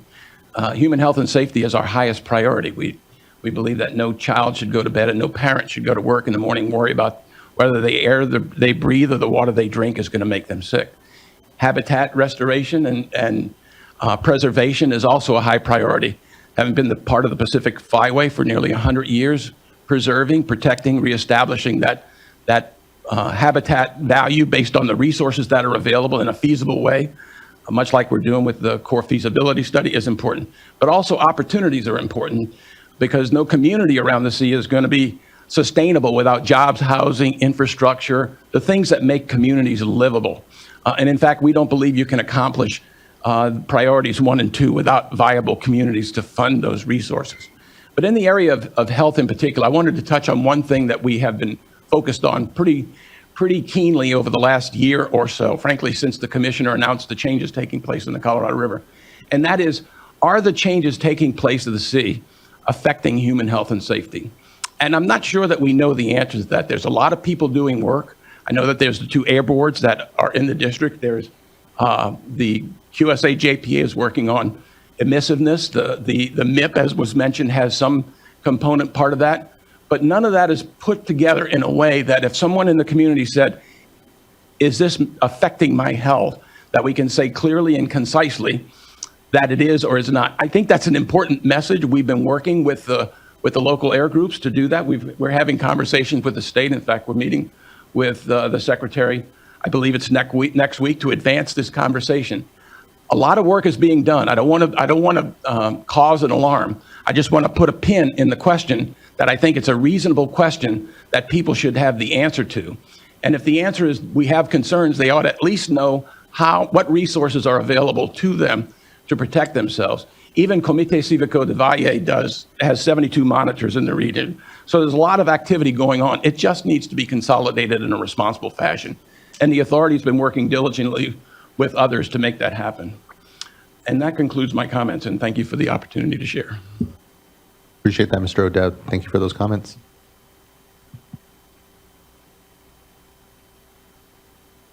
Wait till my presentation comes up.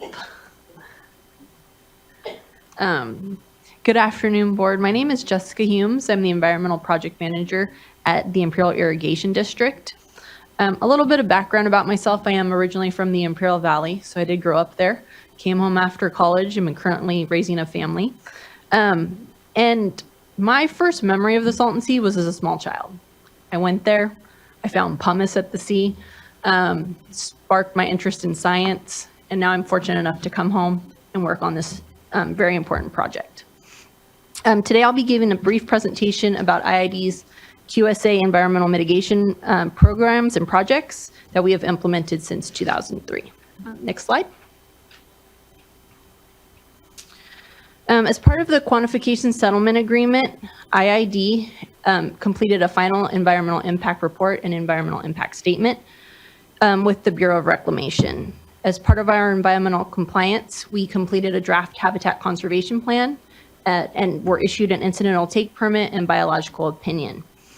Part of that also included the funding coming from a QSA Joint Powers Authority, which has partner agency San Diego County Water Authority as the administrative agency, Coachella Valley Water District as the lead counsel, IID as the implementing agency, and California Department of Fish and Wildlife as the chair. The JPA collects, holds, and invests and reimburses environmental mitigation costs incurred by the implementing agency to address distinct impacts related to the water transfers. The JPA funds environmental mitigation up to $133 million in 2003 dollars, and the 3 water agencies have paid $30 million in 2003 dollars to CDFW as part of the Salton Sea Restoration Fund. Both funding pots cap the 3 water agencies' financial obligations and liabilities for environmental mitigation and restoration as part of the QSA. The state has a responsibility under the QSA legislation to fund mitigation costs that exceed the $133 million and responsibility to address the larger issue of restoration at the Salton Sea. For the first 15 years of the QSA, mitigation water was delivered to the Salton Sea through an annual fallowing program implemented within Imperial Valley and funded by the QSA. Next slide. Just to go over a couple of our other environmental mitigation measures that are required through the draft habitat conservation plan and our permits.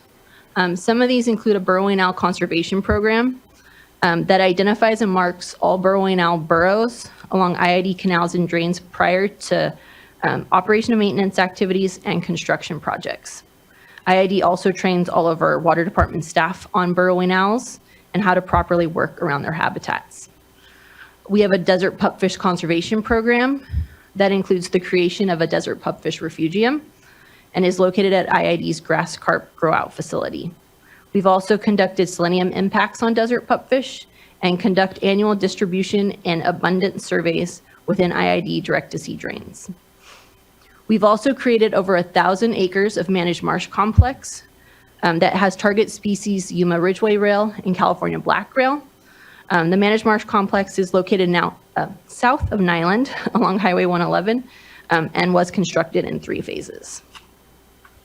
And lastly, our Salton Sea Air Quality Mitigation Program, which I'll go into more detail next, that identifies 4 air quality mitigation measures, including research and monitoring, restricting access, purchasing emissions reductions credits, and ultimately implementing dust control projects. Next slide. So what is the Salton Sea Air Quality Mitigation Program? As part of our mitigation measures, IID began monitoring dust around the Salton Sea in 2010 by installing 6 air quality monitors around the shoreline of the Salton Sea. In 2016, a comprehensive science-based adaptive management program was developed to proactively detect, locate, and assess dust mitigation and from exposed playa. The program is composed of 3 main pillars: an annual emissions estimate, planning and design, and implementation and monitoring. Next slide. Each year, IID develops an annual emissions estimate for the Salton Sea. The objective of this pillar is to identify when and where emissions are likely to occur, how much they will emit, where does the dust go once airborne, and which areas need to be prioritized for dust control. To calculate an annual emissions, IID, along with our team of air quality experts, map playa exposure compared back to 2003. We characterize the surface conditions around the sea and model wind conditions to estimate emissions. Next slide. As part of the emissions estimate, sorry, I'll pause for a second there. Do you want to go to the next slide? Thank you. As part of the emissions estimate, a map is developed with exposed playa and identifies where annual PM10 emissions are likely to come from. At the end of 2023, just over 33,000 acres of playa have been exposed around the Salton Sea. Compared to 2022, this is an increase of over 2,700 acres of playa. Natural vegetation has established on its own on over 8,000 acres, specifically around the areas of the rivers and direct-to-sea drains. Areas in green on this map, which are somewhat hard to see, show low potential for dust emissions, mostly due to native vegetation being established. And the warmer yellows and reds show areas of high potential for dust emissions, where they will occur and should be prioritized for project implementation. Next slide. We also estimate emissions from the adjacent desert to the west of the Salton Sea, since most of our prevailing winds come from the west. This is a large source of dust upwind from the sea. Right now, the playa emissions are small, and we would like to keep it that way. Our program needs to know where dust is coming from, and by prioritizing projects, we're able to not only identify existing sources, but identify where projects need to go. Next slide.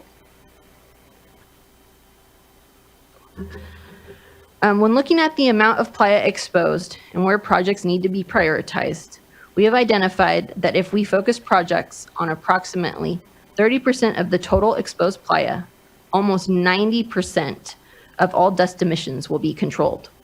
If we can prioritize these projects for the most emissive areas, not only will we get the most bang for our buck, but we can focus the use of water that we do have for habitat and vegetation projects in the right areas. Next slide. Once we've completed our annual emissions estimate, we can start planning where projects go and what they will be. By assessing soil suitability, can we do surface roughening or established vegetation? Do we have water availability? Is groundwater or surface water an option? What other stakeholders have projects planned in the area? We come up with a plan and report that out annually. Next slide.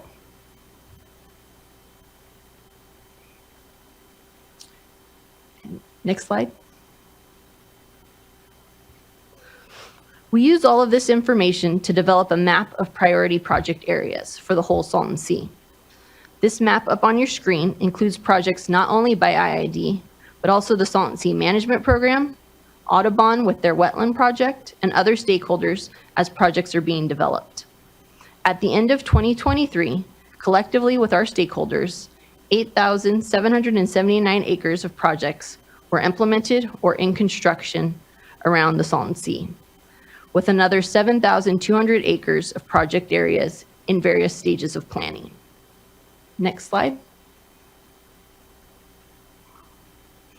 After the annual proactive dust control plan comes out, we get to work. IID has implemented 2,641 acres of projects and have moved into the performance monitoring stage. Each project is monitored using remote sensing, like LiDAR and UAV, a series of on-the-ground project sensors, and video footage. If a project starts degrading or changes are needed, our air quality experts identify recommendations for maintenance activities or changes to the project area. Next slide. Next slide. To highlight a few of our projects that we have implemented in the last few years, this is one of our projects at our clubhouse project in Salton City. We've installed 4 groundwater wells and plan for vegetation enhancement that started construction just this past week. We're hoping by the end of this fall and year that we'll have vegetation established or starting to get established. Next slide. This next project area is our Bombay Beach vegetation project. Construction is wrapping up on 3 groundwater wells, and IID plans to irrigate approximately 85 acres of native vegetation in this area. Next slide. And lastly, at our Alamo South and Poe Road project areas, surface roughening has been installed. Approximately, well, actually, I don't know what I was going to say there, but on some of this area in Alamo South, we have gotten vegetation established, and we do plan to have additional vegetation established in the future. Next slide. And with that, I conclude my presentation. I would be happy to answer any questions. Thank you. I think we will have some questions here from the dais, but we'll go first to Mr. Ruiz, and then we can wrap with panel discussion. So thank you for that.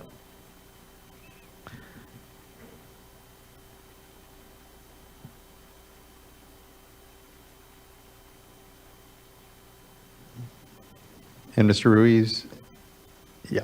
Can you all hear me? We can now. Oh, good. Hi, everyone. Chair SQL, members of the board, and members of the public. My name is Frank Ruiz, and I am the California Desert and Salton Sea Program Director for Audubon, California. And today I will provide you with a high-level information regarding the Bombay Beach Wetlands Project that we've been spearheading for the last 3.5 years. Next slide. As my colleague Dan Orr alluded a while ago, the Salton Sea is experiencing a phenomenon of emerging wetlands. This phenomenon is as a result of the Salton Sea shrinking and the runoffs no longer reaching the sea, so the water percolates through the ground, creating these beautiful wetlands. And the Bombay Beach wetlands is one of them. Even though it is not agricultural runoff, the sea has receded so much that now the water is no longer reaching the Salton Sea, and it spreads the water, creating more wetlands. However, the reason why we decided to jump on this is because unless we do it, the wetlands will be eroded. The invasion of the non-native tamarisk will ruin these wetlands, and we need to really act rather quickly. And next slide. This is the reason why Audubon decided to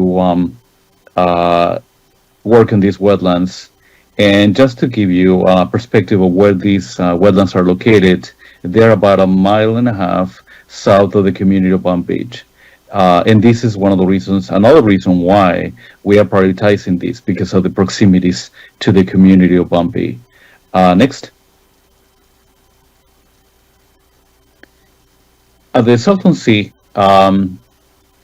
it's really uncommon to see the Salton Sea receiving fresh water, or if we can consider fresh water. But this is one of the wetlands that is being fed by a confluence of different washes, either perennial or ephemeral, coming from the north end, from the fisheries up north, or the hot spring resorts. So the water travels downstream, and it creates a confluence that pretty much forms the wetlands, as you see in the images. Next. These are the objectives that we have, 4 main objectives for this wetland restoration. The number one is to stabilize the existing habitat. Unless, we act rather promptly, tamarisk, will move downstream and invading these wetlands that will impede a lot of the birds and the wildlife to use these wetlands in a more productive way.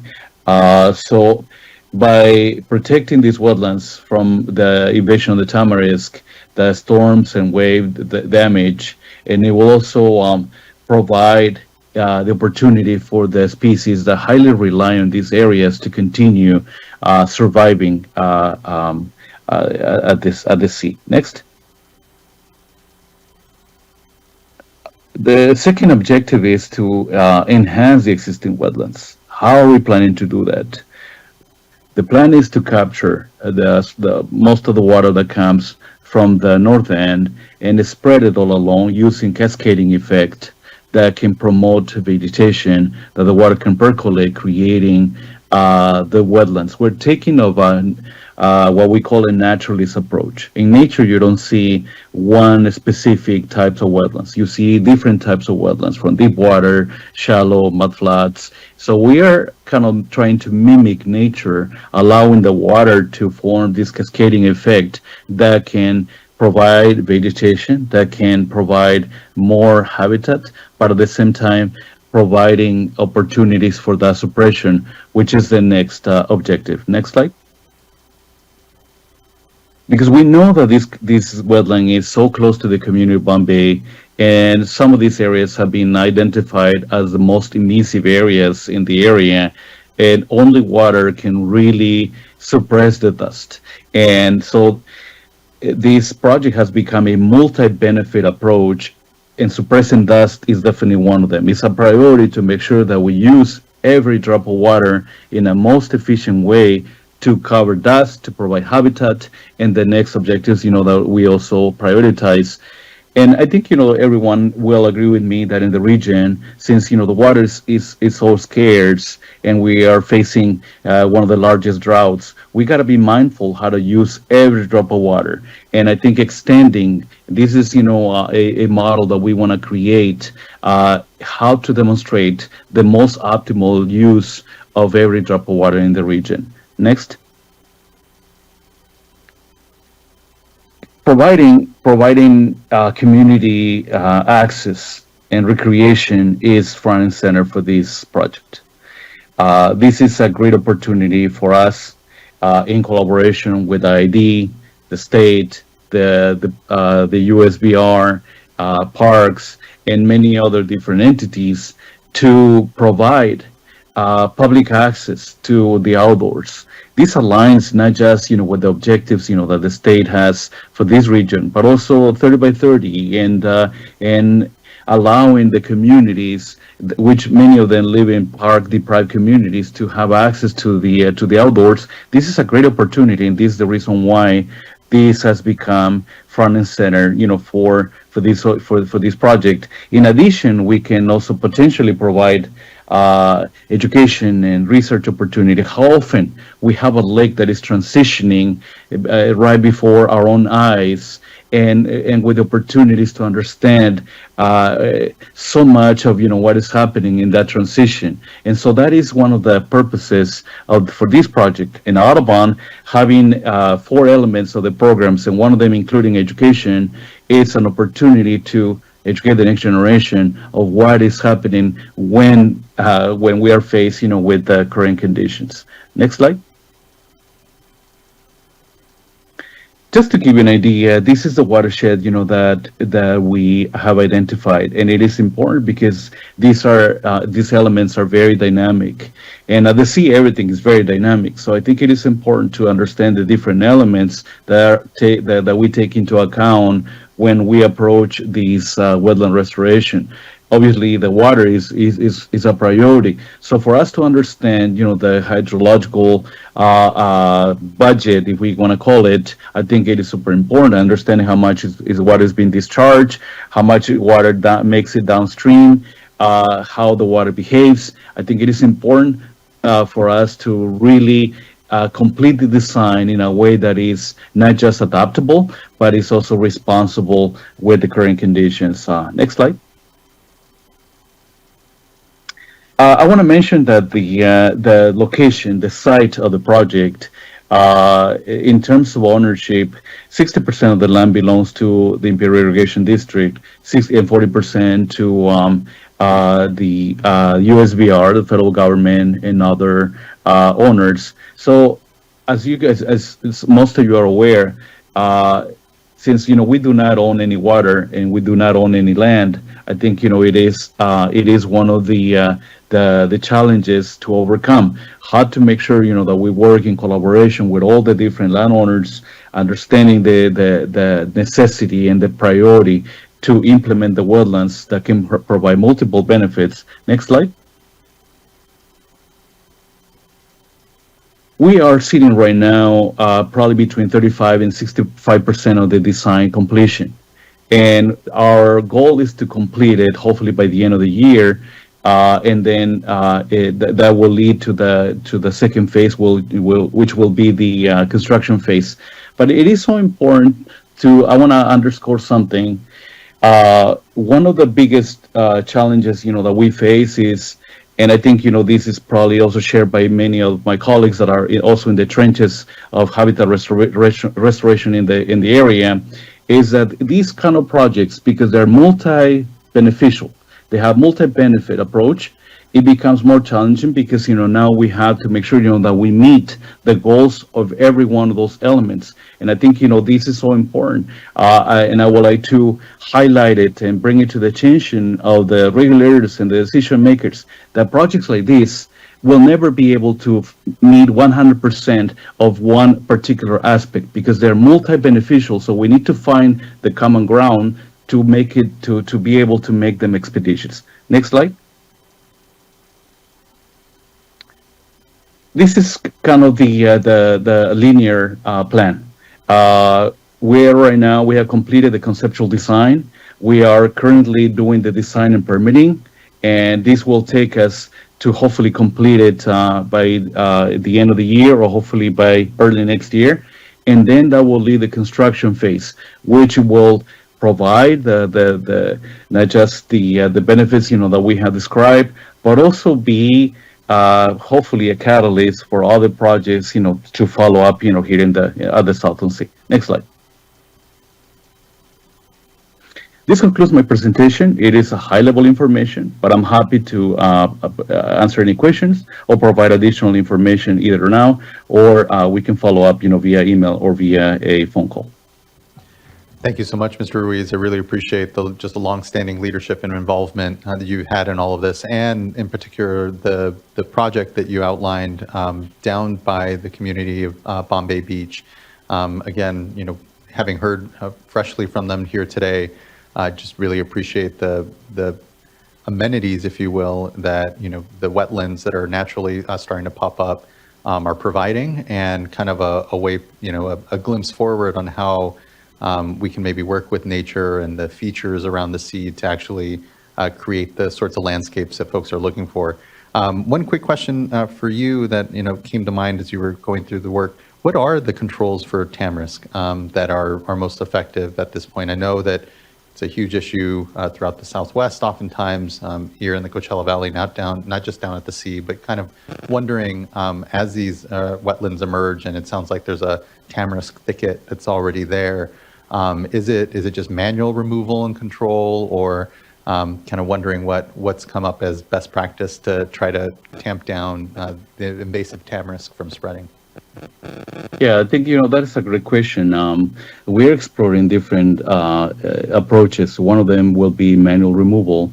The other one will perhaps be flooding control. If you flood those tamarisk thickets, they will not survive in deep water. So, but obviously, we don't have all the water in the world, so we had to really balance the table. And we're trying to investigate what is the best approach. Obviously, the tamarisk beetle has also been found here in the region that was released, the Colorado River by the federal government. So I think, that is also something that we can potentially implement. But I think we're still exploring some of the other additional approaches, because we need to really be mindful. If we can control tamarisk, we can increase. The water. Some of my consultants believe that up to twofolds. So I think it is important, and that's one of the priorities. But we'll keep you apprised. Yeah, I appreciate that. Yeah, tamarisk are just terrible water hawks, and are really damaging to the ecosystems out in the desert. So just thank you for that. And a couple of questions for Ms. Humis and Mr. O'Dowd.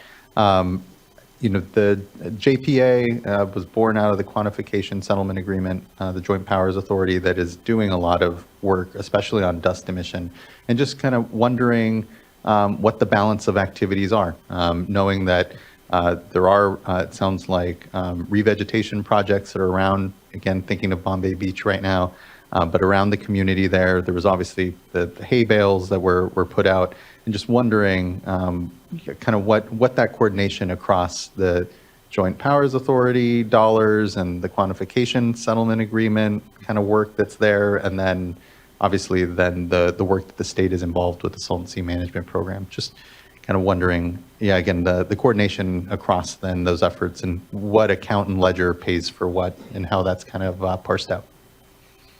So we actually have a meeting with the state tomorrow, the Salton Sea Management Program. But we do share all of our data that we go through all these processes. We have annual reports that come out, and we share all of that with them. We try to meet regularly with the state. At this point, we are taking the approach that, we've identified parcels that IID owns, that the state is working on easements or encroachment permits to get projects established. We've identified 3 areas that we'll be talking about tomorrow. So right now, if IID were to go and do something, they would be more mitigation. But if the state takes some of those project areas on, they'd be maybe more restoration projects, habitat oriented. So I think it's at this point just a coordination game of who does what where. But we are really trying to focus on identifying where projects should go. We're really good at surface roughening, so we'd like to keep working on those and saving the restoration projects for the state. So it's long been a question of my board members, and certain in particular, Supervisor Kelly has been keenly focused on accessing some of those resources for things like boat launches and things like that. It's his understanding and that some of that should be fundable under the QSA JPA. So those conversations have long been going on and will continue to because it's going to take every basket of funding resource possible, as we'll talk about later, to meet all of these goals in a timely fashion. I appreciate that. Yeah, it's definitely a matter of certainly maximizing every drop that, the sea is able to receive, but also maximizing all those dollars. And so I appreciate that it is a discussion and balance, and that the Joint Powers Authority, the JPA, may be more focused on the mitigation aspects. Obviously, that's what it was created for, more the mitigation of impacts at the sea, less around the restoration, and can easily see where what might start off as mitigation in one place, then kind of tears up into restoration. And so just appreciate that there's definitely that back and forth. And I guess on the effectiveness of at least the dust control, whether it's the roughening, whether it's hay bales, whether it's vegetation establishment, is there a preferred, I guess, or more effective, I guess, is what I'm looking for, activity amongst those, and I imagine it's probably site dependent, but, It is all very site dependent. In areas where we have higher clay content, we're focusing on doing surface roughening. We have shown that at least so far in areas where we have surface roughening established, we're getting up to the 99% control efficiency. But that's why we go back and monitor. As soon as we start to see our projects degrade, we go in and do maintenance, or we'll start to change our focus on what that project should be. We have done in some areas, like where the SCH project is, we went in and originally did surface roughening on some of that project area, but it was identified for longer term needing to have, a stronger project on that site. So. Thank you. Really appreciate that. And last question that kind of really came to mind, and this is for you, Mr. Odette. When it comes to the North Lake project, what's the timeline? What are, where, I know it's still, I think, very much in design and sort of concept, but what's the thought or potential for actually having a completed project? Is there a sense of time at this timeline for that at this point? I'll say there's a sense of urgency, and it's going to be informed by both what we can do, and both on the financial side and on the technology side. But as Frank pointed out, and as the discussion was earlier, another thing that affects the North Lake is these incidental wetlands that have cropped up along the shorelines in the Coachella Valley. That's a considerable resources that the project is right now contemplated to use the drain water.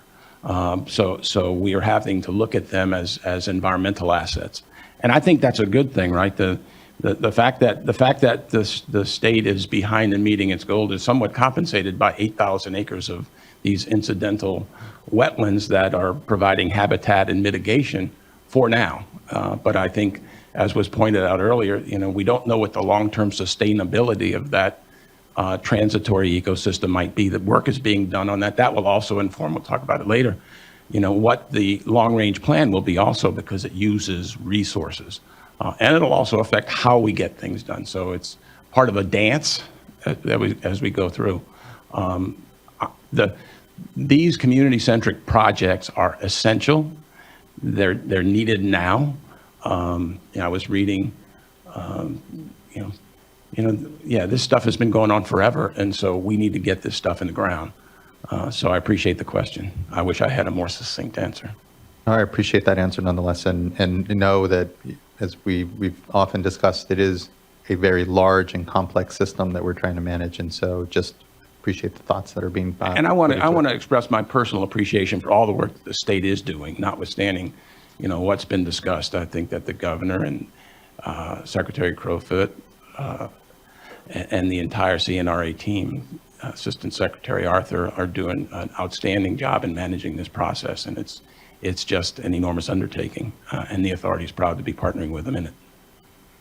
Definitely appreciate that. I know, from the adoption even of the stipulated order, which there was a lot of work still happening there than before, there's a real program in place, a number of staff, real resources that, here at the start of the adoption of the order weren't in place. And so I appreciate that thought. Looking to fellow board colleagues for additional questions. Board Member Firestone. Sure, thanks. And thanks for coming and talking about the work you all are doing. It's great to hear that how the different pieces are fitting together and coordinating and different projects you all are leading. I really had a question, and you brought up, Mr. O'Dowd, the boat access. And, I think we heard earlier that we are limited in terms of even just monitoring of ambient water quality on the sea because of lack of access to the northern half. We have now this boat ramp on the southern half, but nothing in that northern half. And given that IID owns some land, and I know this is a priority for the authority, do you all have any, are there discussions on opportunities to try to get some kind of even more interim boat access for things like monitoring and helping to inform project development and that kind of thing, even if we can't yet get sort of a long-term recreational boat launch? I will defer to the state, but co-labor with them in achieving that objective as expeditiously as possible. I will say that the North Lake pilot demonstration project preempted a boat launch that was funded and being constructed at the yacht club because it would have left it as a stranded asset. When that was done a couple years ago, we had identified an alternative site on Mecca Street, which would be a section line that extended straight on out. We offered that up. But it's priorities, it's relatively limited funding, but I hear it. I think everybody hears the urgency and sensitivity of that issue, and I think it is important to figure it out. The Desert Shores project, part of the funding for that contemplates access. There was some discussion whether that's to the interior lake or to the sea proper. I know when it was originally discussed, it was contemplated to provide it to the sea proper, but nonetheless, it should not be an enormously expensive undertaking. It just needs to be prioritized and accomplished. But thanks for the question. And as part of the mitigation requirements that we will be implementing, we do have a public access and the campground relocation.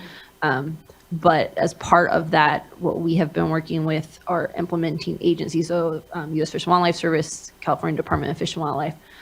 We have been deferring actual implementation until the sea stabilizes. Just we don't want to have to keep going back out and relocating a permanent structure. So, but we are working on that. Thank you, Board Member. Vice Chair, did you? Okay. Board Member McGuire. Yes, thank you for the presentation. And I'm kind of teeing off your discussion of the delicate dance in weighing trade-offs with the emergent wetlands on the one hand, you have opportunities with the North Shore project and other restoration projects, and a finite and maybe diminishing amount of water resources. So maybe if you know the answer to this, can you refresh my memory? Do we have, and then I've heard also this morning about water recycling projects and other ideas that are out there that all could have some bearing on the watershed. So is there a water budget? Is there kind of a holistic budget for where all the water is going now, and how that water is being used, that we can see in one place, sort of that accounting currently, and then maybe project how that might evolve over time? I'm confident that the state has an understanding of how much water each one of its projects will require. But every project that it develops will use water, right? So the Audubon project will use some resources, and once that's consumed, there'll be a certain amount that'll flow through that, but it'll continuously decline. But that will all. So I don't want to talk about the feasibilities because it's the next panel, but that will feed into that framework. The feasibility study assumes that the 10-year plan projects will be completed. So they will have to make that determination in determining their hydrology and their water budget for whatever that is, or make some adjustments based on the facts as they're determined to be. Okay, thank you. Well, I'll look forward to the next panel and also the feasibility study as that work continues to better understand how that might all come together. Thank you, Board Member Sher. Well, I'm also interested in learning more about, emerging wetlands and natural vegetation, and would like to hear back from the agency specifically about monitoring. So I know that, it's probably been 4 or 5 years when this came up, that the Resources Agency was pleasantly surprised by some natural emerging vegetation. And so now we've had passage of some time, and it's good discussion about sort of the trade-offs. But it strikes me that natural is definitely something worth finding out more about and pursuing wherever possible, but understanding a little bit more about the trade-offs. So I'll just kind of wait when when Resources comes back to discuss this further and to hear from the next panel. But had some questions for IID and on the inventory, the assessment and the modeling is, and you may have said this, but I may have missed it, but in terms of the modeling and the estimates and how things are playing out in terms of the emissions. So I have Brian Schmidt here. He's our air quality expert. If I could actually bring him up and maybe he could address that question. Sorry, Brian. Thank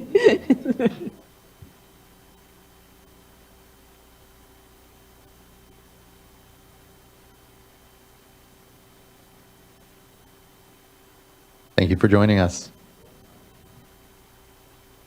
Good afternoon. So as Jessica mentioned, we've been doing an emissions inventory for both the Salton Sea and the area west of the Salton Sea. So there's about 1 million acres of open natural desert west of the sea, which isn't a dust source, which makes it very difficult to understand what's coming from the desert versus what's coming from the newly exposed playa. So since 2016, we've been measuring, modeling, and trying to understand both sources. In terms of the magnitude of those sources, on a yearly basis, we get about 300 to 400 tons per year off the playa. Our goal, as Jessica said, is always to keep that as small as possible, but that's still a pretty small number when you compare it to the rest of the sources in the basin. Ultimately, as playa exposure accelerates and we get more area, we anticipate that number, if mitigation doesn't continue, to increase. But you compare that to, for instance, the desert, we get about 30,000 tons per year off the desert west of the sea. So again, we just provide that for context, but the whole goal of both, IID's program as well as the state's 10-year plan is to put those projects in the right places. What we found is that roughly 20% of the exposed playa causes roughly 80% of all emissions. So we really have to put those resources in the right area to be effective in, keeping the playa emissions mitigated. Okay, that's helpful. Thank you. But in terms of the specific question on modeling, it's playing out in terms of what you're actually seeing, your estimates. Do you mean, I guess, just to clarify, we're seeing that our playa emissions are staying fairly stable because of the projects that are going onto the playa, and the 7,500 acres of vegetation. In terms of verifying the numbers, there's certainly been a lot of work validating the emissions estimate. We went through a peer review process and kind of opened up the hood to 4 different experts to make sure that the data coming and the results coming out of that process can be used with confidence. So hopefully that answers your question. Yes, thank you. And then there were some concerns earlier about health impacts with the hay bales. And so does your inventory, parse out different sources, such as, playa versus hay bales? Yeah, no, not specifically. That's the first time I've heard that was today. Generally, what we find is that the bales, when placed on the ground, reduce sand motion and therefore emissions to the rate of 75 to 85, sometimes 90%. But this first I've heard that the hay itself is causing issues. But no, we don't parse those out. Could you?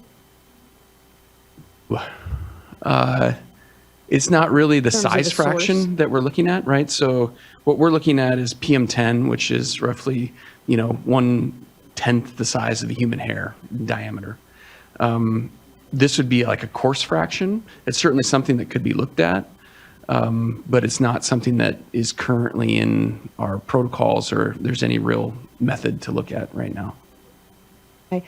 And then the other question for Ms. Humes is related to coordination with other programs. So talking specifically about dust mitigation and any PM10 mitigation on farm practices that are currently, I know that wasn't it didn't look like the main agricultural area was included in that inventory, but maybe there's some other program that focuses on that. So just want to hear more about that. And then same thing on water quality, coordination with the Irrigated Lands Program and the regional board. In terms of the air quality, so there are rules, and Brian help me, there are rules with the air district that all of the farm units have to follow. We are not modeling or monitoring that specifically. And in terms of water quality, IID does do some water quality, mostly like in the drains, in the rivers.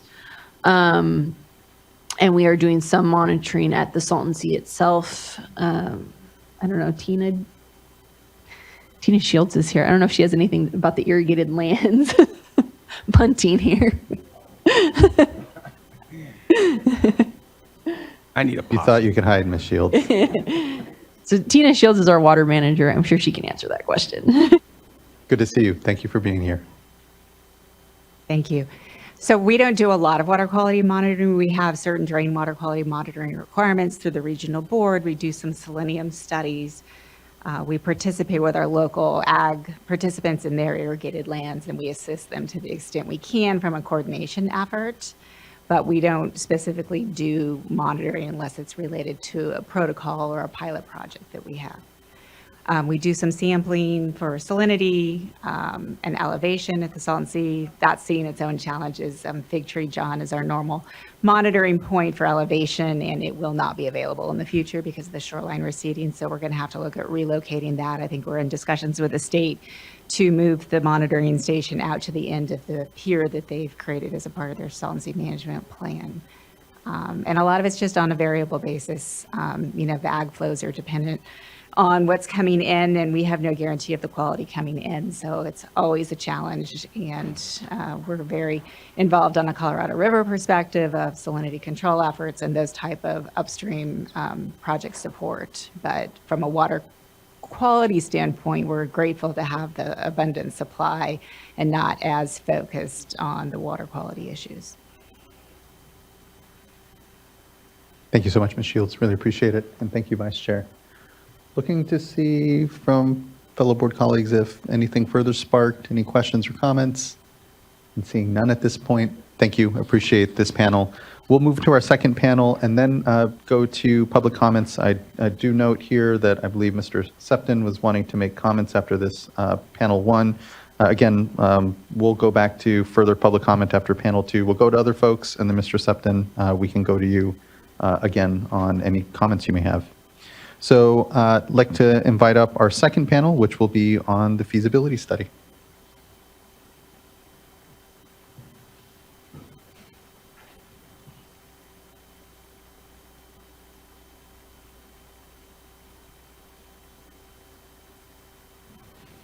Good afternoon. Good afternoon. Thank you for joining us, Ms. Stetzel.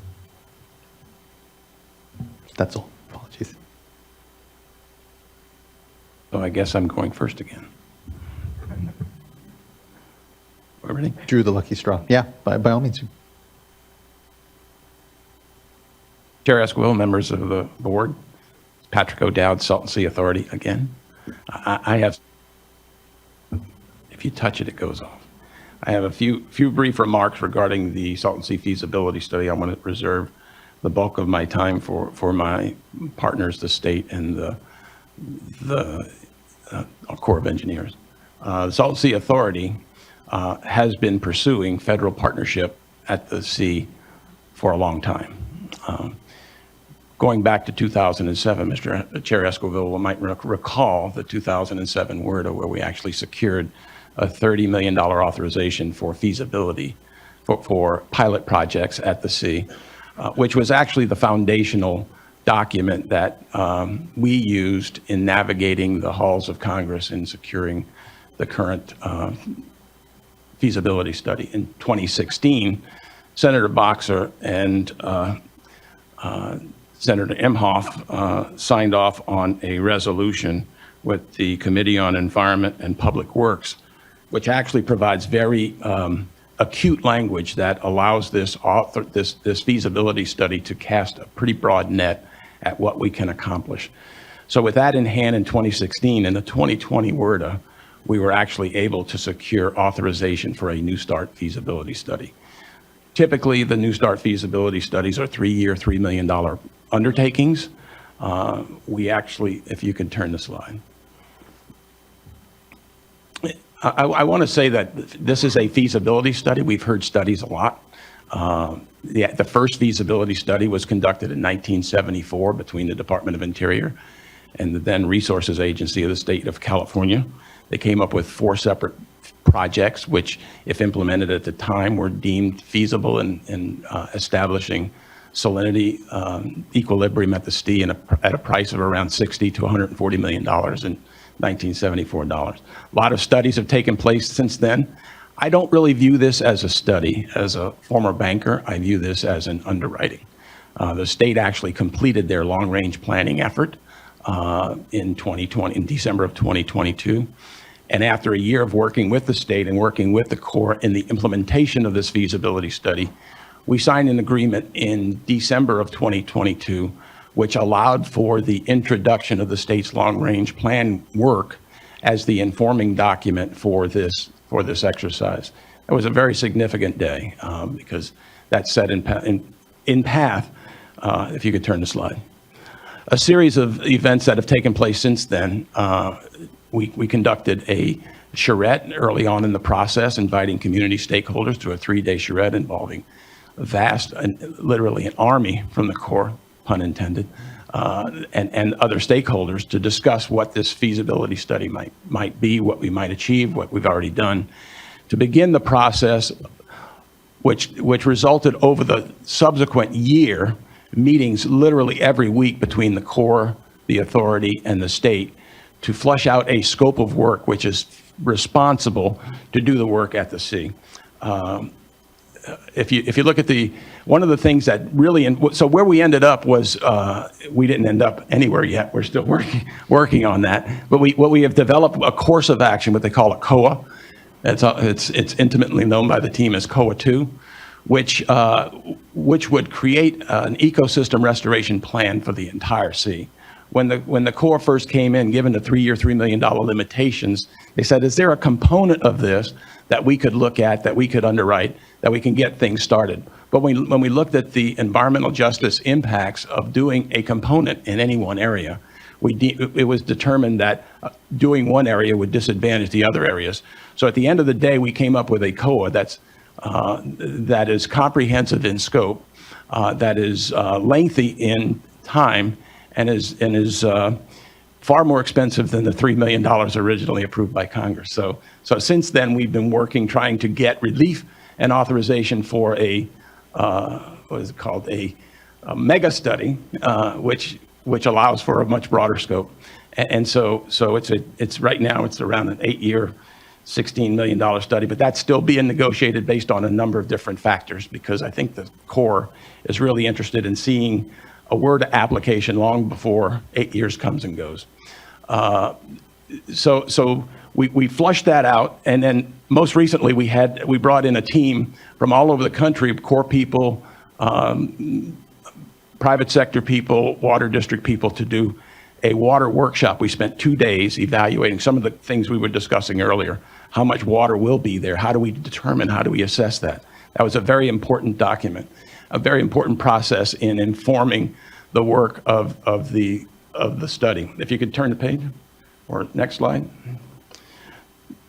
So right now we're working on what the final schedule will be. That'll be discussed later. When we will be involved in the WRDA process in the next budget. One of the things that still has to be worked out is addressing how federal dollars would be used on land that's not owned by the Corps. These are other federal agencies, so we have to work out, if you have other federal agency, who pays for the projects? How do you value the projects for project purposes? There's a lot of work that needs to be done now and into the future. Even as we implement the feasibility study over the next 3 to 6 years, we have to look beyond that, because once we get a chief's report, then we have to get federal funding for the projects that's approved by the study itself. If you go to the next slide. And this is really all of government undertaking, right? This project involves federal, state, local, and beyond that, it's going to involve every NGO, philanthropy to identify resources to address the problems at and around the sea. And it's probably a multi-generational undertaking, but we've got a pretty good start here. And that concludes my remarks. Thank you. Really appreciate that. Thank you, Patrick. Hello again. For those that may have missed it this morning, my name's Yvonne Wolhoff, and I'm the Acting Assistant Deputy Director for Salt and Sea Restoration at the California Department of Water Resources. And I'm going to take us back to the long-range plan. The reason why I'm part of this panel is because the long-range plan is going to inform the feasibility study. So it's really good for us to circle back on where we left off last year in our workshop, figure out what's happened since then, and what's happening right now as we're working on the feasibility study together. So the long-range plan builds upon the work that is currently underway under the Salt and Sea Management Program's 10-year plan. While our program is focused on planning and implementing projects under the 10-year plan, we're also simultaneously working on a long-term restoration plan for the Salton Sea. And that this plan builds upon the work of the 10-year plan. The Salt and Sea Management Program prepared a long-range plan to comply with the Water Board stipulated order, and a condition of that order required the California Natural Resources Agency to release a long-term plan no later than December 31st, 2022, and that the plan must be consistent with the requirements of the order, as well as the Salt and Sea Restoration Act, including statutory restoration objectives set forth by Fish and Game Code. The draft long-range plan was released on December 15th of 2022, and it was developed with support from tribal leadership, community-based groups, nonprofit organizations, local, state, and federal agencies, as well as other interested parties. The goal of the long-range plan is to evaluate long-term restoration concepts to protect or improve air quality, water quality, wildlife habitat, to prevent or reduce health and environmental consequences that are anticipated from the long-term recession of the Salton Sea shoreline. As I mentioned, the draft long-range plan was released in December of 2022, specifically December 15th, and that began our comment period. And then on March 1st of 2023, we convened a virtual community meeting during that comment period, and the comment period closed on March 17th of 2023. Our program received 173 comments on the long-range plan. And in order to meaningfully review those comments, consider them, prepare a response to comments, and update the plan as applicable, that took us a little bit of time. But what we have done since then is we've compiled all of those comments and translated them and released them at the same time as the final long-range plan on March 15th, 2024. And both, like I mentioned, it's available online in both English and Spanish. There were several changes that were incorporated into the final long-range plan as a result of the draft review and comments. Notably, As a result of the comments received, there was additional work on air quality modeling and evaluation and updates related to climate change and greenhouse gas emissions that were incorporated throughout the document. The plan and the comments were transmitted to the Army Corps of Engineers to inform their review and consideration in the development of the Imperial Streams and Salton Sea Ecosystem Restoration Feasibility Study. And I would also like to point out the timing in which we conveyed those comments to the Army Corps. We didn't wait for the plan to be finalized. We conveyed those as soon as they were available to us so that the Corps would have that available to them at the beginning of the process so that they had that in the forefront of their minds. And as I mentioned this morning, and Patrick has mentioned and others, in response to the comments we received on the topic of hydrology, knowing how important it is, that was something that the Army Corps of Engineers had prioritized to tackle early on in the process, and that Future of Hydrology workshop was convened earlier this month on that topic. Next slide, please. So as Patrick described, back in December of 2022, the California Department of Water Resources, on behalf of the Salton Sea Management Program, the Salton Sea Authority, and the U.S. Army Corps of Engineers Los Angeles District entered into a feasibility cost share agreement. And this effectively kicked off the planning of the feasibility study. This cost share agreement is a 50-50 cost share agreement between the state and the federal government. So we're in this together from a funding standpoint for sure.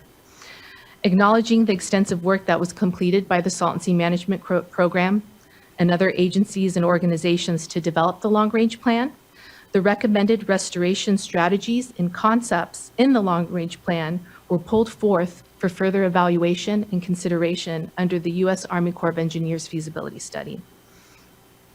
The Army Corps of Engineers study team plans to refine and build upon the long-range plan concepts to align with the Army Corps of Engineers required policies and procedures. During 2023, the Salton Sea Management Program invested a significant amount of time and effort to advance the work of the study with the Army Corps of Engineers and the Salton Sea Authority. The Salton Sea Management Program and the Salton Sea Authority are supporting the Army Corps of Engineers in the planning and development of the feasibility study under their standard planning framework and authority. In addition to the cost share agreement, the Salton Sea Management Program and the Salton Sea Authority bring with us the state and local expertise and resources to augment the effort that is being led by the federal government team. And collectively, all of us meet regularly in the planning of the feasibility study. The goal at the end of the study is to identify a feasible long-term restoration alternative for the Salton Sea. And if we're successful, the federal cost share for the project implementation can be significant. It can be up to 65% of the costs associated with the ecological restoration of the project. So with that, I'm going to leave it and hand it over to Corey. Thank you, Yvonne. Yes, hello, my name is Corey Stetzel, and I'm a water resources planner with the Army Corps of Engineers, and I am the lead planner on the Imperial Streams and Salton Sea feasibility study. We don't have a lot of new updates for you today, as we're relatively early in the process still, but I did want to give you sort of a high-level overview of our process and procedures so you can understand why we do what we do, and we can have some expectations of what to see at the end of the study. So when a lot of people think about the Corps of Engineers, I think they think about our regulatory program. And this feasibility study has nothing to do with the regulatory program. It's a totally different department. You might think that we are involved with the military. Obviously, yes, we are. We build bases, we decommission bases, we rehab bases. This feasibility study has nothing to do with the military program. This is all about civil works. This is all about building water infrastructure for the nation. And the Corps has been doing this for over 100 years. So we have a lot of policy, we have a lot of procedure that we must follow. And we've been building mostly navigation projects and flood risk management projects for over 100 years. And it wasn't until the 90s that we got our aquatic ecosystem restoration mission, which I think is really, really cool. It's just ecosystem restoration to improve our water resources and make our communities a nicer place to live. But since the 90s, the Corps has planned, designed, and built over 350 projects across the nation. We do have some smaller associated project purposes, water supply and hydropower, and recreation, which we will discuss a bit more in this presentation. Next slide, please. So we have a lot of engineering regulations that tell us what we can and cannot do. And I've selected a few engineer regulations that talk about the Army Corps ecosystem restoration policy. And our primary objective of an ecosystem restoration study is to restore degraded ecosystem structure, function, and dynamic processes to a less degraded and more natural condition. So I think that's really important in the case of the Salton Sea because we're not targeting a specific historical condition. We're not looking to make it, exactly pristine. We're looking to make it less degraded and more natural to the extent that we can. And similar to the other project purposes of flood risk management or navigation, we must demonstrate that the outputs of our project equal or exceed their costs. And this is a little bit easier in the flood risk realm, right? We can do a benefit to cost ratio, we can show damages reduced, but we do have our own procedures here to create outputs. We often call them habitat units and we compare them to costs. And so we'll do that in this study. And the regulation also tells us that we must assume that the reasonably foreseeable actions by the state, by the Audubon Society, by the Imperial Irrigation District, that those will be constructed and in place, and our study will look beyond those projects. Next slide, please. So every study that the Corps conducts, wherever it is in the nation and whatever type of study it is, it follows this feasibility study process. There are the 4 phases that are punctuated by specific decision milestones and report deliverables. And so we have had a bit of an extended scoping phase. We did sign the feasibility cost share agreement back in December 2022. But it's such a large study area and such complex problems that it's taken us a little bit of time to get our arms around the problem and scope out our study. We were successful. We did achieve our alternatives milestone in August of 2023. And at that point, we did agree that we were going to pull in all of the restoration concepts from the long-range plan, like Yvonne was saying. And we also agreed that we would assume that the 10-year phase 1 plan would be constructed and in place for the future conditions of our study. And then we have started into the evaluation and analysis process. Like Patrick mentioned, we had the future hydrology workshop it was in Mecca, California. It was very successful. It's an interesting situation because, as the Corps of Engineers, we're coming in relatively new to the game, right? There's been lots of people who have studied the Salton Sea for decades, and we're coming in kind of fresh.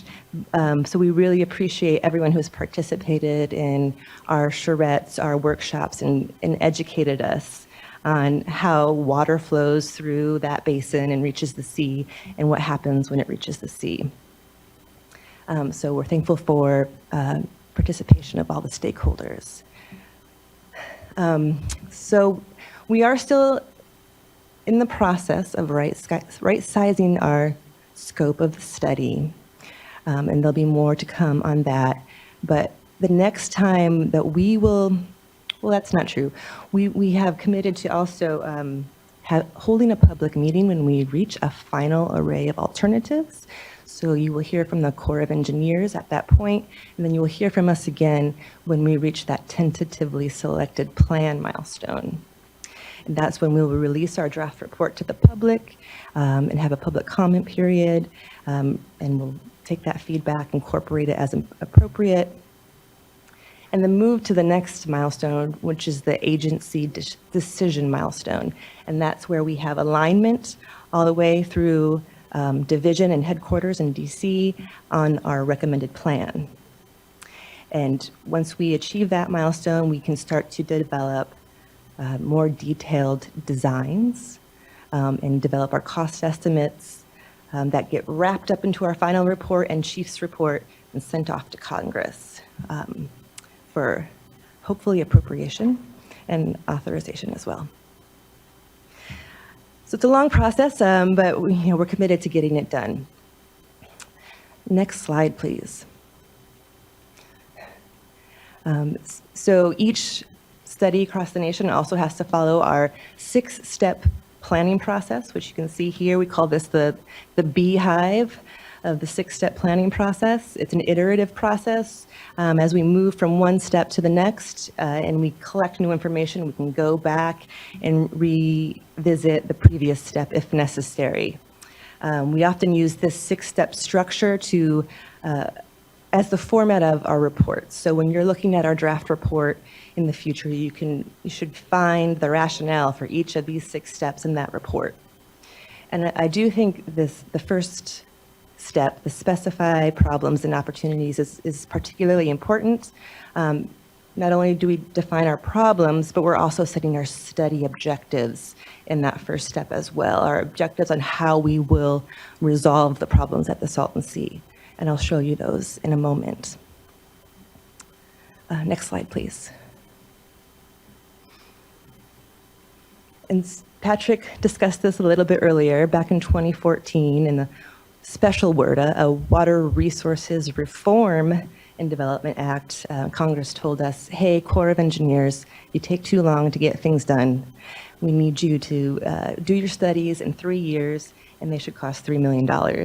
And they should have 3 levels of review, the district, division, and headquarters. So that's what we call our 3x3x3 rule. But you can imagine that $3 million doesn't get you that far in 2024 anymore. Doesn't get you as much engineering analysis as it did back in 2014. And everybody agrees that the Salton Sea is so large and complex that there's no way we can get it done for $3 million. So we are seeking an exception to this rule, to this law, in fact. And that's the process that we're in right now. Next slide, please. So we don't do anything unless Congress tells us to do it. And Congress told us back in 2016 by resolution of the Senate Committee on Environment and Public Works that we should study the sea. And specifically, we should study it for ecosystem restoration, when we can look at the Salton Sea itself and all the tributaries that feed it. But we should also look at improvements to public health and safety. So we've taken that charge seriously and incorporated it into our objectives. Next slide, please. And finally, here are those study objectives, which I think are really important. They're the foundation of our study, and I hope they're responsive to the need at the Salton Sea. The first objective is the most aligned with our ecosystem restoration policy. It is to improve the quality, quantity, and complexity of the aquatic, wetland, and riparian habitat in the Salton Sea Basin. Our second objective is to reduce the surface area of exposed emissive seabed. And we did have to write that in a very specific way. We said in conjunction with habitat restoration, our objective is to reduce the surface area of exposed emissive seabed. So what we're really looking for is like multi-benefit projects here that create habitat and reduce exposed playa at the same time. And finally, we're playing on that associated project purpose that I talked about at the beginning of my presentation. We also have an objective to improve recreation opportunities to hopefully benefit the local communities and support job creation and tourism. And next slide, please. So our policy requires us to identify 2 plans specifically. We have to identify our National Ecosystem Restoration Plan. That is the plan that reasonably maximizes aquatic ecosystem restoration benefits compared to costs. And that means if we have 2 plans, Plan A and Plan B, and they have an equivalent amount of habitat units or ecosystem restoration benefits, we would have to select the plan that is less expensive. That is a requirement. That is our policy. So we must identify the NER plan, and you'll see that in our report. And that plan also is how we calculate our cost share for construction and implementation. So whatever the cost of the NER plan is, that's how we determine the 65% federal cost share, 35% local sponsor. And it's usually the plan that we recommend for implementation, but unless there's a good reason to recommend something else.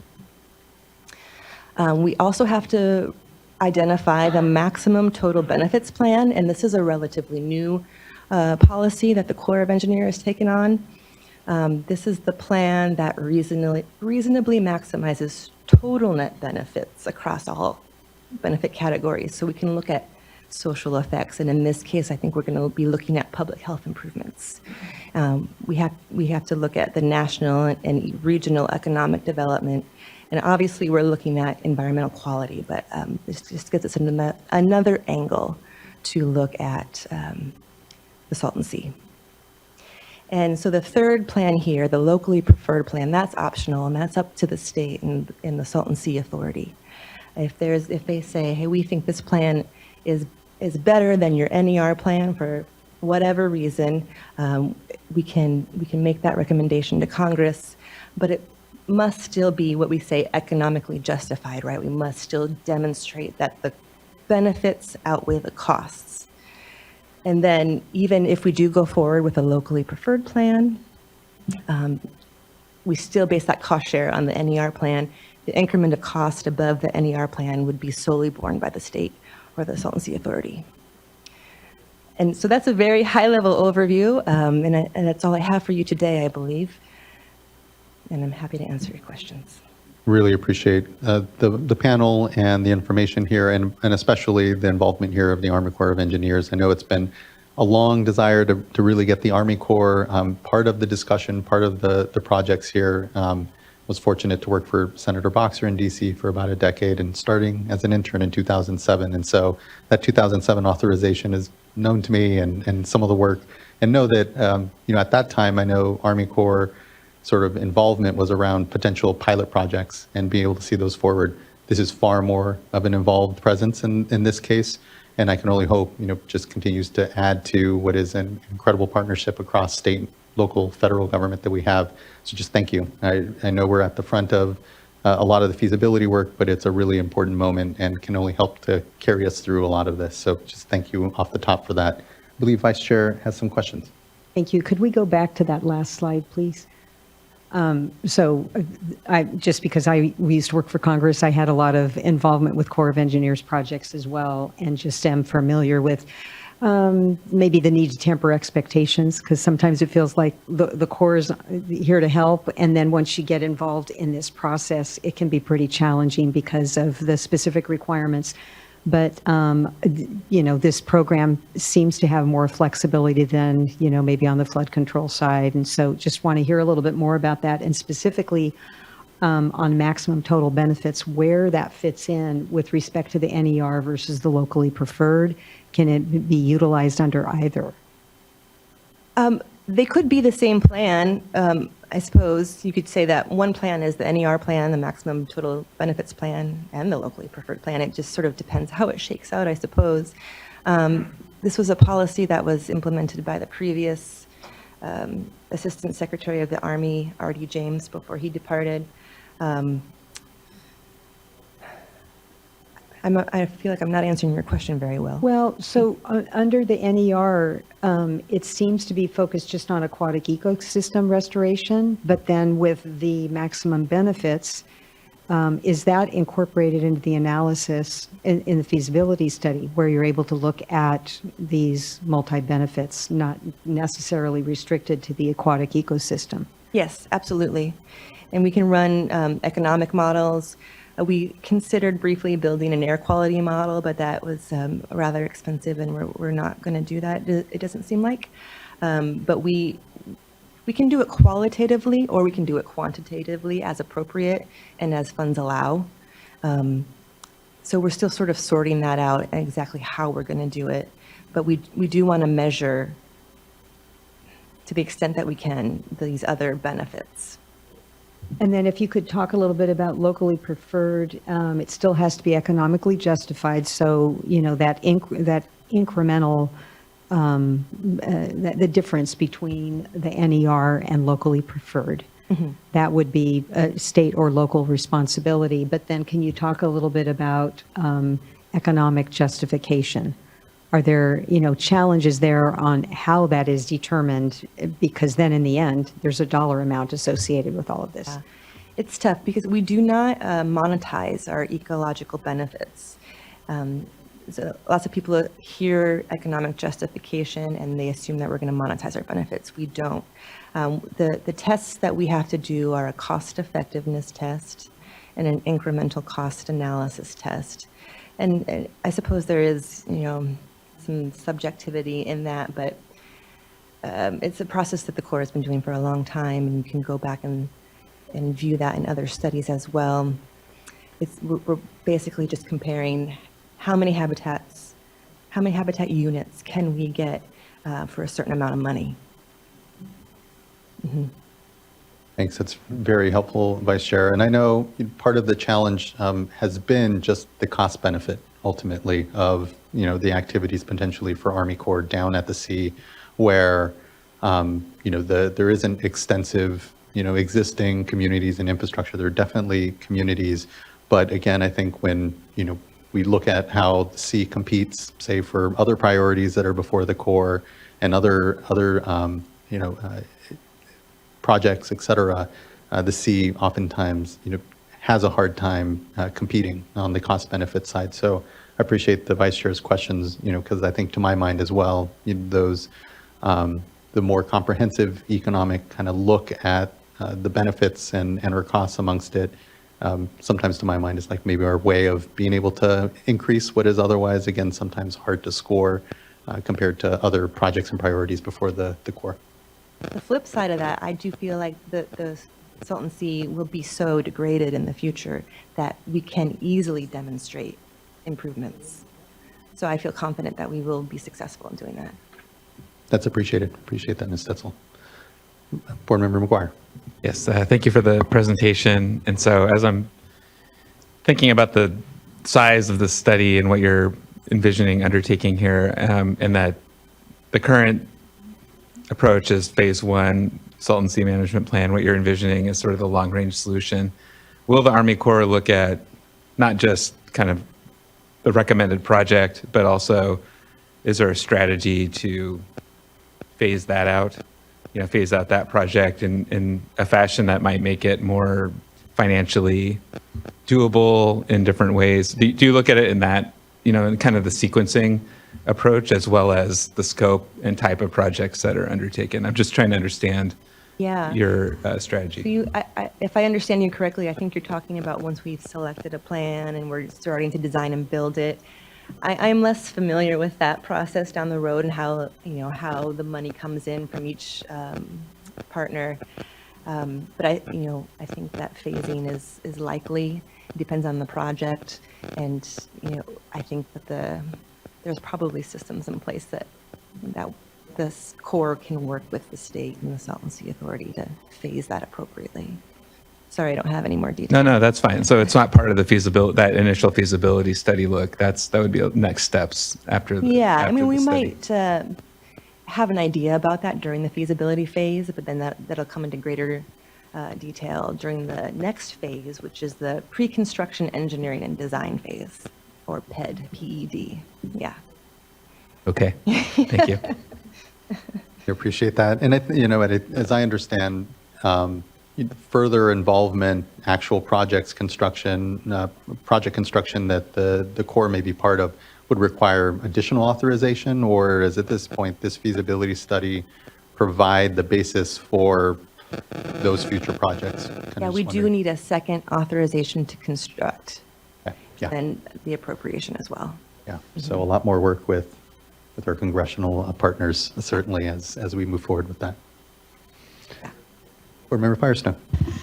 Great, thanks. This is exciting. I hadn't fully absorbed the progress in terms of the broadening or the fleshing out of the study objectives to be, to be able to include the public health and recreation opportunities. So that's really exciting. And I know it was at the last hearing last year, I think there was some concern that that might not be possible. And it seems like you all worked, everyone worked well together to try and figure out how to navigate that. So I appreciate that. I did want to just understand, and Yvonne, maybe you can speak to this, but are there things that were in the long range plan that are in the state scope part of the projects that you don't feel like are going to be able to be part of this feasibility study? Or do you feel like as it's articulated now in terms of the scope and the objectives and scope that, the state's responsibility and scope is able to be encompassed within the feasibility study that I would say, I'm sorry to cut you off. I would say, if I understand your question correctly, early on we were concerned because we were getting our heads wrapped around what's the Corps' authority, what can the feasibility study do, and how does that align with the Salt and Sea Management Program and our local interests as well. And the items are, I think you mentioned both of them. We were concerned about, well, how do we address air quality in this if this is an ecosystem focused project? And then the other one is at the time of the long range plan, we were laying out the groundwork to what ultimately became the community needs report. So we were thinking about, okay, well, how do we incorporate that into this process too? And then I think Corey mentioned some of the ways that we've been able to consider what's the Corps' authority, what are some of the pathways that we can do to broaden it, or actually work within the authority to capture some of those things. And then the locally preferred plan is another opportunity for us. So if we can justify it reasonably and it falls a little bit outside of what the court can cover, that gives us the opportunity where the state can make the decision if we want to cover the cost of that piece. It's great, really great. Thank you, board member.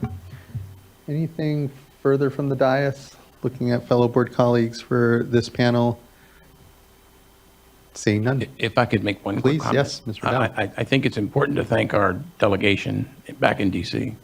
And this was originally funded under the IIJA with $1.5 million, and also the Corps in the most recent work plan allocated another $3.83 million to this effort, which is the federal government's 50% share. So we're a long way down the road to fully funding, this effort. So it's got a lot of momentum and it's very exciting. Definitely is. I appreciate that and share the thanks. I know, again, it's very much taking a village for all of us to be able to make progress down at the sea, given the scale and scope of the work, and just really appreciate the Army Corps and your efforts and being part of our discussion here. So just thank you. Okay, that wraps this panel then, and thank you again for participation. Let's go back to public commenters, and what I'll do here is try to get to folks that haven't yet made a comment, and then also it looks like we may have a commenter or two that would like to provide follow-up comment. We have time, and so we'll easily provide for that. What I'll do is actually here first go back to the Bombay Beach viewing location. I believe we have Czar Tide that hasn't spoken yet, would like to hear from them. And then I will go to the Zoom platform at that point. And please, folks in Calipatria, if you have anyone else in the room that would like to speak and hasn't had an opportunity to do so, please just flag it on the spreadsheet, and I'll make sure and go to you. But we'll go to Tide first, and then I think there are a couple of folks on the platform that haven't spoken yet. And if so, please do raise your hand. And then I see a couple of additional folks that have raised their hands that have spoken. I will go to you there then afterwards. So let's go ahead and start with Tide.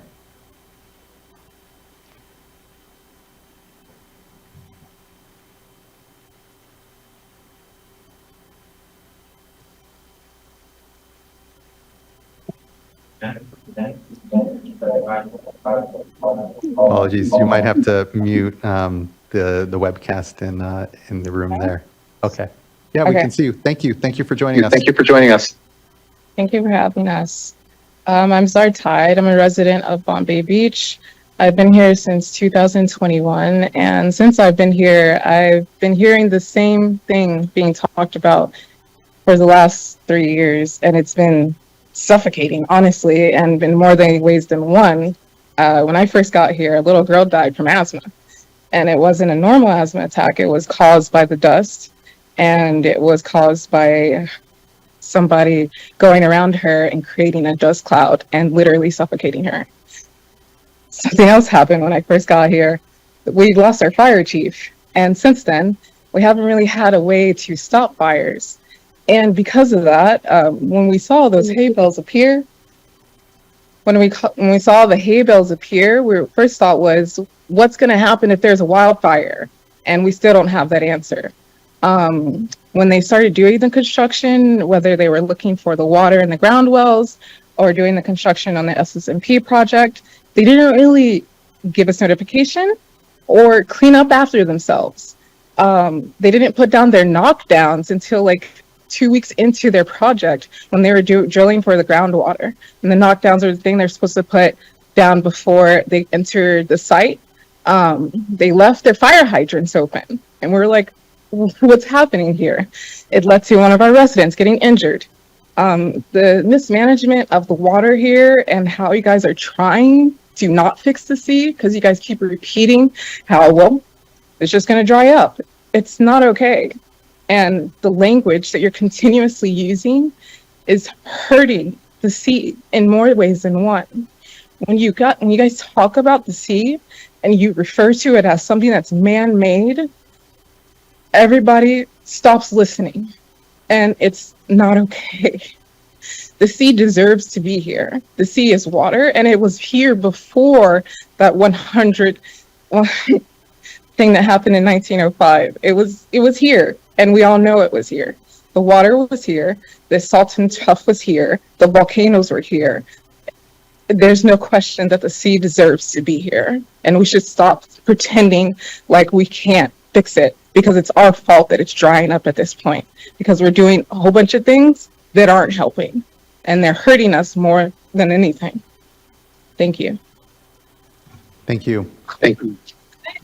Appreciate your honest feedback, and I agree that the sea, I know often gets referred to from 1905 onward, when it was the engineering malfunction that recreated what has for a long time existed down in the region, which is Indohirrig Lake, a terminal lake that would appear regularly. And so I just appreciate the context and appreciate the frustration from the community. And again, hearing around notification of projects and a lack thereof, something that we'll definitely be following up with our colleagues continually here on.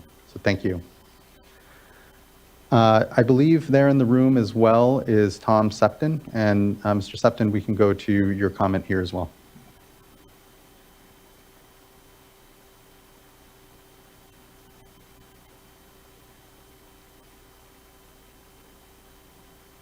Thank you, much appreciated. And no, I'm not repeating myself. So the challenge here, well, first I'll make a quick comment on the first of the last two panels. There is actually current boat access at the north end of the Salton Sea. It is not a developed boat ramp. It is a primitive boat ramp. It is at Desert Shores on the south end of Capri Lane, and it is accessible to anyone and duck hunters are routinely using it. I would not recommend trying to launch a 30-foot boat, but you can put down a trailer-mounted 12 or 14-foot boat. So there is current access for those agencies and individuals that want to use it, and that one is public access, unlike the one at SCH. But on to the more significant pieces of this. Let me grab my notes. The key thing is this 8-year, $16 million mega study. This is a wonderful opportunity in the sense that you conceivably could get as much as 65% of a long-term project paid by the federal government. That's outstanding and a very good reason to pursue it. And if that plays out, it'll be a wonderful thing for everyone here, and I really hope that it works. There are some challenges involved, however. And one of them is that we heard talk of the locally preferred plan. And there is, from the beginning, when this was initially taken to the federal government, there was a locally preferred plan, the Perimeter Lake, supported by the Salton Sea Authority as designed by Tetra Tech. That was the locally preferred plan, and don't know where things are because as member of the public, we don't hear very much about what's going on inside the process other than opportunities like today, but it was there from the start. So we sort of are going into this with a preference for a plan. And then we have that, and that's a part of the long-range plan that was decided upon by state officials. And that long-range planning process has its own challenges. There is a bit of a garbage in, garbage out problem with some of what's in this package. These are mostly in-basin projects, meaning they will rely entirely on the amount of water that is currently available within the Salton Sea Basin. That is a diminishing amount of water. We all, I think, are aware of that. We would much appreciate, as members of the public, if this hydrology study that was, or analysis recently done by the Army Corps would be shared with the public. It's unfortunate we're kept in the dark on that. But that will inform these in-basin plans. The only out-of-basin proposals that were taken into consideration are ocean water import proposals, and the process of taking those ocean water import proposals into consideration is deeply flawed. What you have is just under a dozen in-basin proposals from mostly Tetra Tech and a couple of other locals and Pacific Institute.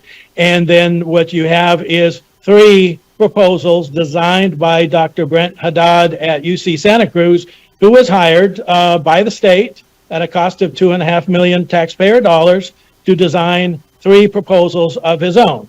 Originally, what was supposed to happen is he and a hand-selected panel and his buddies at an engineering company were supposed to do a feasibility analysis of more than a dozen ocean water import concepts submitted by various companies, some of them well-reputed companies and various individuals or groups.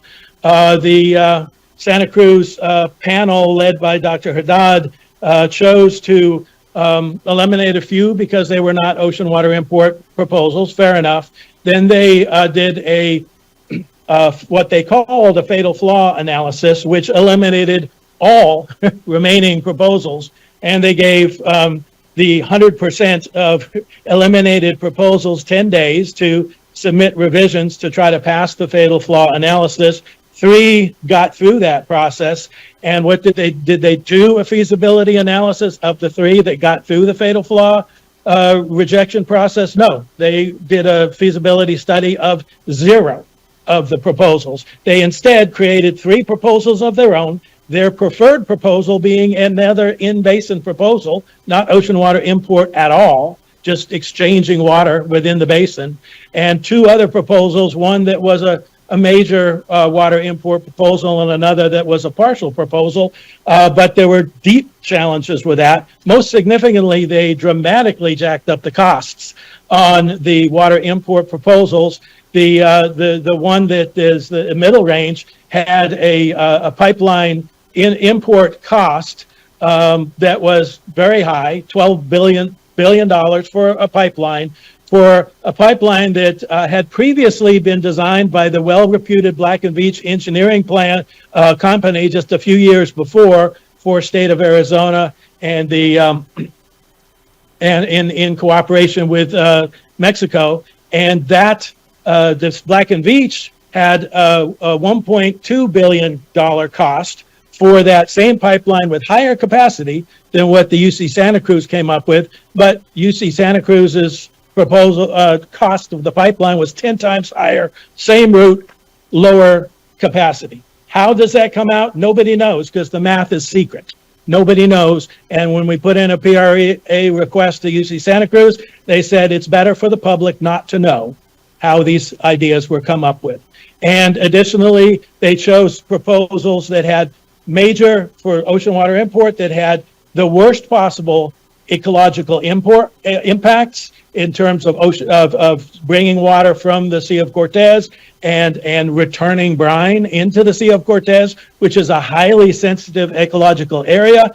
And on the basis of their poor choices for how you bring in the water and put out the salt, they said it's not ecologically viable, while ignoring much better proposals from outside sources. And similarly, they designed a plan that had virtually no benefits to Mexico, and then used that to say, hey, there's no benefits to Mexico, so that's a bad idea. So what you've got is two ocean water import proposals crafted by Dr. Brent Haddad to fail because he wanted something that would compare negatively with his own personal in-basin proposal. I will interrupt and what you. You've got in terms of Mr. Supton, I the apologize. only concept that could actually sustain a long-term elevation at the Salton Sea by having enough water to sustain an elevation and manage salinity while you're doing it. Those proposals are essentially off the table because UC Santa Cruz decided to eliminate them for their own reasons.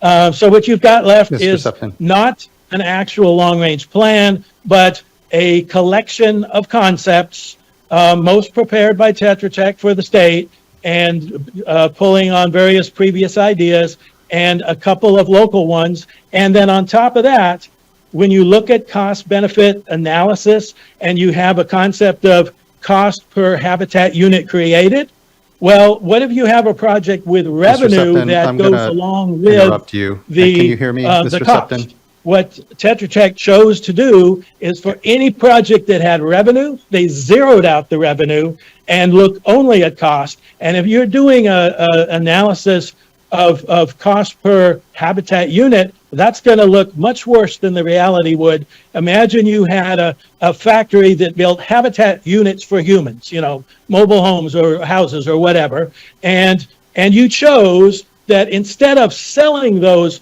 habitat for humans product, you're just going to dump them in the desert somewhere. And what is that going to look like in terms of cost per habitat unit if you don't sell it but dump it in the desert?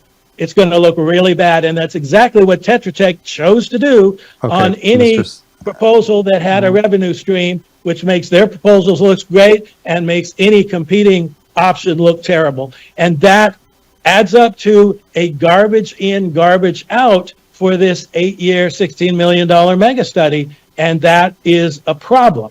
And you've heard a couple people here from Bombay Beach talk about the concept of ocean water import. People here have been talking about it for decades, and people have been coming up with viable proposals, but at every turn, the state is finding an excuse to eliminate that from consideration. And some of us find that to be truly problematic. Thank you for listening. Much appreciate your time. Yeah, thank you, Mr. Supton. I just, I don't believe you can hear me at this point, but would just say that, going after UC professors or, trying to insinuate, folks that aren't here to defend themselves, it's not something I like to have at my board meetings, but appreciate your comments. The C2C concepts have been around for a while. I think they've been given fair shake in these processes, but I appreciate that folks still are feeling that there's still a viable project or pathway there, and I'm sure there'll still be further discussion around it. Now going to the platform here. I believe there's one individual who's on the Zoom platform that we have not been able to link to a speaker card, and do just want to make sure I provide them an opportunity to speak before we go back to Mr. Lakic and Iron Dad. So if the individual whose name is in Sanskrit, I believe, on here, wishes to speak, we'll provide you an opportunity. And it looks like we also have folks from Alianza that are now joining as well. So we'll give the individual who has a name here in Sanskrit an opportunity to unmute. If we don't hear from them, we'll go then to our partners at Alianza, and I believe I have a name here I will pull up as well. Okay, we'll try to go now to AD Palomino.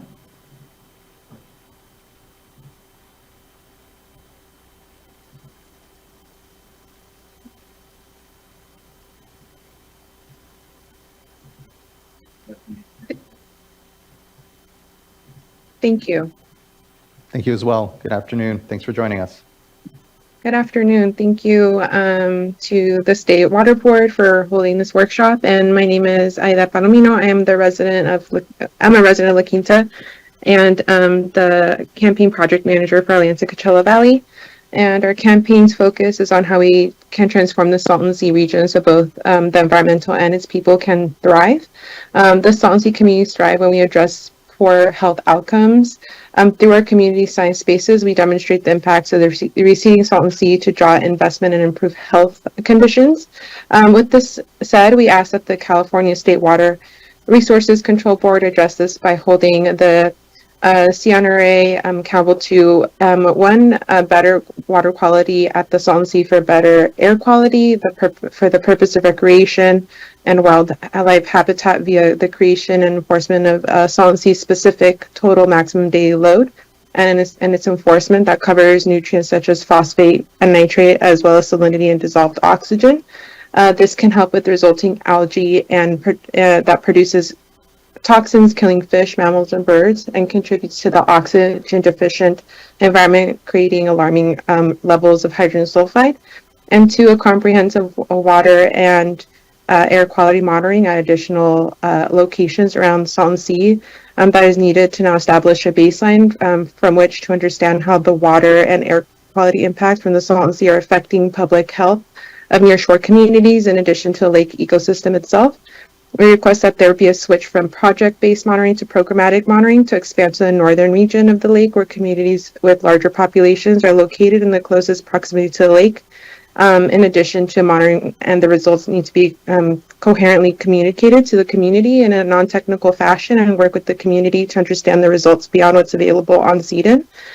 We do thank you for the improvements and the resuming of water quality on the southern end. And we do appreciate the consistent communication.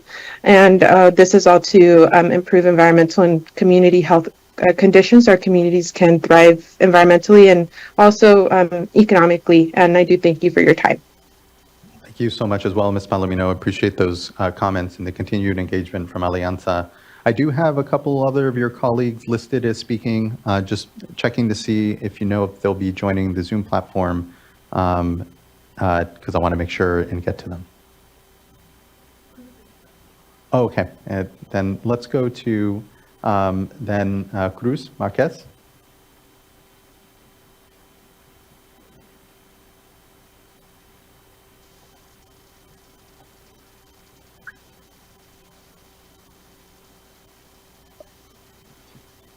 Hello. Hello. Oh, greetings. My name is Cruz Marquez. I'm a resident from the city of La Quinta, California. I'm currently working in the hospitality industry in the Coachella Valley. I work as a server and bartender at a well-known resort. Since 2022, I've participated at Alianza's community science project to produce an environmental time series for the Salton Sea to track nutrient levels over time.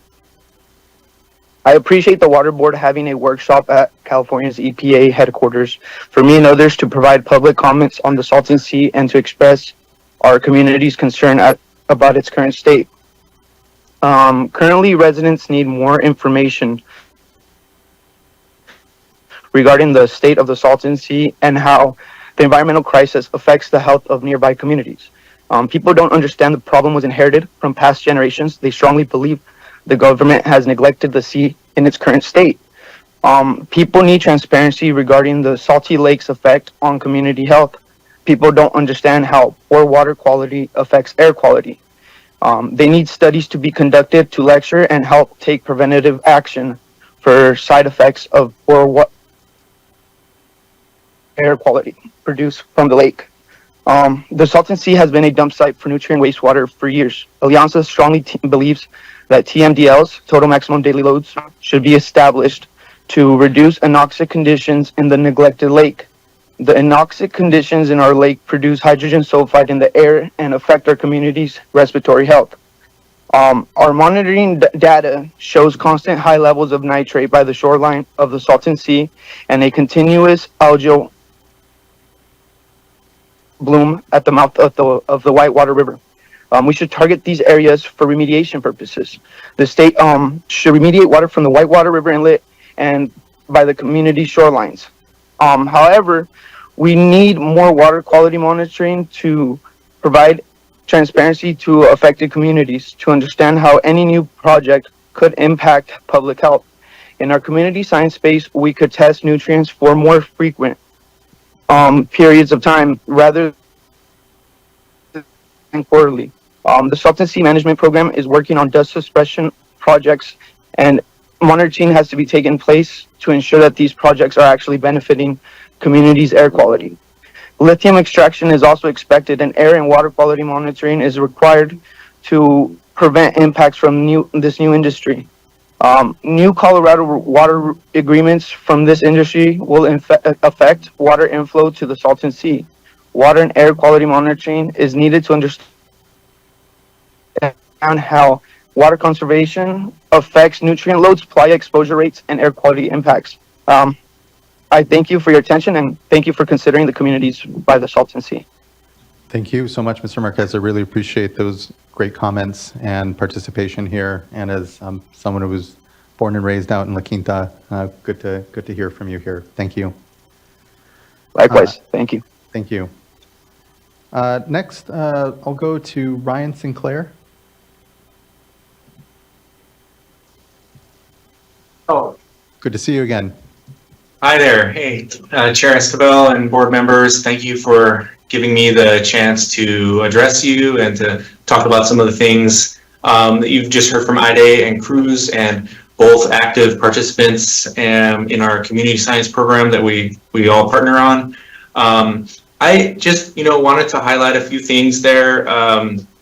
Mostly, to recognize the Region 7 Water Quality Board for doing that great interagency work, and crossing the agencies to do the water monitoring in the south. I know that was a big step forward, launching from the SCH and all of that. Unfortunately, that's still just the 3 points in the south of the lake, and we need to get more monitoring in the north. And we had a discussion about boat ramps, and I was actually just there last week and launched from the site that Tom Sefton mentioned in Desert Shores, and it works fine. One of the times a few months ago when I launched from there, I noticed that there was a fast boat that had launched from another place in Desert Shores, and then I checked.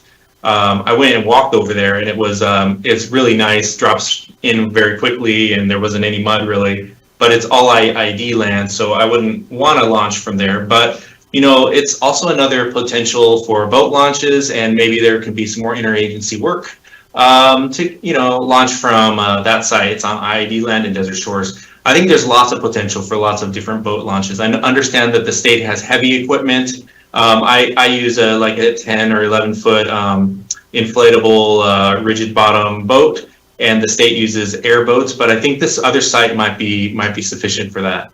anyway, look into that is one of my recommendations. But the other one is to, you know, keep doing the water sampling and keep doing the nutrient monitoring, especially. And then also really important that Cruz just mentioned is that we need to make sure that our data that we're collecting and that the state is collecting is on a dashboard that can be accessed by people. So that would include data going forward, but also data going backwards. There's lots of data in the state files, and it would be great to get all of that onto some state site somewhere where people can go in and actually see it. It's in the state CEDIN, which is the California Environmental Data Repository, and something like that, and CEDEN. And you know, that data is pretty hard to download and understand. But if it was put into a dashboard, that'd be great. And I also wanted to recognize that there's effort going on now at the state to do that. Barbara Berry and Diego that are working on that. So I'm looking forward to those outputs, but you know, we still need to have a lot more data available from the past and the future, as well as more actual monitoring sites around the Salton Sea. Lastly, you know, I did want to highlight some of the research that some of our community scientists are doing on air quality around the Salton Sea and the impact to air quality that water quality can have, especially some of the algal and nutrient combinations that can lead to anoxic conditions that generate hydrogen sulfide. We need a lot more research to understand that, but Diego Centeno, who's a North Shore resident, has kind of begun doing that along with some other researchers at UCR and other places. But you know, we really need more data to kind of sleuth this out, and also, you know, combine data from different agencies. We need to start thinking about multi media for, you know, what's actually happening at the Salton Sea. We have air, and we have water, and we have public health, and those are all different agencies. That concludes my comment. Thank you for those good comments and continued engagement with all of these issues, Mr. Sinclair, but particularly when it comes to engagement from communities and community science. Just really appreciate the continued growth of the discussion that's been had, and I'm hopeful and look forward to, within this next year, really seeing something more of a dashboard, something that this board has repeatedly identified as something that would be useful. Certainly the communities have. And I think there's good progress toward that. So appreciate all of that, Mr. Sinclair. Thank you. Thank you. Yes, Board Member Firestone. Thanks. Sorry. I just wanted to follow up on those last three comments. Really appreciate it. And, you know, I know I'm continuing to discuss boat access, but you know, would love to follow up with IID about maybe that site in particular as an opportunity, and figure out if there's a way to help get access to, even just as a temporary interim, to get boats on the water on the north side of the sea so that we can start to get a sense of, get that ambient water quality monitoring going again. So I don't know, well, that could be maybe a follow-up, and appreciate you all traveling all the way up here. And I know there's a lot of collaboration going on, so add that to the list of many things. Thanks. You, Board Member. I know an individual that's on the platform as Larissa is on here. I don't know if we have a speaker card for someone by that name, but if you do would like to make a comment, we can go to you here. I believe, if my eyes are correct, you're the only additional person that hasn't spoken yet that we could potentially go to. So we'll provide you, Larissa, with an opportunity to unmute here, and please do introduce yourself. And Chair Escobar, we have given an opportunity to unmute, and so far Larissa has not. Okay, thank you. And it looks like we did have an additional individual from Alianza. Hello. Just, yes, hello. Hi, sorry, I actually don't have a comment. I'm just listening in. Thank you for that opportunity. Of course, no, thank you for listening in and still yet being here and being part of things. So thank you, Larissa. Thank you. I will go then here to Rochelle Ladawala. Hello, everyone. My name is Rushil Lalavala, and I am a sophomore attending Palm Desert High School, which is located in the Western Coachella Valley. I'm currently a member of Alianza Coachella Valley's community science project titled the Salton Sea Environmental Time Series, and I'm also involved in their Youth Caretakers Environmental Justice Corps. I sincerely appreciate the opportunity to speak with you all today. During my time with Alianza, I've had the opportunity to participate in water quality monitoring at the Salton Sea and to understand how this affects me. Today, I would like to share what I have learned about the water quality and air pollution concerns nearby communities are facing, as well as what is needed to make this environmental data publicly accessible. Depleted oxygen levels at the sea have caused increased hydrogen sulfide emissions, which can have chronic health impacts over long periods of exposure. As such, comprehensive water and air quality monitoring at additional locations around the sea is needed to establish a baseline from which we can understand how conditions at the Salton Sea are affecting the health of local residents. The data collected from this monitoring should primarily be used to ensure the implementation of rehabilitation and dust suppression projects to help revitalize the lake's ecosystem and to improve air quality. Furthermore, this monitoring can help mitigate the potential impacts of lithium extraction in the region, as well as help analyze how various efforts are affecting nutrient concentrations and pulmonary disease rates resulting from increased playa exposure. The Water Board has tools to address severe water pollution. TMDLs, or total maximum daily loads, are used to set limits on specific pollutants that affect water quality. There are TMDLs for tributaries of the Salton Sea. However, action must be taken to implement TMDLs for the Salton Sea itself to help address the public health impacts stemming from decreased water quality and the resulting water and air pollution. Thank you so much for your time and your support for the Salton Sea communities. Thank you so much, Mr. Ladawala. I really appreciate just your engagement here. Having high school kids being part of this discussion is really important and critical. This is your sea. This is your generation's moment to really step up to all of this. And so appreciate your participation and engagement and focus here on the sea. Thank you. I think that wraps up our unique commenters that we're looking to speak. I do see we have a couple additional folks that have spoken that I think would like to make additional comment. I'll go ahead and allow for it. We do have a few moments here. So Mr. Lukic, if you have additional comment you'd like to make, and I believe Iron Dad did as well. Yes, I do. Thank you. Can you hear me? We can. Thank you. Thank you. Thank you again, Chair and board members, for another opportunity to say. My question for Mr. Patrick O'Dowd, General Manager of Salton Sea Authority, is the following.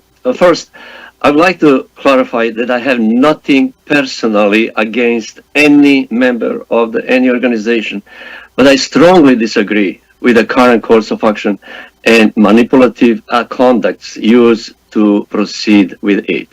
Sir, you and everyone with common sense knows that the current course of action, which is concept of the smaller lake, recently renamed to inland solution or in-basin solution, leads to smaller, saltier, smellier, and more polluted lake, with serious consequences to the environment and health of nearby population.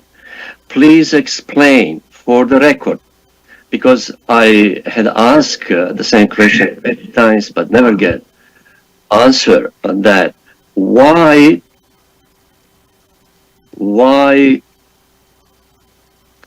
you are promoting and supporting such projects, even though you are aware that there is a proposal, my patented, if I may emphasize, concept that would prevent degradation of the Salton Sea and would restore the Salton Sea to the glory of 1950s and 60s and much more, and would generate revenue of at least $500 million per year to the state and nearby communities. That just from clean, renewable energy, in addition to revenue that would generate from other activities such as fisheries and tourism. Please, oh, I have another minute. Oh, that's one question.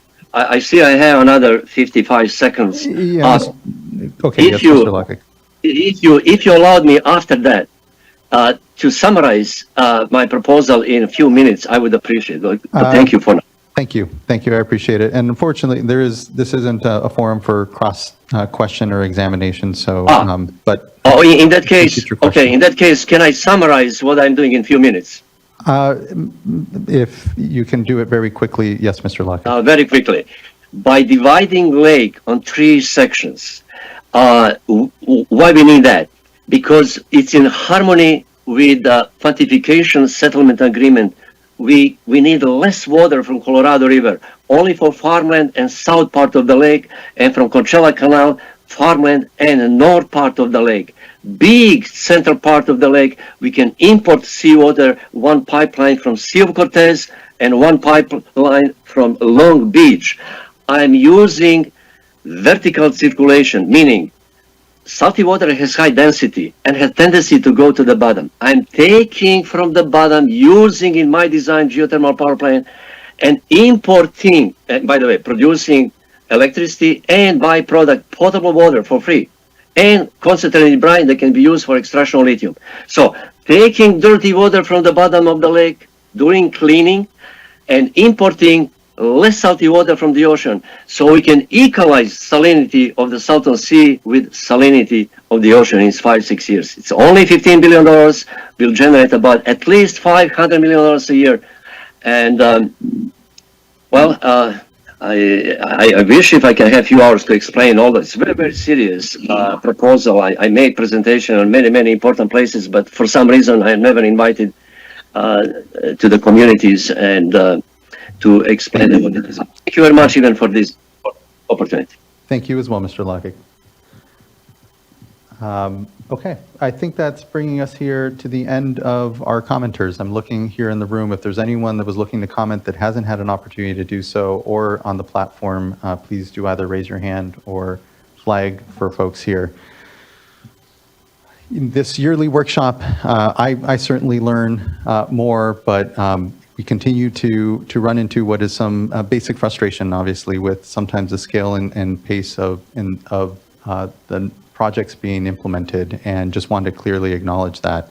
I think for myself, as I think of this next year and what next year's workshop and discussion might be like, do want to see progress as we can on access to the sea. It's so critical to our even ability to monitor and assess that, really getting that figured out in this next year, rather. If we could figure it out in the week, that'd even better. But I think is really important, as is, especially as we start to come toward the end of the 10-year plan, what it means insofar as where we'll actually be with our acreage, how a remedy to try to accelerate still yet. I know there's a lot of effort to do so, but specifically how to try to meet these targets is going to be important as the board continues to evaluate progress down at the sea.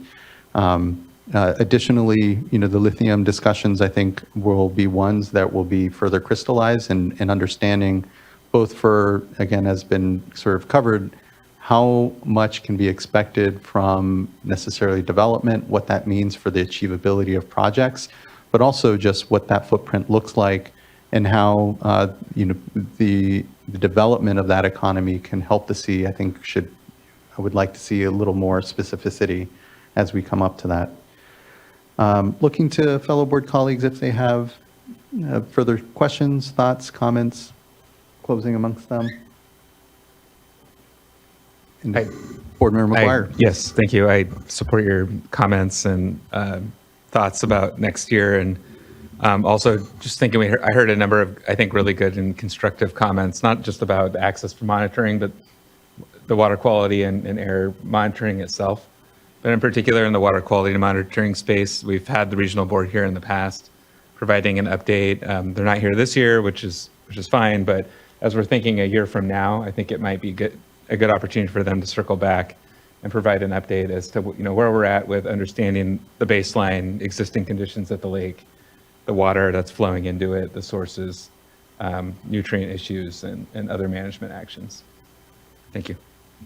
Appreciate that, board member. I plus that up. And, you know, as we were having discussions here today, what also came to mind, and I know there was a request for HHS potentially to be here, but we do have within here in the building in the California Environmental Protection Agency family, the Office of Environmental Human Health Hazard Assessment, OEHA, and, you know, their expertise may be one that may be worth calling upon if, you know, they have an ability to help folks connect the public health aspects to the activities and or, you know, any of the other state agencies, because it is a space that, you know, toxicology, public health, we don't have expertise necessarily in, but I think can be important to continue to answer the questions that the community members continue to have around the impacts on human health as the environmental impacts of the sea continue to unfold. So, yeah, appreciate and plus up, you know, the desire. Yeah, I know it's, you know, it's kind of something of a pendulum swing for some of these workshops where we try to cast a very large net, and we'll bring in folks from Air Resources, local air districts, Air Resources Board, others, and then, you know, this was far more focused here, more on feasibility study and the plan. But I think to your point, you know, coming in next year, I think it'll be a good moment to broaden the scope again, and because of the concerns we're hearing about, just do our best to provide this as a forum of information and further discussion. Vice Chair. And if I could, sorry, just weigh in a little bit more, and because what I'm hearing about is that we heard about the Army Corps feasibility study is going to take a number of years, and this is really, I think, an important opportunity to establish that baseline and help inform management decisions for the longer run, because it is going to take a number of years to get anything implemented in terms of the longer term vision. So I just see this as, yes, you know, our core duty here is responding to the order and holding our state partners accountable here under that, but we also have a role as well. And so I'm just reacting to that information and knowing that there's more that can be done. But yeah, definitely have to hold ourselves accountable amongst it as well. I appreciate that. Vice Chair. Well, I just want to thank everyone again, and I really felt like today was not only a good opportunity to see all the progress, but also for us to be maybe a little more focused and giving us time to ask some questions. Sometimes I feel like if the agendas broaden the scope, I do concur with Board Member McGuire, you know, some of the suggestions about broadening it, especially on the monitoring and water quality, air quality. But if we go too far afield, then I feel like we're really not getting as much of an opportunity to engage. So it's just, you know, trying to strike that balance. I do get the sense, though, also that with the good management over at Resources, that those workshops that you've held in advance, it has also helped. You know, a year is a long time in between, and so folks need to get those opportunities for public participation. And, you know, we're hearing your commitment on improved outreach, and so looking forward to report on that. And then also we'll be getting in between that community report on the needs coming out soon, and so looking forward to that. The only other addition that I would have, and if you're not able to answer today, you know, just in the next round, that question about naturally generating, you know, the vegetation, and wanting to learn more about how you assess just letting that happen and determining where it could, you know, those natural projects could end up having impacts on some of the projects that are slated, and how you go about that analysis, but also monitoring, because if it just seems that they're cropping up, and that's a big land base to have to survey constantly. So, you know, just how you go about updating that information. That's all I have. Thank you again. Thank you so much, Vice Chair. Not seeing anything further from the dais, just huge thanks. A special thanks to our interpreters and also our community partners that provided viewing rooms that have really elevated here the community discussions and concerns. It's really appreciated. Thank you all for your participation, our partners at CNRA and all the local and federal agencies. Look forward to what I know is going to be a lot further discussion. You know, it's not just once a year that this discussion happens. There's a lot ongoing, and very appreciative of everyone's time and participation. So thank you. This concludes this workshop and concludes our 2-day board meeting. We will be back here next, if I pull up my calendar here, June 4th. And so really appreciate everyone. We'll see you in 2 weeks. Be well. This meeting is adjourned.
Thank you.